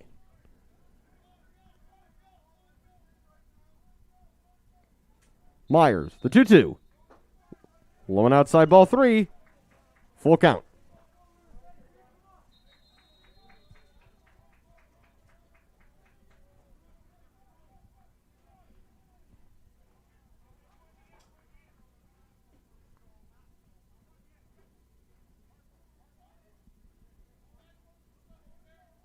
The 3-2 pitch is pulled straight down the line, going way back, and that ball is gone. Just inside the foul pole, a bit of a bat flip from Overly as well. As soon as he hit it, he knew it had enough to go. It's 6-5. Cougars still lead, but a strike here from Overly to begin the 7th. His second home run of the day, one in each game now. Up to bat, number 14, William Blank.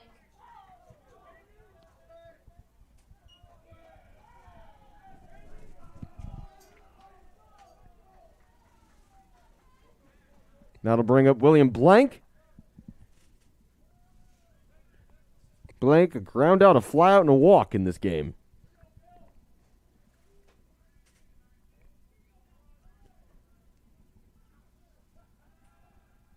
First pitch is just high. Ball 1.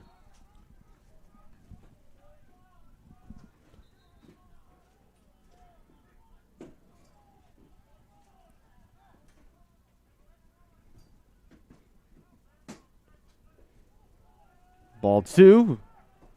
Just low.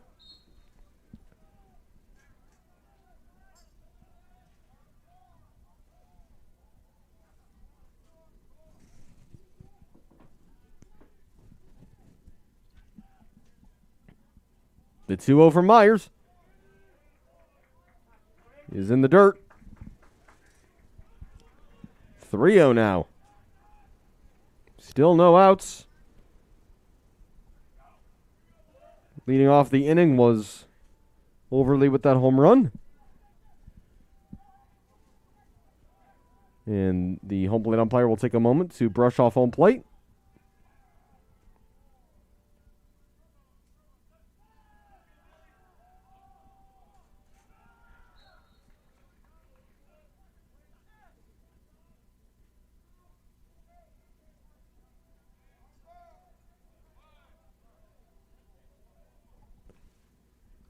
The 3-0 pitch from Myers.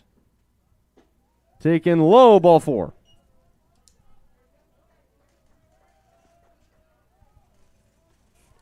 Up to bat, number 26, Blake Hall. And we might be seeing a pitching change here. Manager Colin Connor is out of the dugout, or will it just be a discussion? Judging by that no one else is coming to the mound, I think it might just be Connor and Myers talking.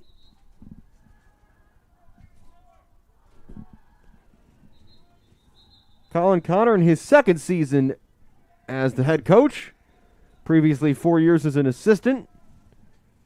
And, of course, in all 4 of those years, the Cougars won the NAC. He was named the 2018 Assistant Baseball Coach of the Year by the American Baseball Coaches Association. He's primarily responsible for being the hitting coach during his time as an assistant. Now to bat is Blake Hall. Hall has singled in all 3 of his plate appearances in this game, but he takes strike 1.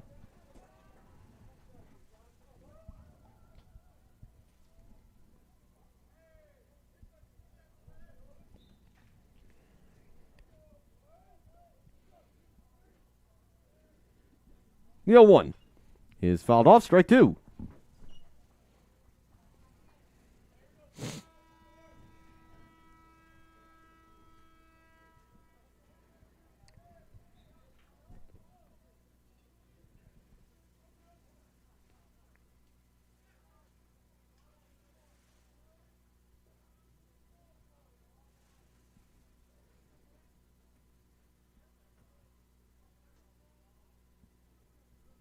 The 0-2. Taken for strike three. And a much-needed big strikeout there for John Myers. Up to bat, number 10, Justin Bickman.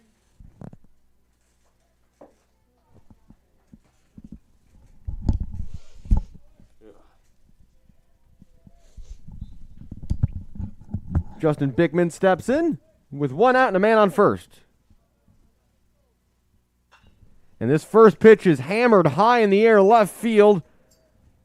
Not particularly deep, though. And an easy catch in the end for Howie Hatton for a quick second out.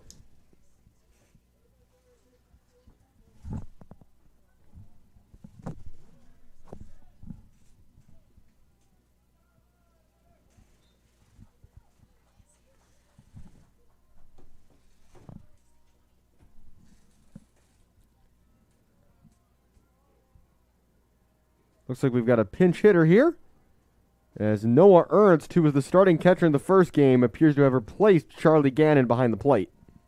Up to bat, number 20, Noah Ernst.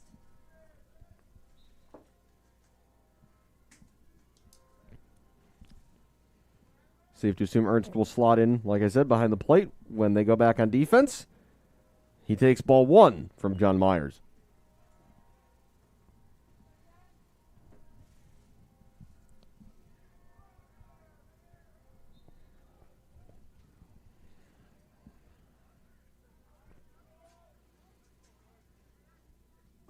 The 1-0 is fouled off on a check swing.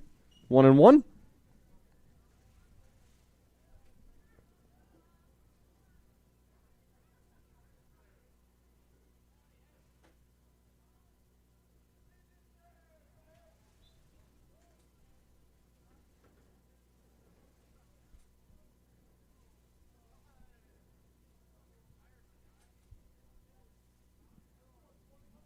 One upcoming here from Myers. To Ernst. Check on the runner at first, but back safely is blank.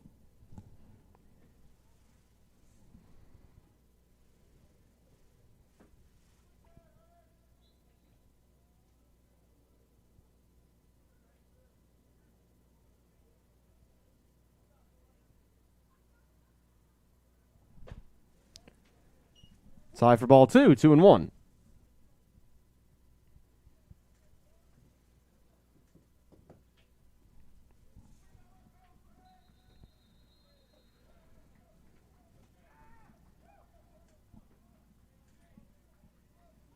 The 2-1 pitch is swung on and missed. Strike two. And a chance now to limit the damage in the inning to just the home run that let it off. And to hold the Cougars' 6-5 lead at the 7th inning stretch. The 2-2 is low and outside. Full count.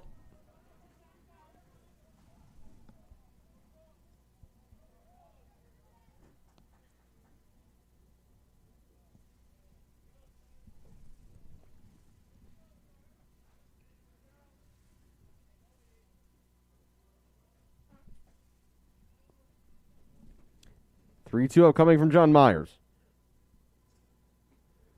And that is ball four low. So the second walk of the inning puts two runners on now with two outs. And coming up to bat is Adam Graham.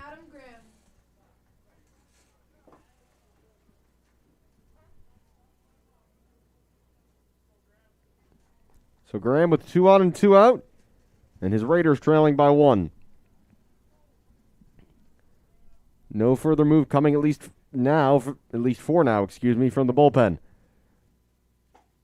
First pitch from Myers is a called strike.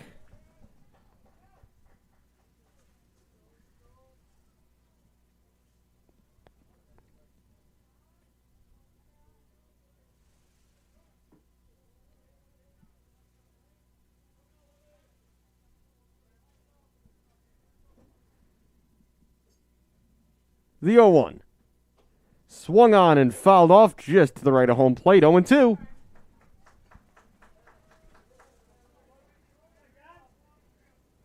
John Myers now at 27 pitches in relief. Another opportunity to end the top of the 7th.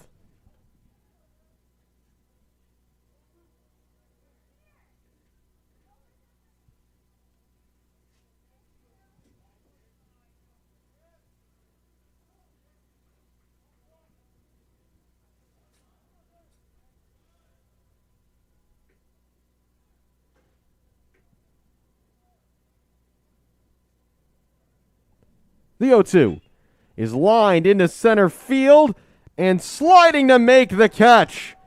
With a great defensive play is Niles Gall. That ends the inning. Cougars maintain a 6-5 lead. The home run by Overly has cut the lead to 1. We're in the 7th inning stretch. It's 6-5 CUC.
Up to bat, number 6, Matthew Uba.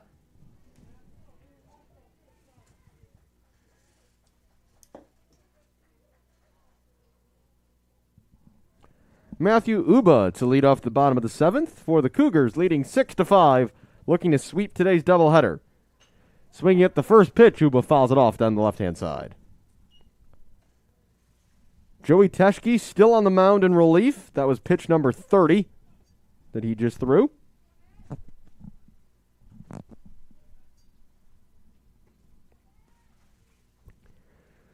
Uba in this game, 2 groundouts and an RBI double. Takes that inside for ball 1. Uba, who's got a really interesting hobby. They still use aluminum bats at the college level, but he makes his own wooden baseball bats at home as he takes ball 2. It's too bad that he can't use one of those in a game.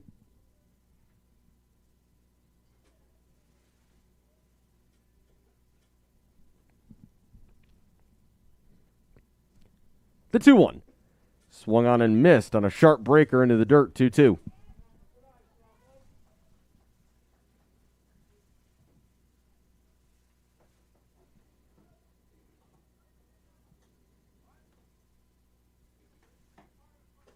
Swung on, but a foul ball off the catcher. Count remains 2-2. No changes in upcoming batters for substitutions or anything. It doesn't look like coming yet, as it will be Gall and Donovan to follow here in the bottom of the 7th.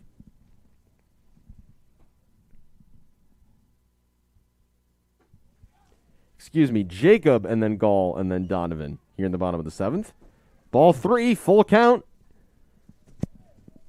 And there is no activity in the MSOE pen, so Teschke not going anywhere anytime soon, it would not appear. The 3-2 is chopped by Uba towards second base. A difficult hop, but there to make it. Double clutching, though, and it cost him. That was Luke Schroffnagel who double clutched on the throw, and as a result, Uba able to beat it out for an infield hit. Up to bat, number 2, Christian Jacob. That'll bring up Christian Jacob, who has flown out 3 times. He's hit the ball well 3 times, but once to left and twice to center. Maybe he can find a gap on this one.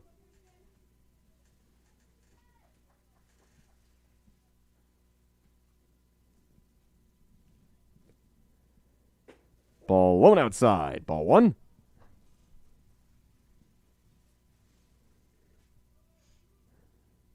And speaking of Matthew Uba and his homemade wooden baseball bats, in the on-deck circle, Niles Gall is actually warming up with a wood bat, which of course raises the question, did Matt Uba make it? The 1-0. Whoa, way up inside. 2-0. Bit of a brush back there. As Jacob stands back in at 2-0.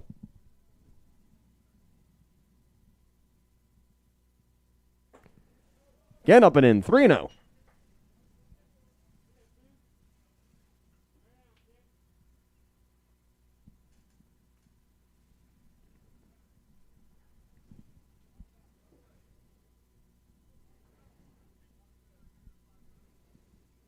The 3-0 here is up and in again. Ball 4, 4-pitch walk. And it's 2 on and nobody out for the Cougars in the home half of the 7th. At the plate for the Cougars, number 9, Niles Gall. And I said there was no movement in the bullpen. Well, now we got 2 guys up. Starting to warm in the bullpen. And this will be a visit by one of the members of the coaching staff for MSOE to the mound.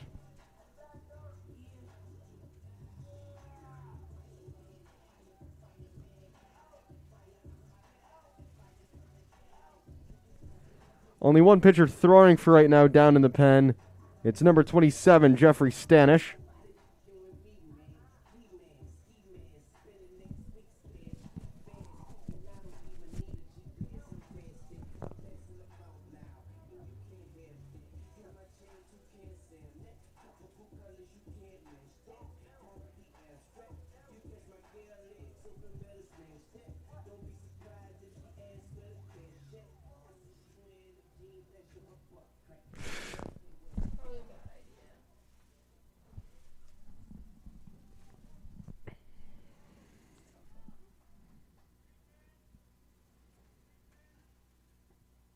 And a late shift there, trying to get the runner at second.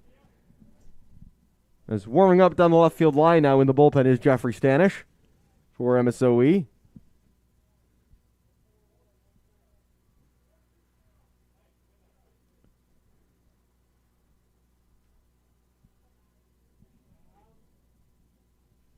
Cheshky now facing Niles Gall. Gall with a single and 2 groundouts as that ball is high and wide for ball 1.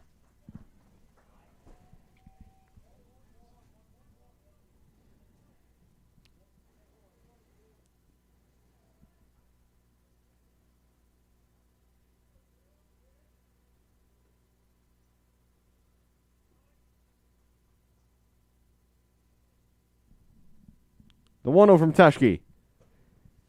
Trying to check his swing was Gall.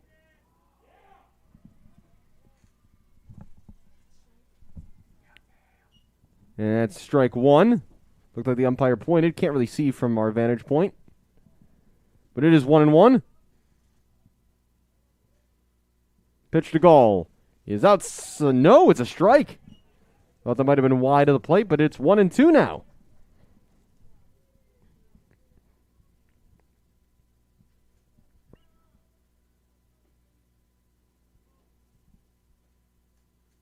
The 1-2 pitch is a breaking ball, just too high. 2-2. Cougars with the chance here in the 7th to extend their lead.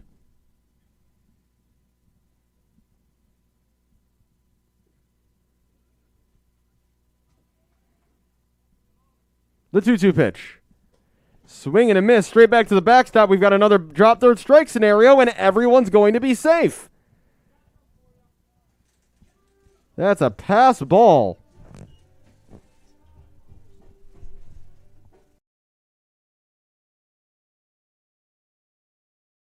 Bat number 5, Aiden Donovan. So my apologies. There is no drop third strike in that situation because first base was open.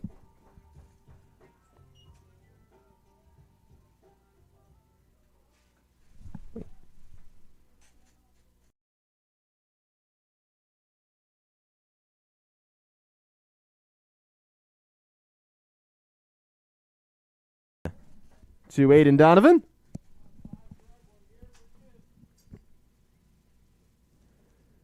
So if there's a runner on first or a runner on first and second, drop third strike, not in play, so that is an out.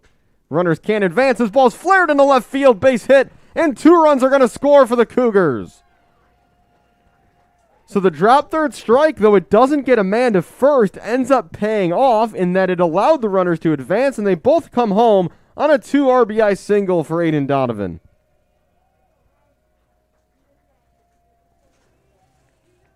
Up to bat, number 12, Howie Hatton. That'll bring up Howie Hatton with still just 1 out here in the 7th, and it's an 8-5 Cougars lead.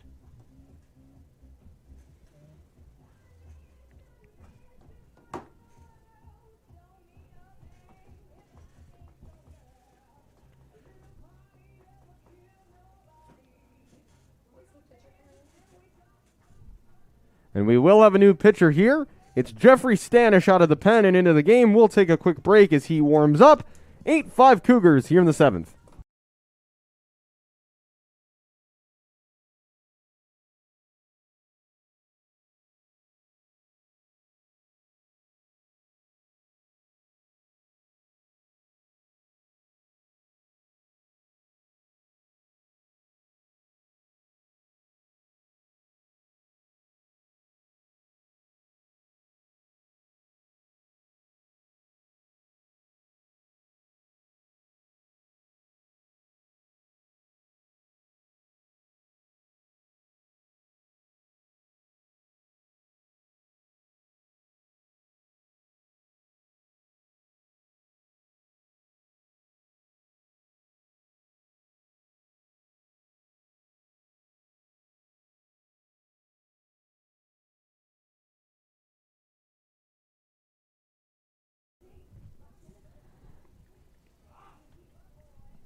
So 1 out here in the 7th. We've got a pitching change. Jeffrey Stanish, a freshman from Crystal Lake, Illinois, is in the game. He did pitch in one of their first 2 games against Dominican. He went 3 innings, picked up 3 earned runs, 2 strikeouts, and 4 walks. And to start things off here, he will face the top of the order. And Howie Hatton, who takes strike 1.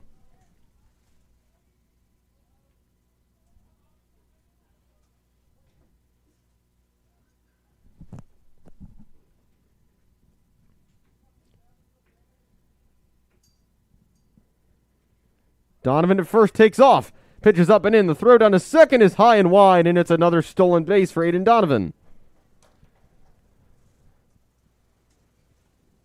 Gets himself into scoring position here with 1 out.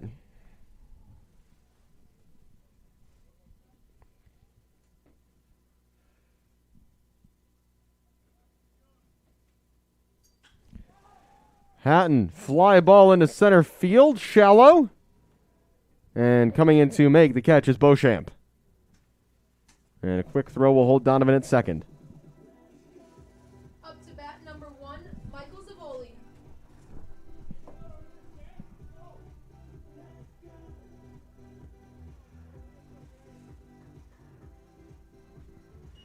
That'll bring Michael Zavoli to the plate, the catcher, with the runner on second and 2 outs. Stanish's delivery sidearm is pulled into right field. Rounding third is Donovan. Throw coming to the plate is going to be knocked away, and that'll allow Zavoli to get down to second. It's a single. He advances on that throw, and it's a run in again for the Cougars, who lead 9-5.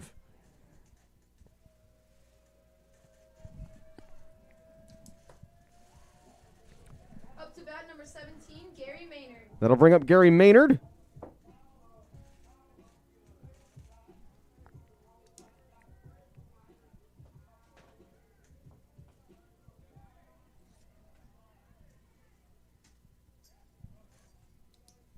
They're going to throw over to third. Safe. They're going to try this again. He hit the base, says the umpire. And that'll bring in Maynard. Maynard, a hit by pitch, a single, a flyout, and a strikeout today. In this game, Stanish's delivery is outside for ball one.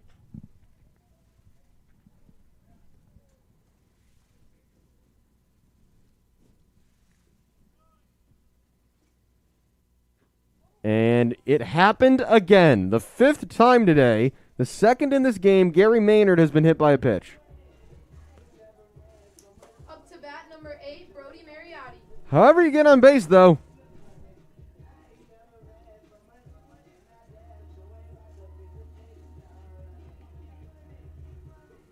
And that'll bring in Brody Mariotti, who hit the home run in the first inning to give the Cougars the lead. And he'll foul off the first pitch from Stanish here, 0-1.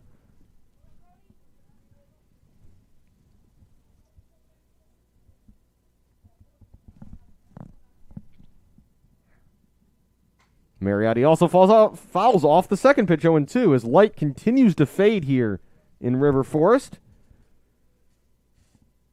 It's now 6:22 p.m. local time.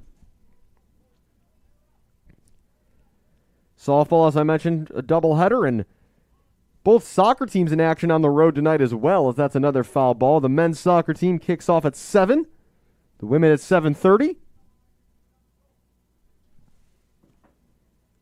Busy time of year here at CUC with all these sports in season at the same time, particularly on Wednesdays to balance out the weekend games.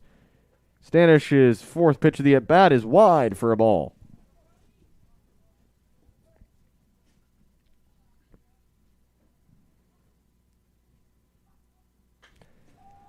This ball is a fly down the right field line. Might stay in play. It will, and it'll drop for a hit.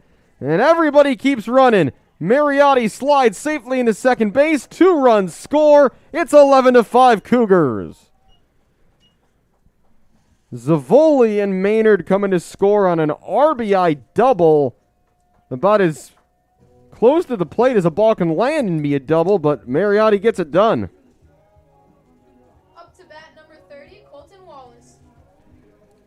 No activity in the bullpen to help Stanish out as he's getting battered around a bit here in the 7th. 5 runs scored by the Cougars. And swinging at the first pitch and popping it straight up is Wallace.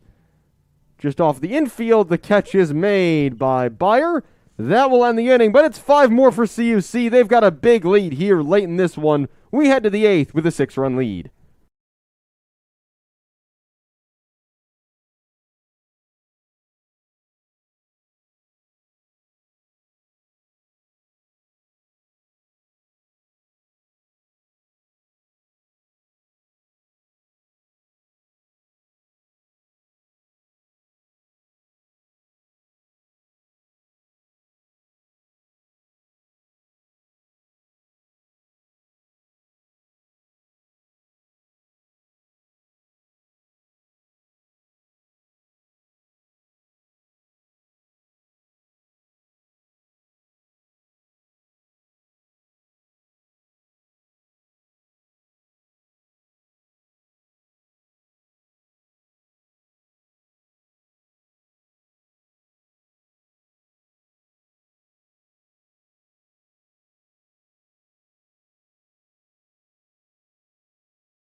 New pitcher into the game for CUC. It's number 18, freshman Jack Rector, who makes his 4th appearance in relief. He's 0-1. He's allowed 3 earned runs, 8 total, so 5 unearned. 4 strikeouts, 4 walks. All a scholar athlete, all district, on all region. At bat, number 1, in high school out in Peoria, Arizona.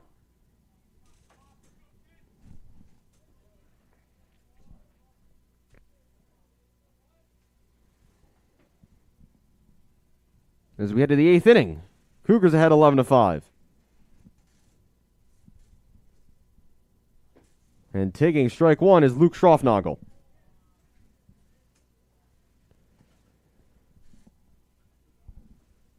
Rector even more sidearm than Stanish for the Raiders was in that last inning. Or, my apologies, not on that pitch. So a bit of a dynamic delivery. Batter's never quite sure what's coming. 0-2. And blew it right by him. Strike three on 3 pitches. Jack Rector out of the bullpen bringing the heat. At bat, number 7, Josh Byer. It'll bring up the shortstop Byer. A walk, a single, and a double so far in this game for him. And with no lights here at the Thunderdome, the lighting starts to feel like when you're watching, say, the Masters or another golf tournament that goes too late on TV, and the shadows get long, things get a bit dim. The Cougars ended the last game in the 8th, and you have a sense that if they were to put a couple more runs up on the board in the bottom of this inning, maybe they could trigger the same result. There's the sidearm. It's high, though, for a ball, 1-1.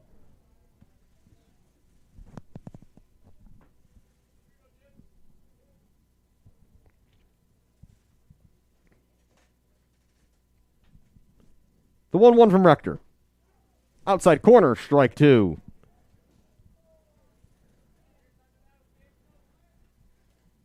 Don't have a radar gun up here, but if I had to guess, Rector throwing the hardest we've seen so far here today. Sidearm throw is resulting in a foul ball. Off to the right side.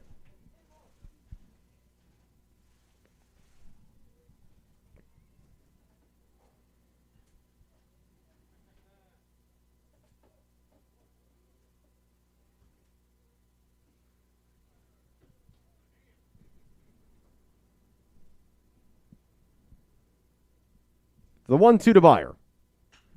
Is lined into right field on the run, but unable to get there is Donovan. But good work by Donovan to keep that to a single. As it looked like Byer had eyes for second base. It is just a single in the end, though. 1-on-1 out for the Raiders. At bat, number 23, Brandon Beauchamp. Top of the order, Brandon Beauchamp steps into the batter's box. Beauchamp 0 for 2 today. Plus 2 fielder's choices.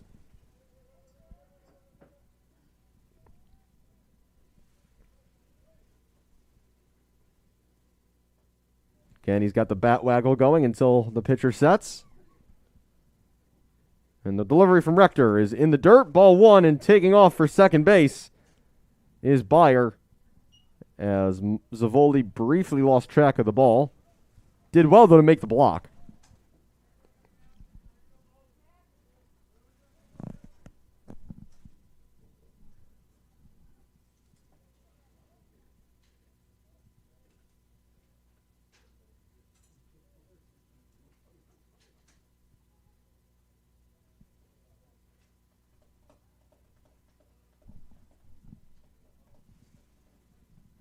A long pause, and the 1-0 pitch.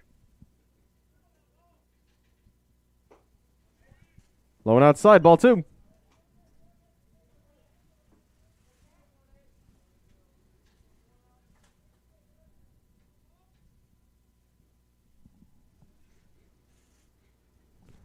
Brandon Beauchamp listed at just 5'5". So a narrow strike zone for pitchers to aim at.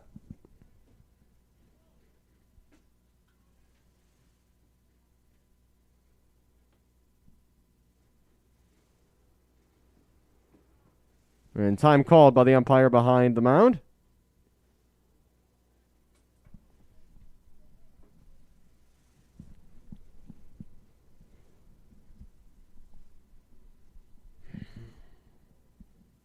Two-0. Rector checking on the runner. Delivers. Low, ball 3.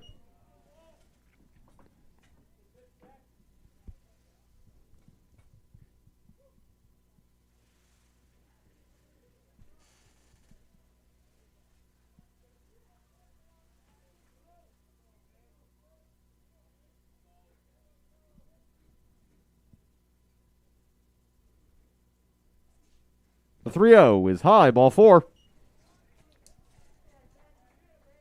And another unofficial at bat for Beauchamp.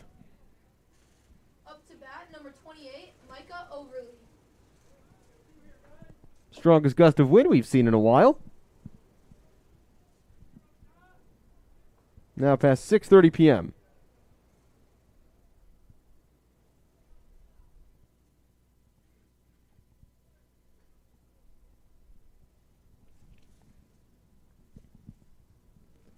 Runners on first and second, 1 out. That ball outside. Ball 1.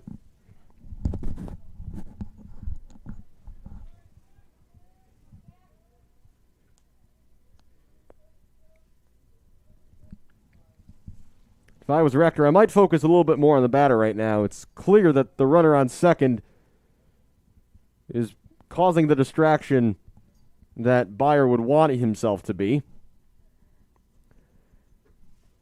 2-0.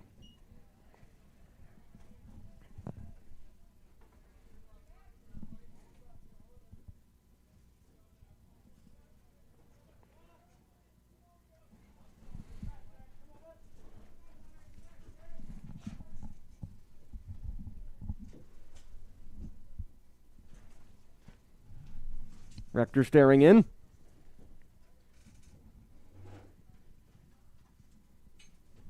Again, checks second. Delivers the 2-0, and it's low, 3-0. And suddenly, Rector can't quite find the strike zone.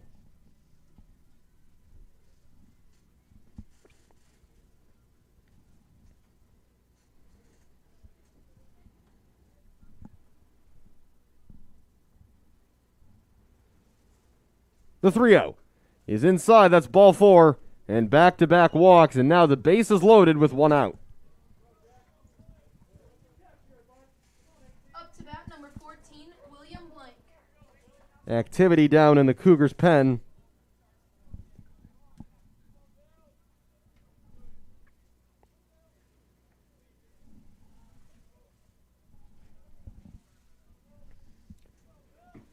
And now we will have a mound visit. Umpire just double checking it's allowed. Which it is. Can't quite tell. It is either Mike Tobin or Ben Collins who's up in the Cougars' pen right now. Telling the difference between a 6 and an 8 from all the way back here is a bit of a challenge.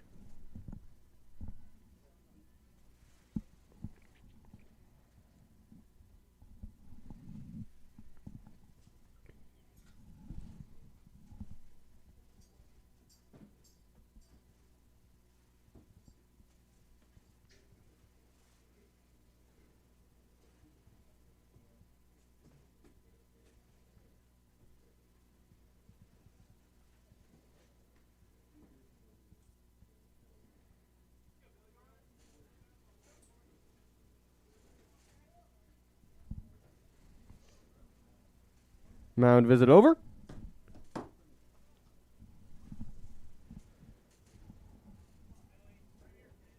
And now Rector's got to try to get out of this. First pitch is a called strike. There's the applause from small crowd here and from the dugout.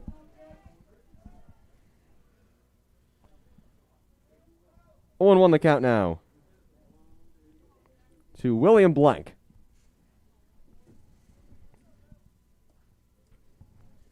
Blank over 2, but has walked his last 2 times up.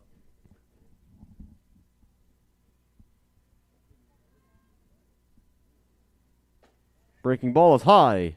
1-1.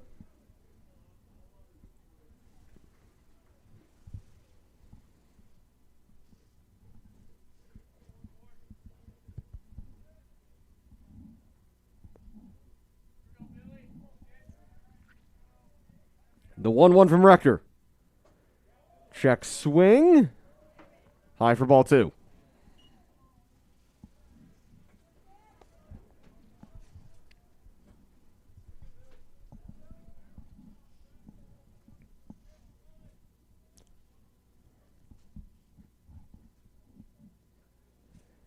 No runs yet in the top of the 8th inning, but this has felt like maybe the longest half inning of the game so far. Ball 3. And after the opening strike, it's 3 straight misses again for Rector.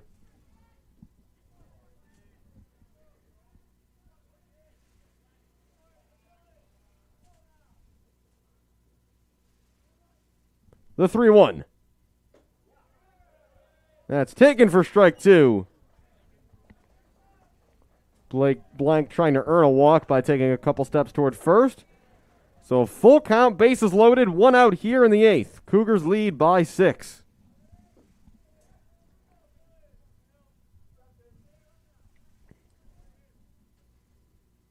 The full count, and it's a strikeout, man.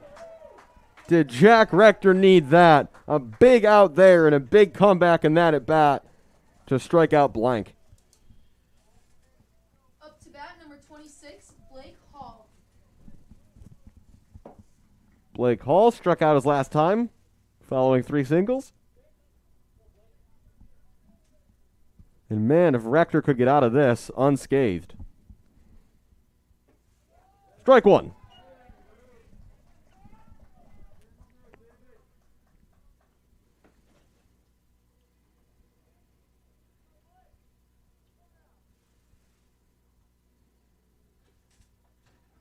And time is called by Hall.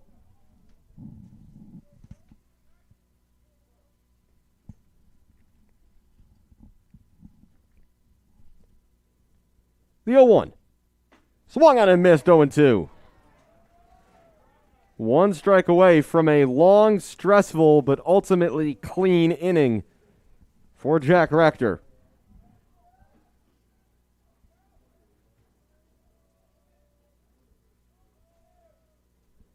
The 0-2.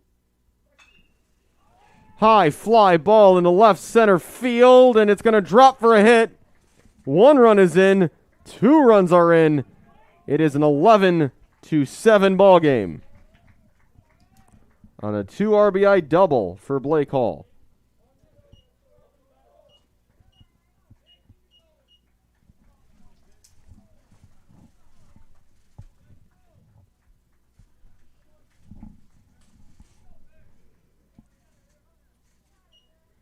That'll bring up number 10, Justin Bickman.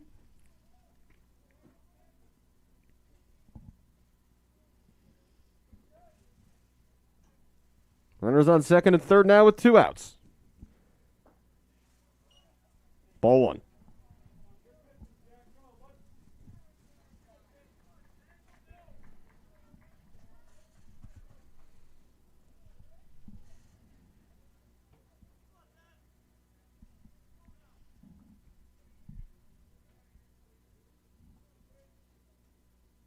The 1-0.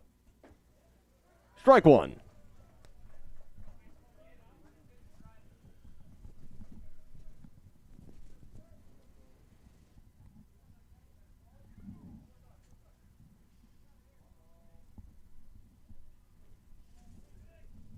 Rector steps off.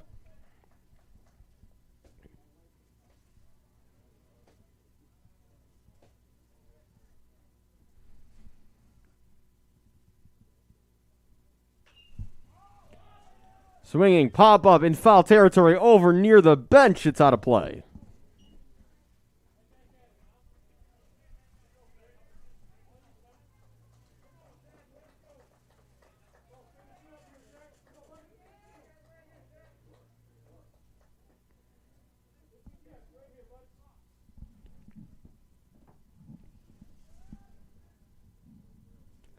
One and 2 count. Rector staring in against Bickman. Rector looking for his 3rd strikeout of the inning. That's grounded to third base and through. And one more run will score. The runner will be held at third. That's overly crossing the plate. It's now an 11-8 ball game.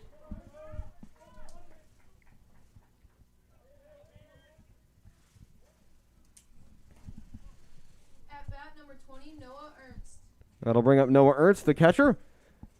And a game that looked well in control for the Cougars, teetering on slightly less so right now. Ernst coming up here with 2 outs and runners on the corners. Ernst walked in his first at bat.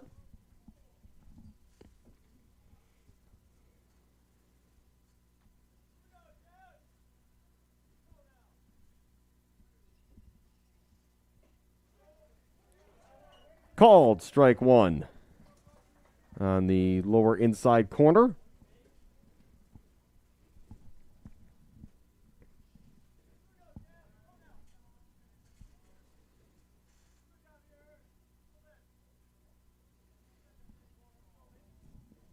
We've got a pitcher also beginning to warm up down in the MSOE bullpen. Sweatshirt's still on, though, so can't tell the number.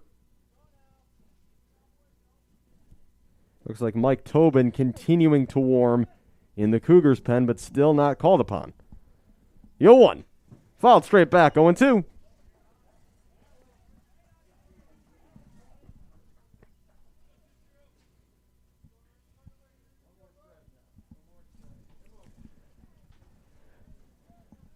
And Rector's got himself an 0-2 count.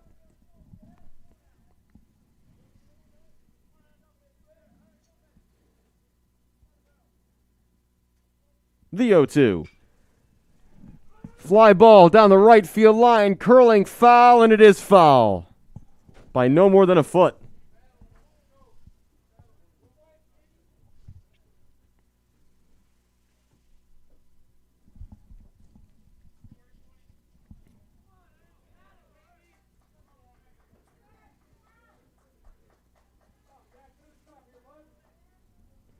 Another 0-2 upcoming. Jack Rector looking to get the Cougars out of this eighth. High and outside, ball one.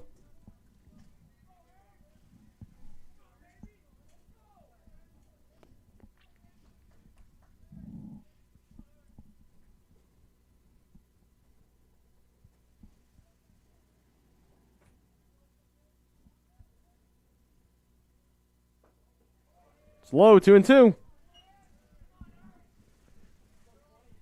As Noah Ernst works the count.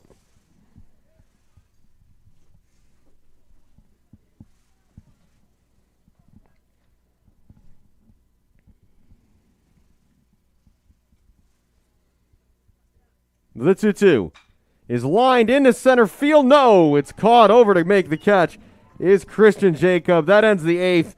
But the Raiders get 3 across. But the Cougars still lead by 3 as we head to the bottom of the eighth.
Up to bat number 6, Matthew Uba.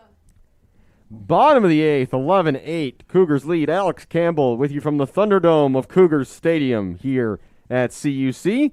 First pitch of the inning from Jeffrey Stanish is a called strike.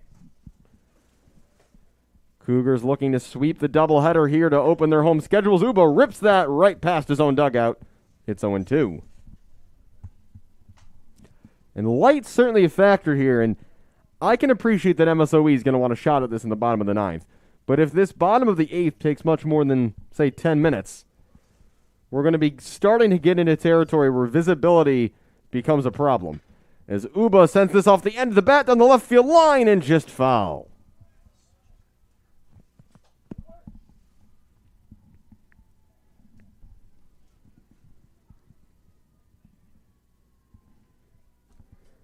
Uba in this game, a couple of ground outs, a single and a double with an RBI.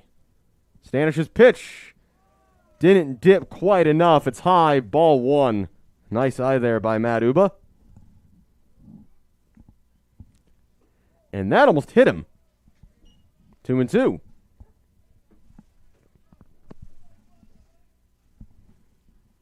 The 2-2. Uba slaps it toward the right side, and it's through for a base hit. Matt Uba aboard for the third time in the ball game.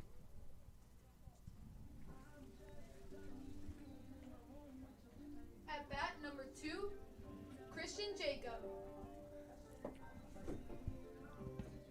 That brings up Christian Jacob. 3 flyouts and a walk today.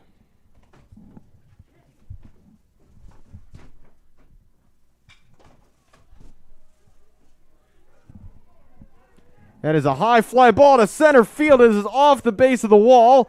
And coming around third is Uba. And he will walk into home plate. It's a triple on the first pitch for Christian Jacob. And the Cougars add to their lead. It's 12-8.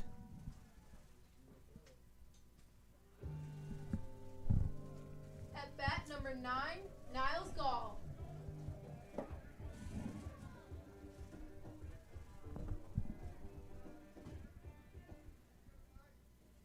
That brings up Niles Gall here. A run in, no outs here in the eighth. Swing and a miss for strike one.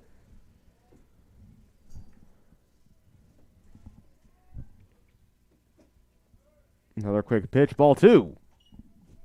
Ball one, excuse me. He's 1-1 on pitch number 2 of the at-bat. Runner at third.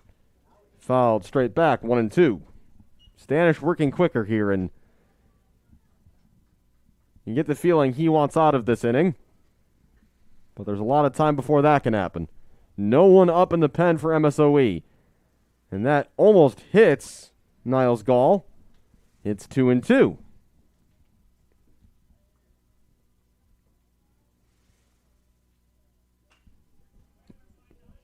Slapped at and fouled away by Gall. Hanging in there.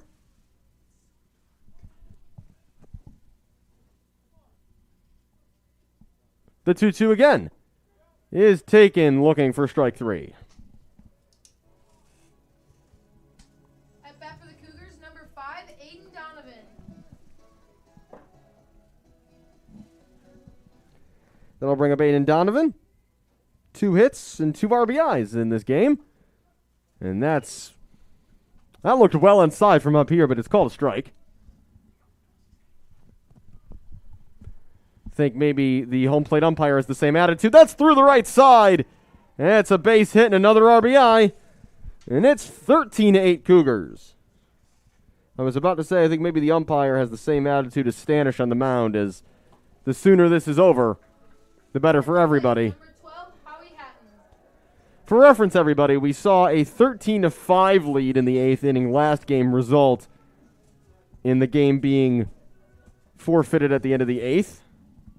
Forfeited, not really the right word. Abandoned, maybe better. That's strike 1 as we're at the top of the order. And this is Howie Hatton getting his 6th at bat for the second game in a row. And it was Howie Hatton in his 6th at bat hitting a home run in the bottom of the 8th inning in the last game that brought things to a close. I have a feeling that if he hit another one out right here, we'd see the same result. Hatton fouls this high in the air behind home plate. And no one able to make the catch, though, for the Raiders. Difficult play, though, and it's 0-2.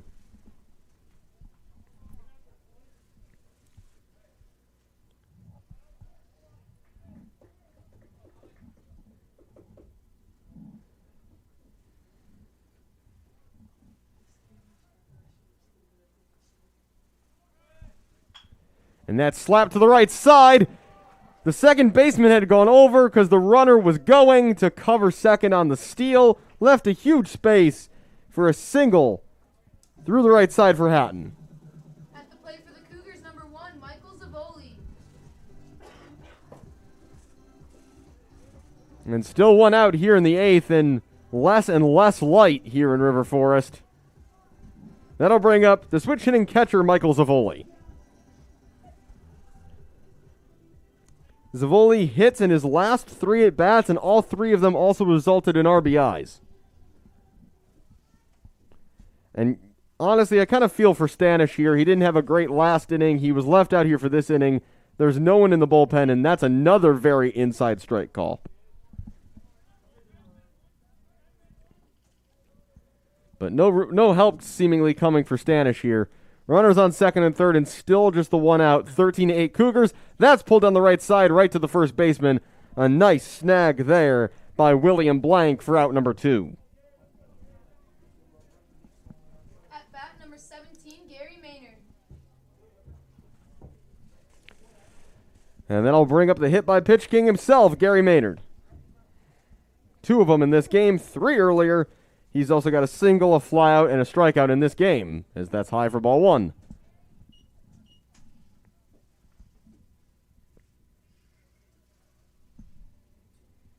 Maynard swing and a miss, took a big cut at that one, 1-1.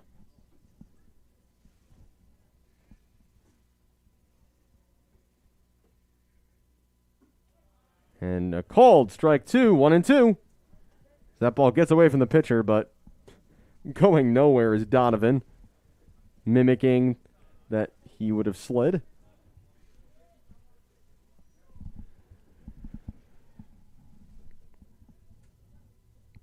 The 1-2. Fouled back.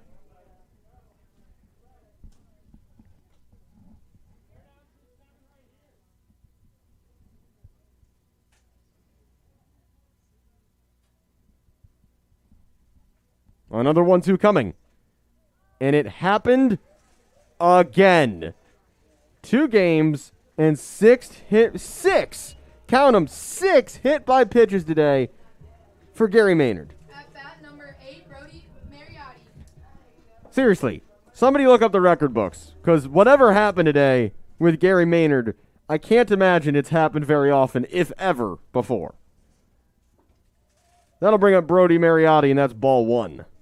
So bases full of Cougars here, 2 outs in the bottom of the 8th. They lead by 5, 13-8, after winning the earlier game 13-5. Mariotti with a swing and a foul ball down the right side.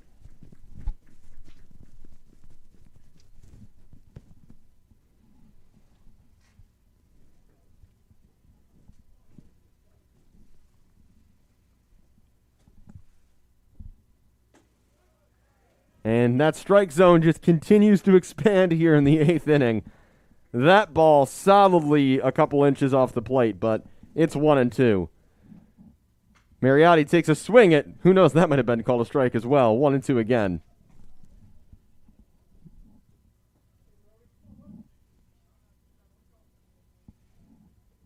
Message pretty clear right now. Swing at anything close. Or not. Inside, ball 2, 2-2.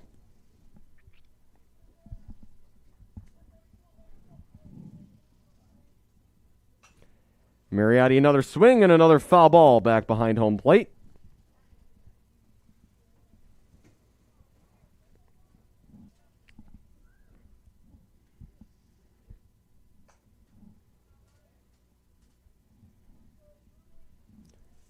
Mariotti, a home run, a single, an intentional walk, a strikeout, and a 2 RBI double. It's been an eventful game, as that's fouled off the catcher's mask.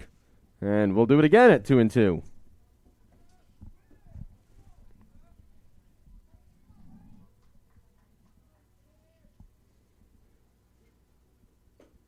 That's low and outside. He checked his swing, and the count goes full.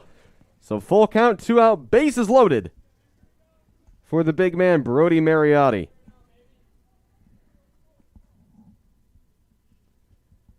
Mariotti, another foul ball off to the right side. There was a few dogs hanging out down the right field line in the stands today. That might be having a field day with all these foul balls to go chase. 3-2 again. Stanish to Mariotti. And Mariotti pops this one up way in the air. Shallow center field. Center fielder coming on, and he missed the ball. All 3 runners are going to score. It is 16-8 Cougars. I don't even know what we're going to score that. Mariotti is standing on first base. 3 runs come in on an error in center field by Brandon Beauchamp. Up to bat, number 30, Colton Wallace.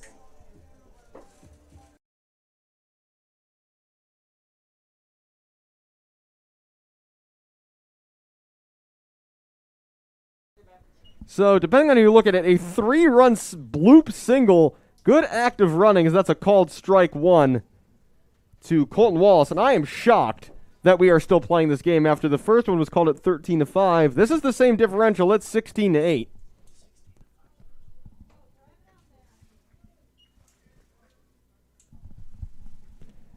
So 3-run score. How often do you see a 3 RBI single? That's low and away for ball 1, 1 and 2.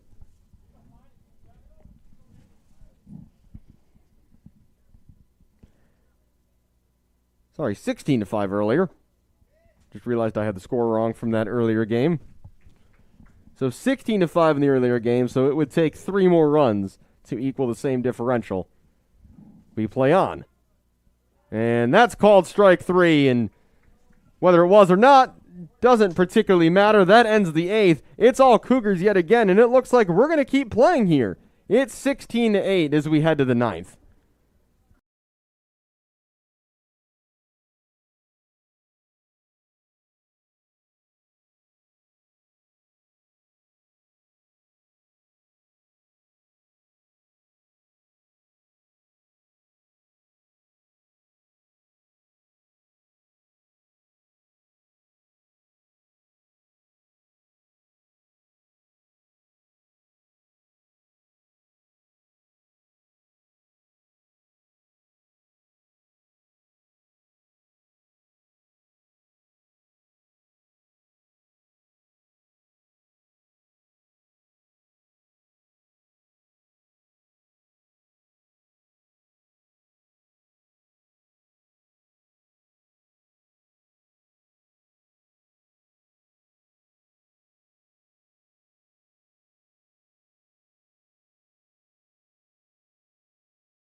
So the closer is in the game for the Cougars.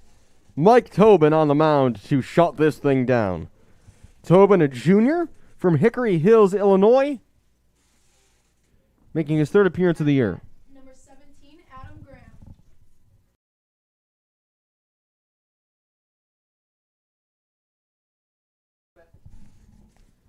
Adam Graham in the hit. It's a grounder right back to the pitcher.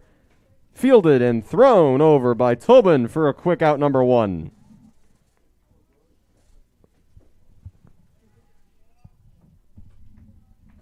At bat, number 1, Luke Schroffnagel.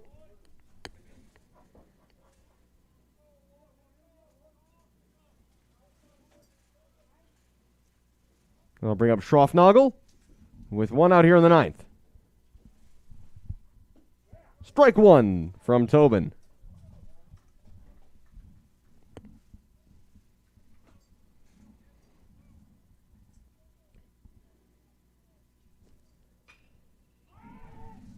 Fly ball into right field. Hard to track in this light, but able to do it and make the catch for out number 2. Or the Cougars and Aiden Donovan, 2 outs. At the plate, number 7, Josh Byer.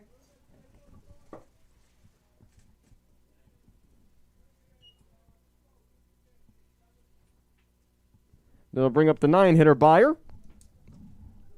2 outs quickly earned here by Mike Tobin on the mound.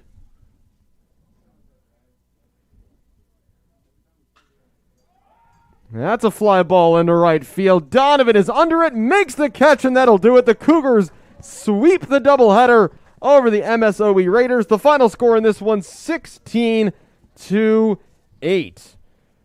So the Cougars get their home schedule in 2021 underway with an excellent start. It's been a marathon day of baseball here in sports all around CUC.